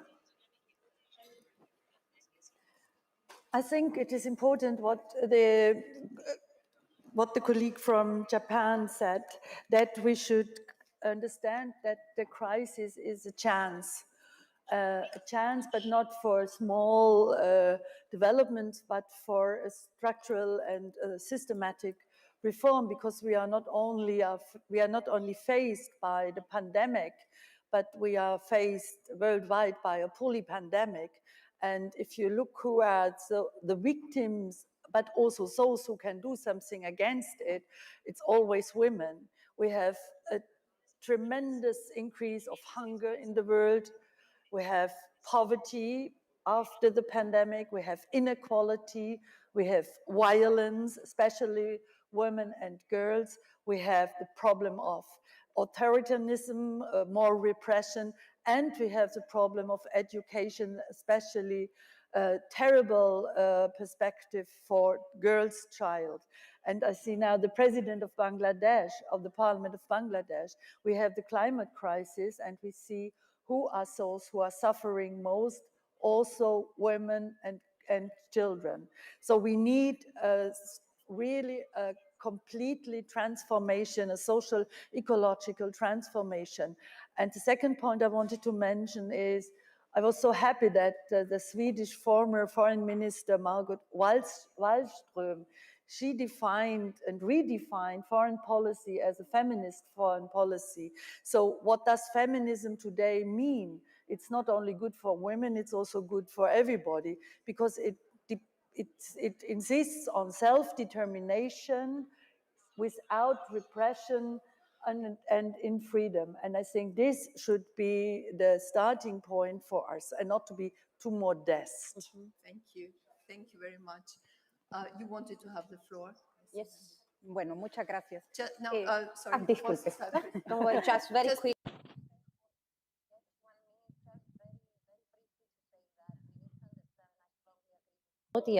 That equality is a matter of democracy. So we need to, what we are saying today, it needs to be addressed to everybody, all the men in the world, the presidents, the MPs, and realize that all the matters of human rights, they are not only concerned by women. So the crisis it is, dear Claudia, a chance for rebirth, for opportunities, because I strongly believe that all the problems they are brought to the surface now, it is our main task as legislators, as the presidents of the House, to be in front and take the initiatives, stand in front of everybody and give a clear and a crystal political message that we will not leave the society as it is, and we are not going to spend another 200 years until we will succeed the equality. So it is in our hand to give the right direction. Thank you. We are not patient anymore. Right? Yes. Muchas gracias. Realmente, I agree with all my colleagues here. The main point is education. That's the main pillar for women. Education for women. In Central America and the Dominican Republic, we're fighting against early pregnancy, teenage pregnancy. Girls of 13, 14, 15 years are having babies. And we have legislated, but it's not enough to just have legislation in Parliament. The main point, the fundamental point here is education, because the more educated we women are, the better opportunities we will have. That's why I think that, as well as legislating on so many issues in order to be able to protect us as women, we also need to implement policies, clear, direct policies for women's education. And that is how we will succeed in having better rights. Thank you. Very interesting debate. I think we have to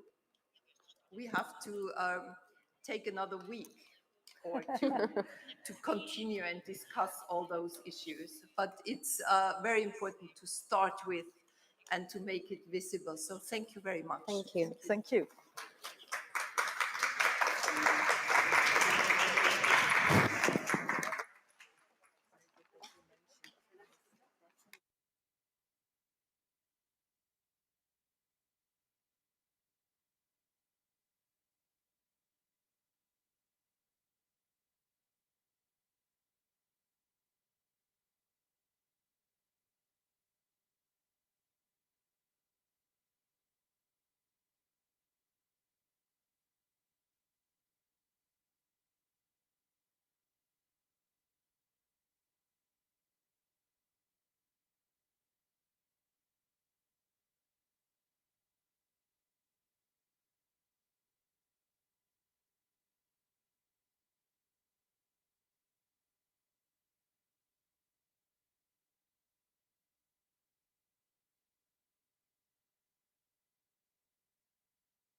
The panelists, please put on your microphones.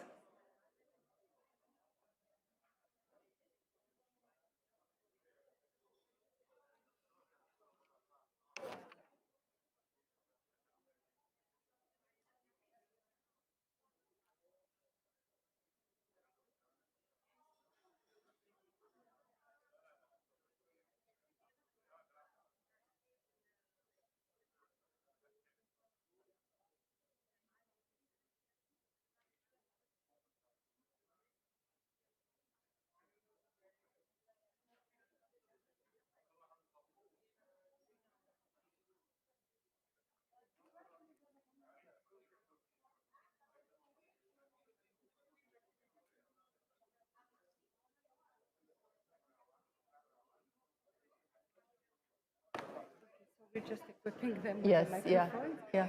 And if you want to say that again, apparently Okay. there's not engagement enough on social media. Okay. So don't hesitate for them Yes, to come. yeah, I'm yeah, bringing them. okay, thank you. And I think we're fine. We're fine, yes. We'll shorten the... Okay. Well, so we have...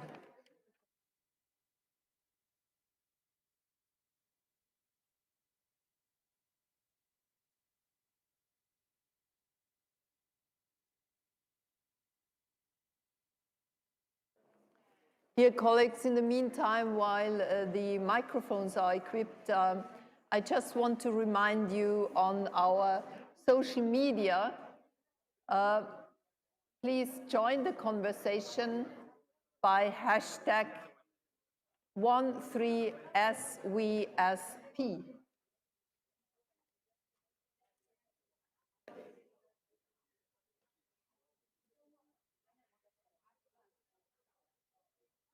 Hello, nice to meet you. Yes, very Thank nice you to very meet you. much.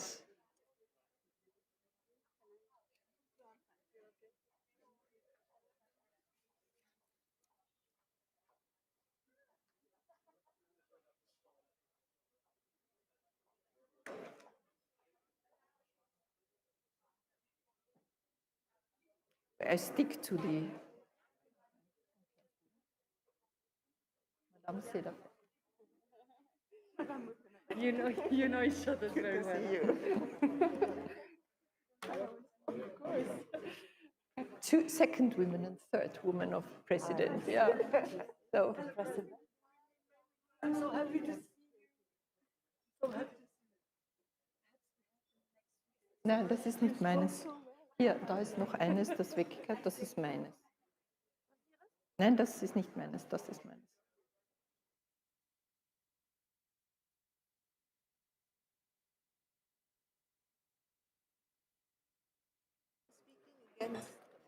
Yes.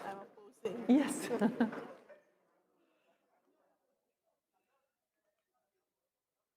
But it's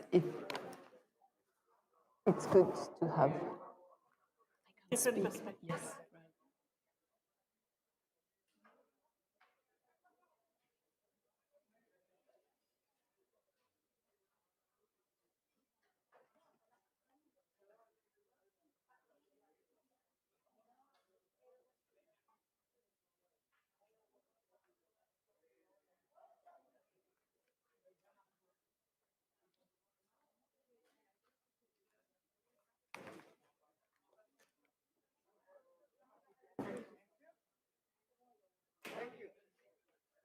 Welcome. Please take a seat.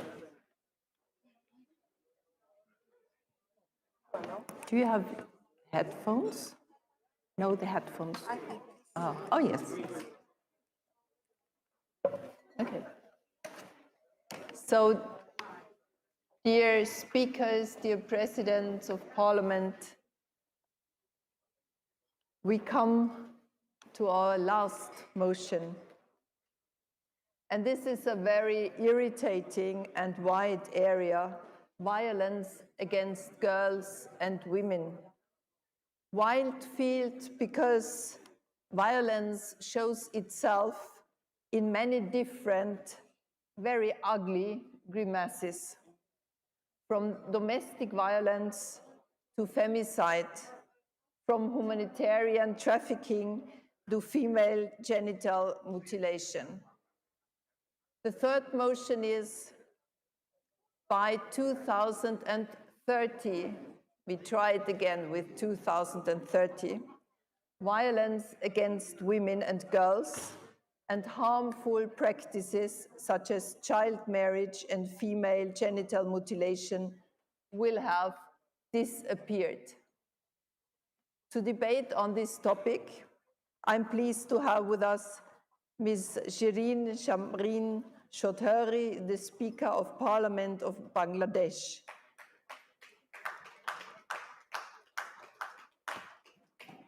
And Ms. Mabel Chinomona, the President of the Senate of Zimbabwe. They will speak, welcome, they will speak against the motion.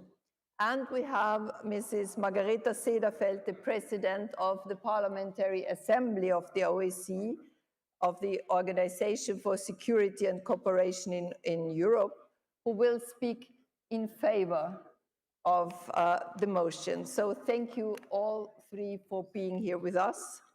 Let me start with you, Madame Chaudhary, please. If you want, if you wish, yes.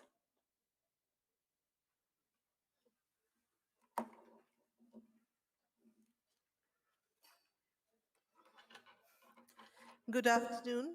Warm greetings from Bangladesh Parliament. It is indeed a great honor to join the 13th Summit of Women Speakers of Parliament and take part in the debate, Motion 3, quote, by 2030, violence against women and girls and harmful practices such as child marriage and female genital mutilation will have disappeared, unquote. I thank IPU and the Parliament of Republic of Austria for this well-arranged event in the beautiful city of Vienna. I will be speaking against the motion this afternoon. Year 2030 is not even a decade away. It is knocking at the door. This gives us very little time to achieve the rather overambitious goal set out in today's motion, dealing with century-old persisting problem, violence against women. Violence against women is a long-drawn, complex issue impeding the progress of women empowerment and gender equality. It is embedded in multiple factors: deep-seated stereotype mindset and thinking pattern, set perceptions and notions, conventions, customs, norms, practices prejudicing women and girls, socioeconomic and cultural factors, gender-based discrimination, and many more. Bringing about positive changes will require educating and empowering women and girls, adopting innovative and proactive policies and legislation. It needs more women representation and more women leaders in different sectors for impactful change. But what do we see? What is the ground reality? The ground reality is quite different, and that is why I say the goal is not achievable by 2030. At global level, only 25% representation of women parliamentarians, even in the light of reserve seats for women. And there are many more quota and reserve provision for women in different sectors, but still we are not being able to ensure parity yet. While 70% women work in health sector, only 25% are in leadership position. Political parties often committing to have 33% representation of women within a certain time frame do not comply with their commitment. On top of that, daunting challenges have arisen due to COVID-19. We need to adopt important strategic and recovery plans to deal with that. COVID-19 posed disproportionate burden on women by reinforcing pre-existing inequalities and deepening gender-based violence on women and girls. This requires focused attention and innovative steps to deal with the differentiated impacts of pandemic. Child marriage, for instance. There are legislations to restrain child marriage in many countries of the world, but still we see that it continues. It is more because it is deep-seated, and we need to encourage the work of a girl child within the family framework, within the society, in order to put a restraint on child marriage. So legislation alone is not being able to deal with it. Unless we increase women representation in all spheres, public, private, unless we allow women to climb up the ladder to have leadership positions, unless we bring about policy and legislative changes through gender lens and perspective, create awareness and educated all, including men, against stereotype thinking, economically empower women and educate girls at a much faster pace to get there by 2030. But I don't want to sound pessimistic. We cannot take forever to achieve the goal, nor can we give up. Violence against women is grave violation of human rights. Violence against women cannot be allowed to continue. Violence against women must stop and must stop now. Thank you very much. We must therefore choose to challenge gender inequality as a movement, attracting wider audience, and as we celebrate Beijing Plus 25, we have to work together to achieve the goal and free women being subjected to such violence. I would like to conclude with a quote from British Premier Margaret Thatcher, former Premier. "You may have to fight a battle more than once to win it. Let us continue our endeavor in achieving an equal future for all." Thank you all. Thank you. Thank you very much. Ms. Kinumana, please, you have the floor.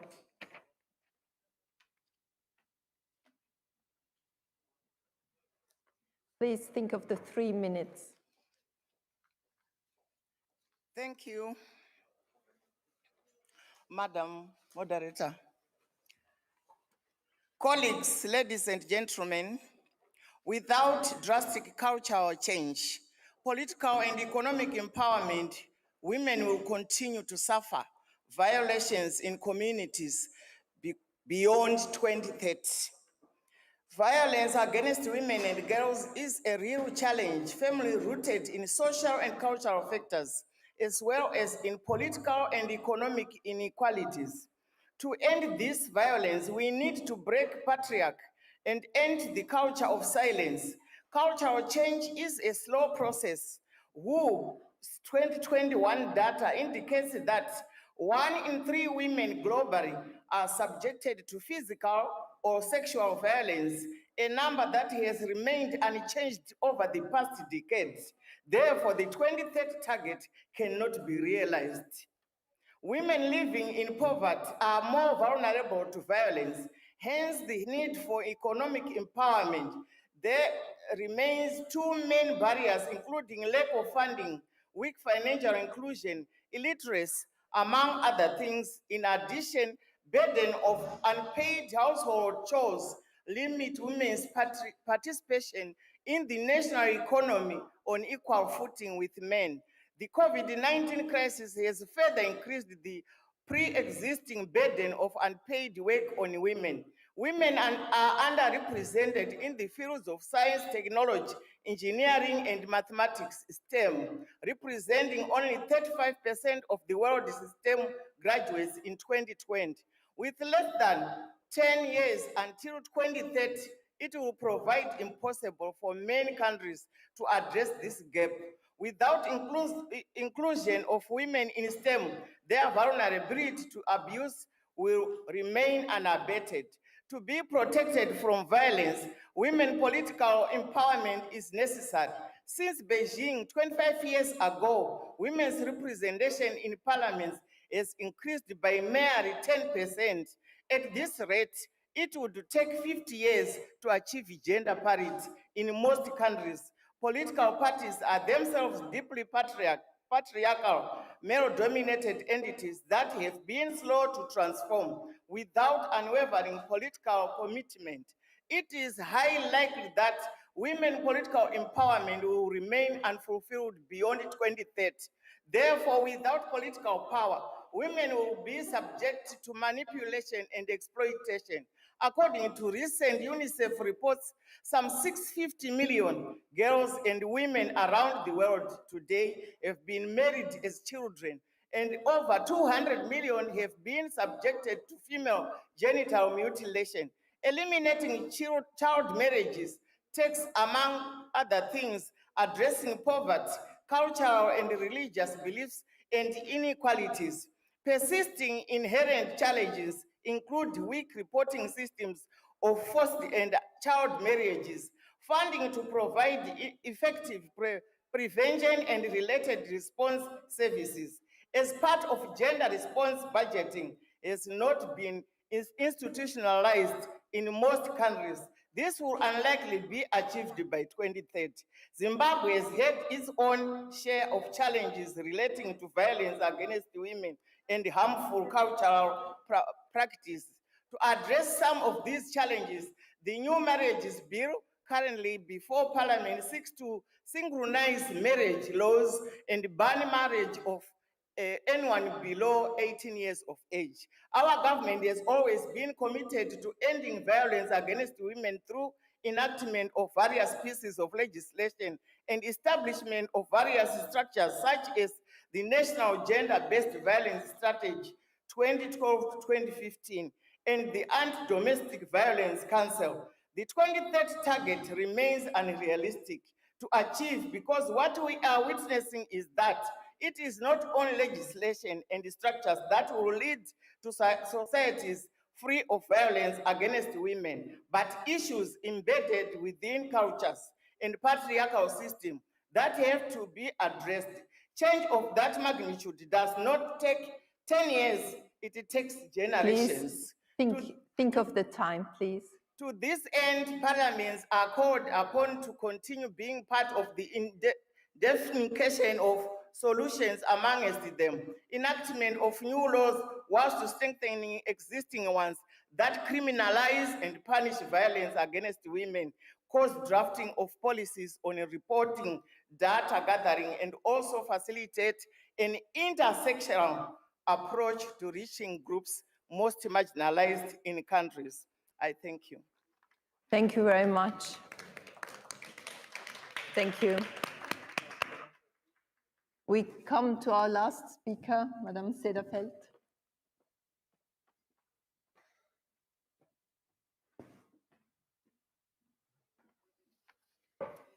Thank you, Madam Moderator.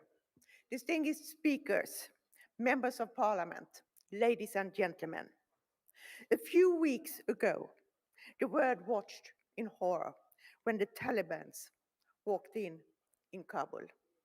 I mention this because Afghanistan is have observer status to OSCE. Countries around Afghanistan are members of OSCE. We saw a horrid image of men, women, children risking their lives to escape an oppressive regime. The regime of the Taliban is synonymous with violence and the oppression of women.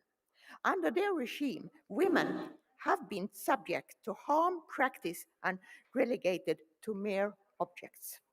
Yet, over the past 20 years, Afghan women have made great contribution to rebuilding a state and a more equal society.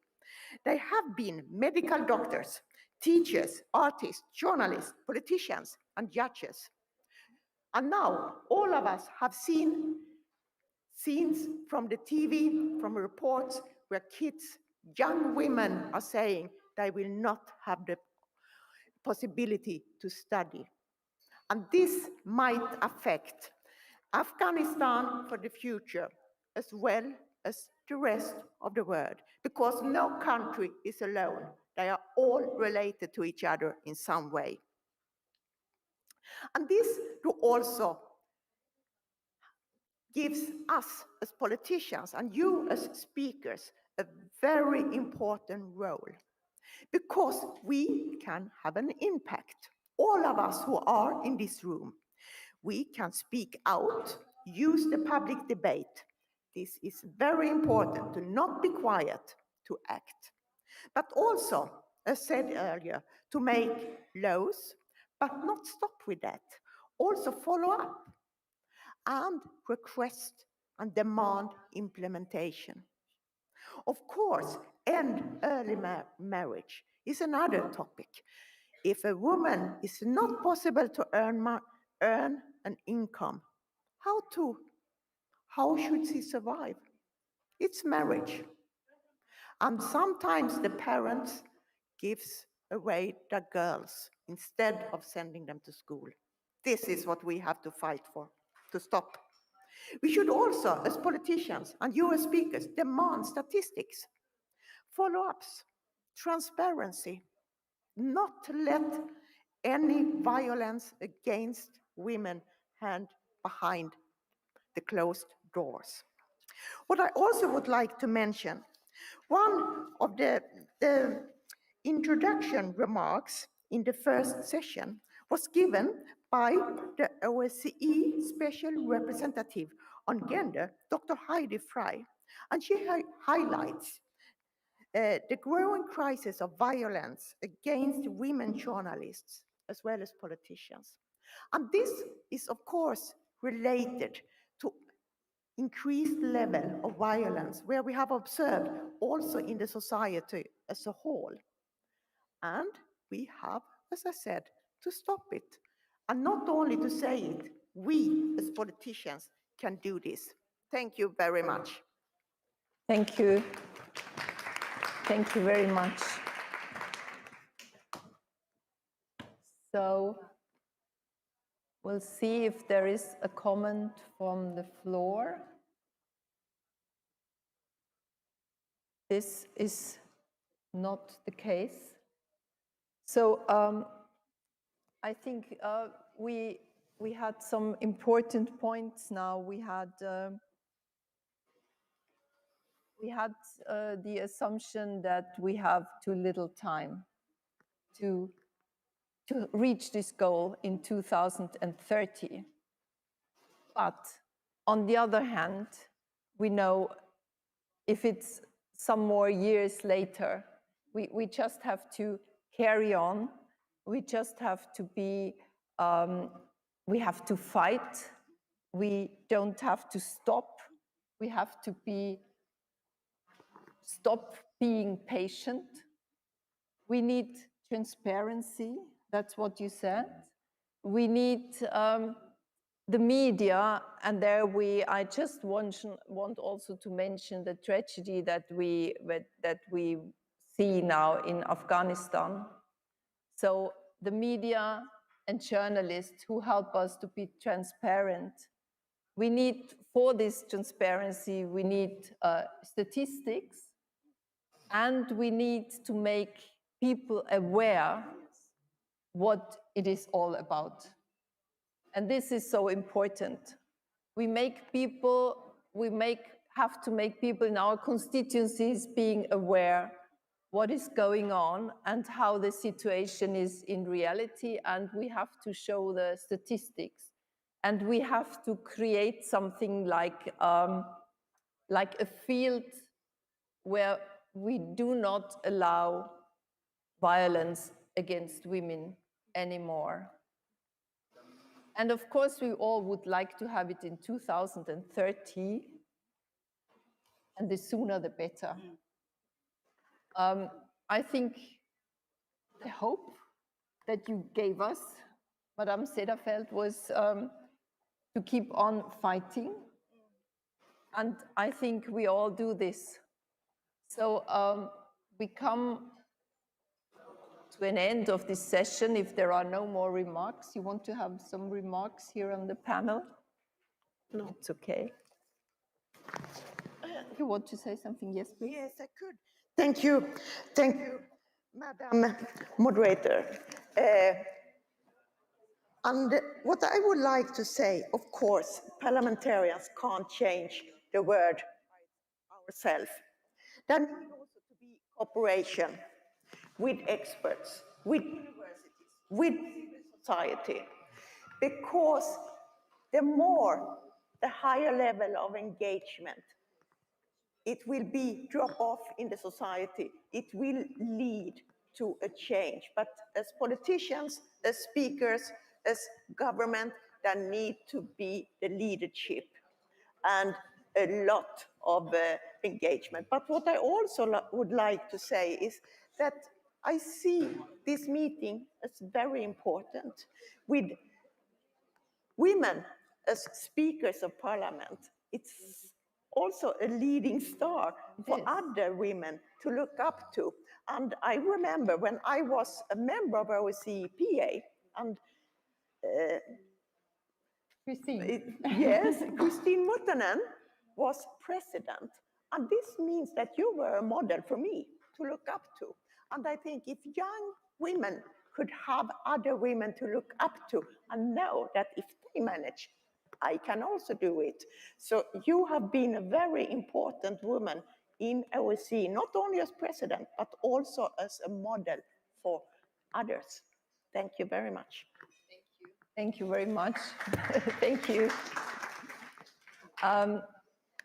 Dear participants, dear speakers, thank you very much for these fruitful and very inspiring discussions we had now, and we had the whole day.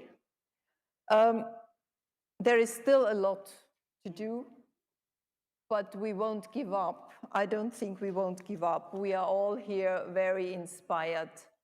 And I just want to thank you very much for your participation and for your fight. It's not just for us, it's for our daughters and our granddaughters, and it's for the girls and boys, because I think only together men and women can change the world, but we give the kick to change the world. So thank you very much. And now I give over the floor to our chair of the whole session. Thank you. Thank you so much, and thank you, Ms. Martin, for your inspiring way of moderating these two sessions. Thank you so much, and thank you to all who have contributed to the discussions. It's been an important day, and we need more time to talk, but we will take that time and we will meet again, right? Now we will actually meet again in 5 minutes. I will say that we will have a short coffee break, only 5 minutes, and then we will be back here for the closing session. So Have a small coffee break, and I'll see you back in 5 minutes, 15:45. Thank you.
Hello.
Okay.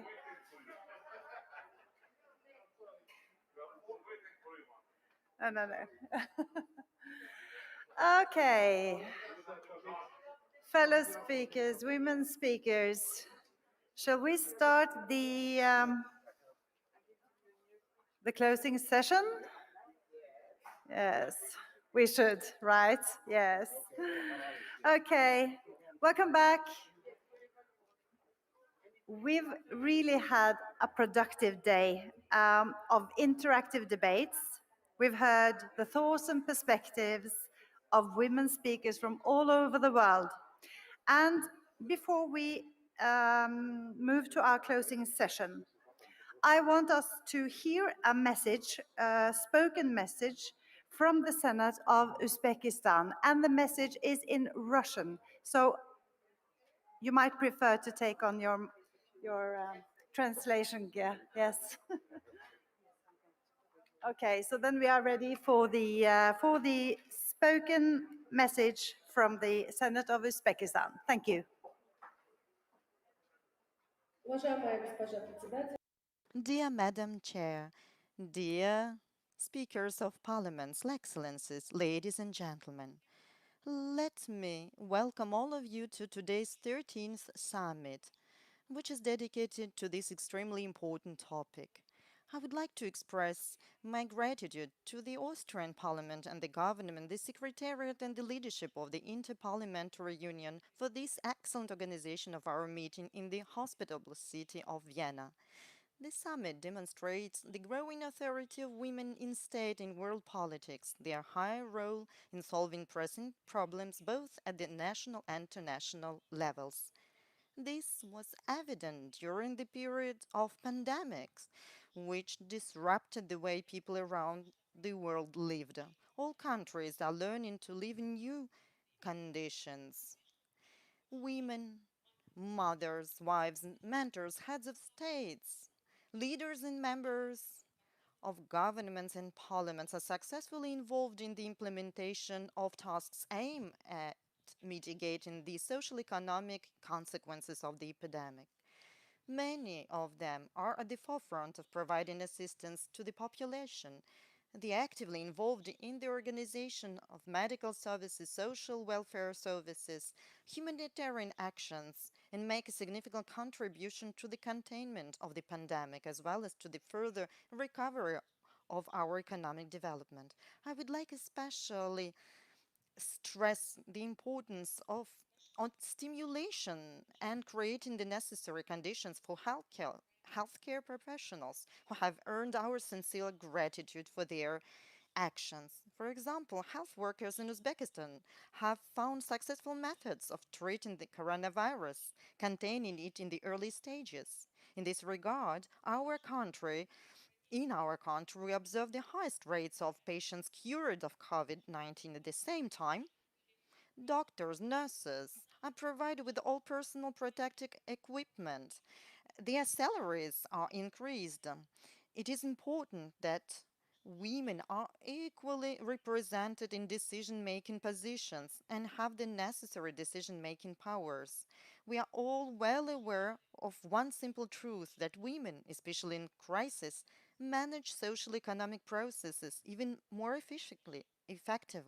In Uzbekistan, women in decision-making positions are actively involved in preserving the achievements and contribution to the country's further progress. They are women deputies, parliamentarians, ministers, mayors of cities, even bankers, heads of more than 400 NGOs dealing with women's issues and rights.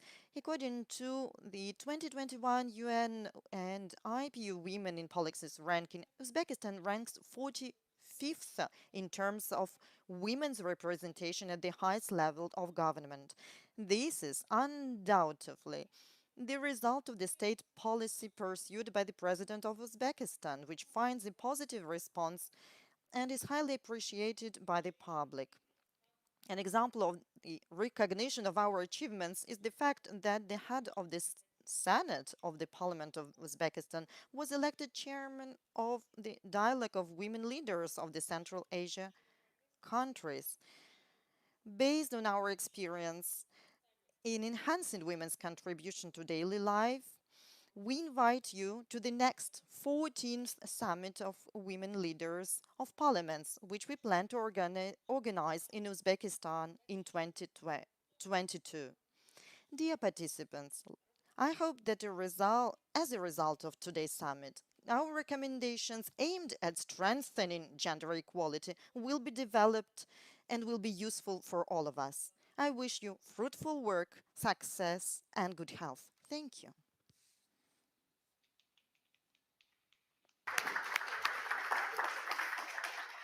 Well, thank you so much. Thank you, all of you who took part in the two sessions of exciting debates. All of your interventions coming from various perspectives are a valuable contribution to the overall deliberations of today's summit. During the first session, Women in the Pandemic, a tribute to everyday heroes, we heard interesting discussions from fellow speakers of Parliament on how women are indeed the true heroes of the fight against the pandemic and the importance of guaranteeing that women are also an equal strength in levels of decision-making. We heard views on the provision of financial support for domestic care work while ensuring that women remain in the workforce through a more equal division of care work. We listened to discussions on the need for universal, gender-responsive social protection systems that must be addressed through legislation and changing our societal expectations of women and the family.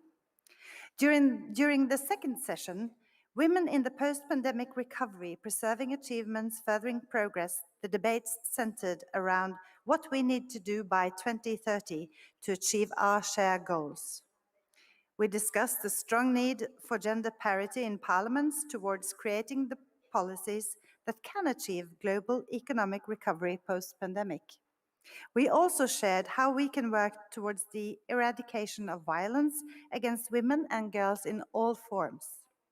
The pandemic brought us new challenges, such as global inequities in vaccines and access to medical support. However, it also gave us new opportunities, and women in power are showing the way on so many fronts. This debate reinforced that having gender-responsive legal reforms and economic policies that recognize women's unique work should not be separate from COVID-19 recovery, but must be integral to it. And that for building back better, we need to build back more equal. And speaking about challenges, as our fellow speaker from Cyprus emphasized in her remarks, we must stand up for women and girls' rights in Afghanistan. Sadly, Ms. Favza Kofi did not arrive in time for today's summit, but we look forward to hearing her tomorrow. The Afghan girls and women rely on our support in these difficult times.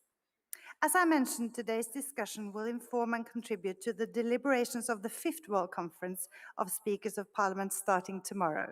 Making gender equality and the empowerment of women and girls a priority on the global parliamentary agenda is urgently needed now more than ever. I would like to end by calling on each and every one of us to act now and to act together. We need to seize this opportunity to take bold, sustainable action for a gender equal tomorrow. Side by side, our parliaments can inspire the change we wish to see in our societies. And then I would like to call on Mr. Harald Dossi, the Secretary General of the Austrian Parliament, to deliver his closing remarks. So, Mr. Dossi, the floor is yours.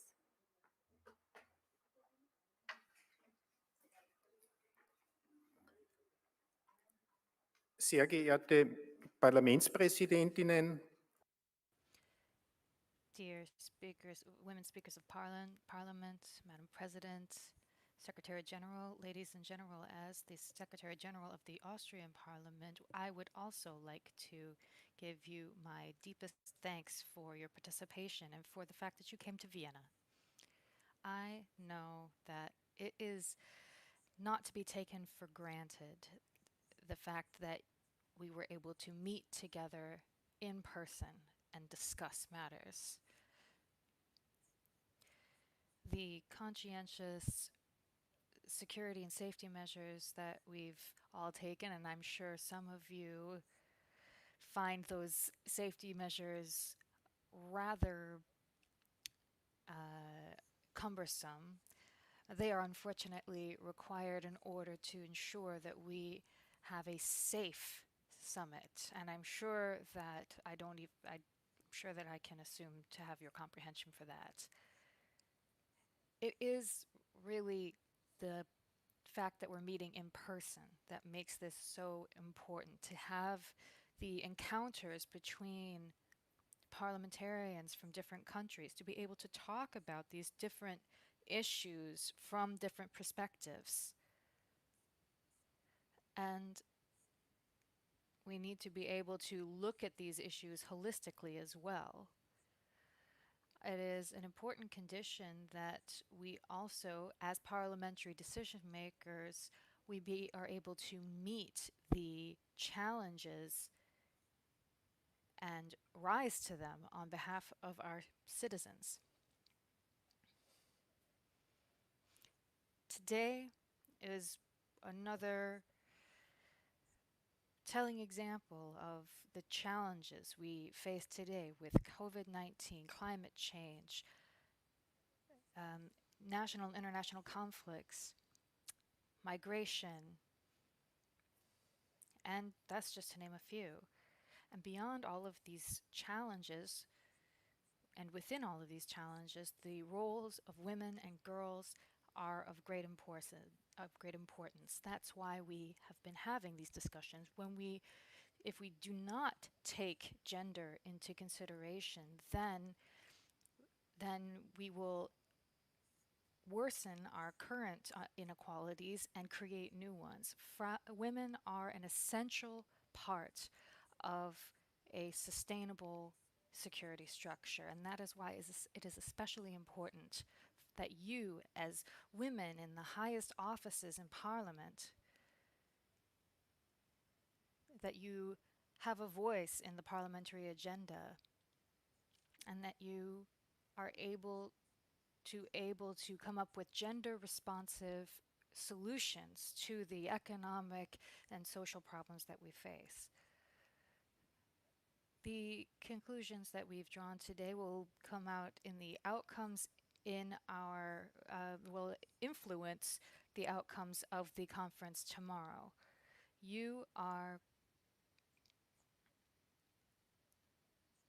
We are interested in making this a priority on the agenda for all parliaments. And that being said, ladies and gentlemen, I would really like to say thank you for your important contributions today. And I would like to wish you more fruitful discussions tomorrow at the 5th World Conference of Speakers of Parliament. Finally, I would also like to express my deepest thanks to the employees of the IPU, Mr. Chungong at the head, Philip and his team, and then of course my colleagues in the leadership of the Austrian Parliament. I would like to express my deep thanks to you for your organization. I would like to wish you all a great afternoon and evening in Vienna, and I look forward to seeing you tomorrow. Thank you very much. Thank you so much for your remarks, Mr. Doss, and thank you for hosting us in this beautiful city. For the final words, I invite Mr. Martin Chungong, the Secretary General of the Inter-Parliamentary Union, to give his closing message. The floor is yours.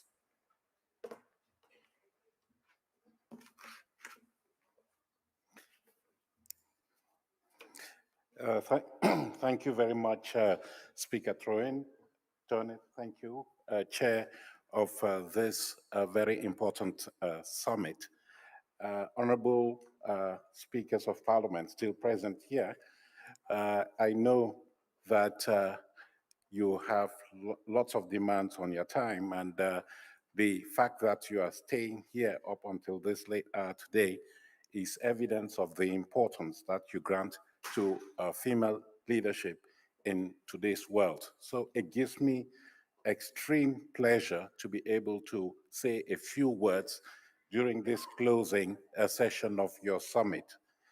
I have seen the number of men who have preceded me to this podium, and I think that this symbolizes what Speaker Sobotka was saying this morning, that we need a behavioral transformation. Men should feel duty-bound to continue to work together with their female colleagues to effect the change that we need in society and bring about gender equality, and also to fight against violence against women. So it gives me pleasure, dear colleague Harold, to be here with you to show that the men are also with you, female leaders, to work towards that beneficial change that we want. I have been on and off in this room, and I have heard a lot of interesting things that have been said.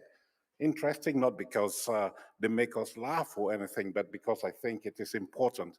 It is evidence of the importance that we attach to the issues that are on the global agenda, the fact that women leaders can make a change. As I say, we have heard a lot about what women are doing and have been doing in the global effort to stem the pandemic. It has been impressive to hear those sacrifices that women have been making, the burdens that they've assumed in order to make sure that the world doesn't go down with the pandemic. We have heard you discuss efforts to ensure a gender-responsive economic recovery. And there you have talked about fair compensation and equal division of domestic work between men and women. And they need to come up, as you said, Speaker Troin, they need to come up with universal social protection systems that cater equitably to men and women. From the policy level, we've had examples that you have given of what is happening in many countries, the progress that has been made, the provision of financial support to families for childcare based on the number of children, early retirement for women who have children with disabilities, mental health hotlines that support children and adolescents as they bounce back from the pandemic. And of course, policies that increase women's participation in decision making, which ultimately improve the quality of legislation. I think there is no doubt, as has been mentioned, that when women are involved effectively in decision making and in fashioning legislation, we come out with more effective outcomes. Speaker Trone, you talked about building back better. And this means building back better, including addressing in a fair and equitable manner the differential needs of men and women. The pandemic has exposed us to some of the flaws in our society. And we, as we move towards the COVID-19 recovery, we need to ensure that there are stronger policies that are in place and can fill in the gaps. And it is your role as the parliamentary leadership to show the way for recovering in a better fashion. We count on your unflinching support in this regard.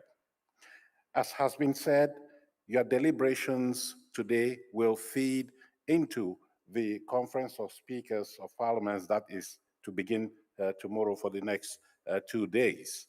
And we think that what you have said today is a befitting tribute to the role of parliamentary leadership, both men and women, in addressing the challenges of our times. And it's appropriately so, as the title of your conference has to deal with parliamentary leadership. So we are looking forward to transforming your deliberations into actionable outcomes that we can, as the IPU, promote as we move forward in helping to build a better world. We are confronted with a global problem, so we must approach the problem through the global lens. And this means that multilateralism will continue to be relevant and unavoidable. We have to work together to build a society of solidarity in addressing the concerns that challenge all of us. And it has been said, it is by working together that we can achieve better outcomes.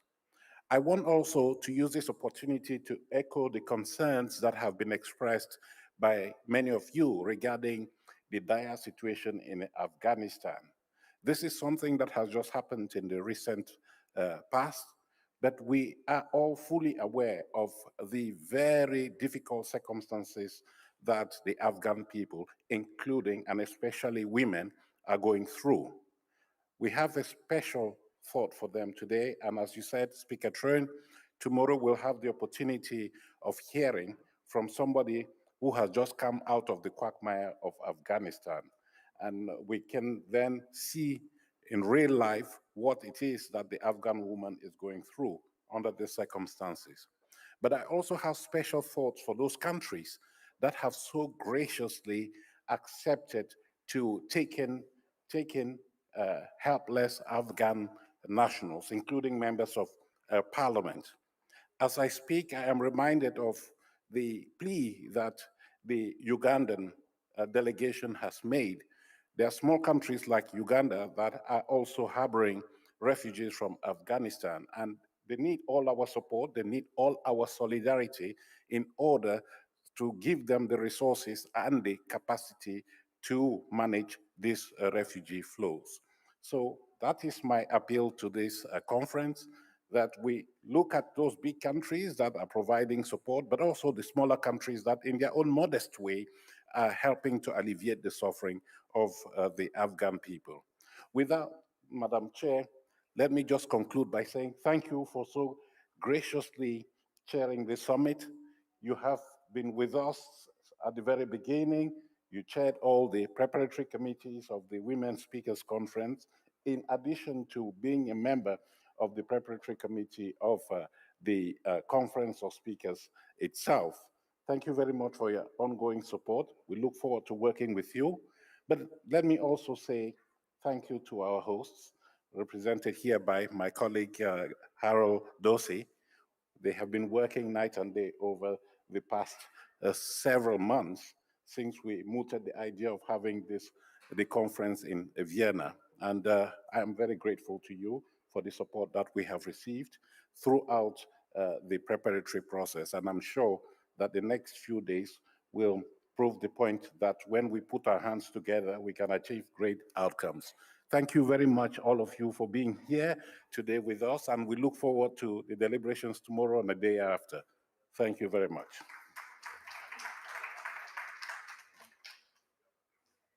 So thank you so much, Mr. Shangong, for those inspiring words, and thank you for, well, organizing and arranging this in such a perfect manner, to you and your secretariat, and also, of course, to the Austrian hosts.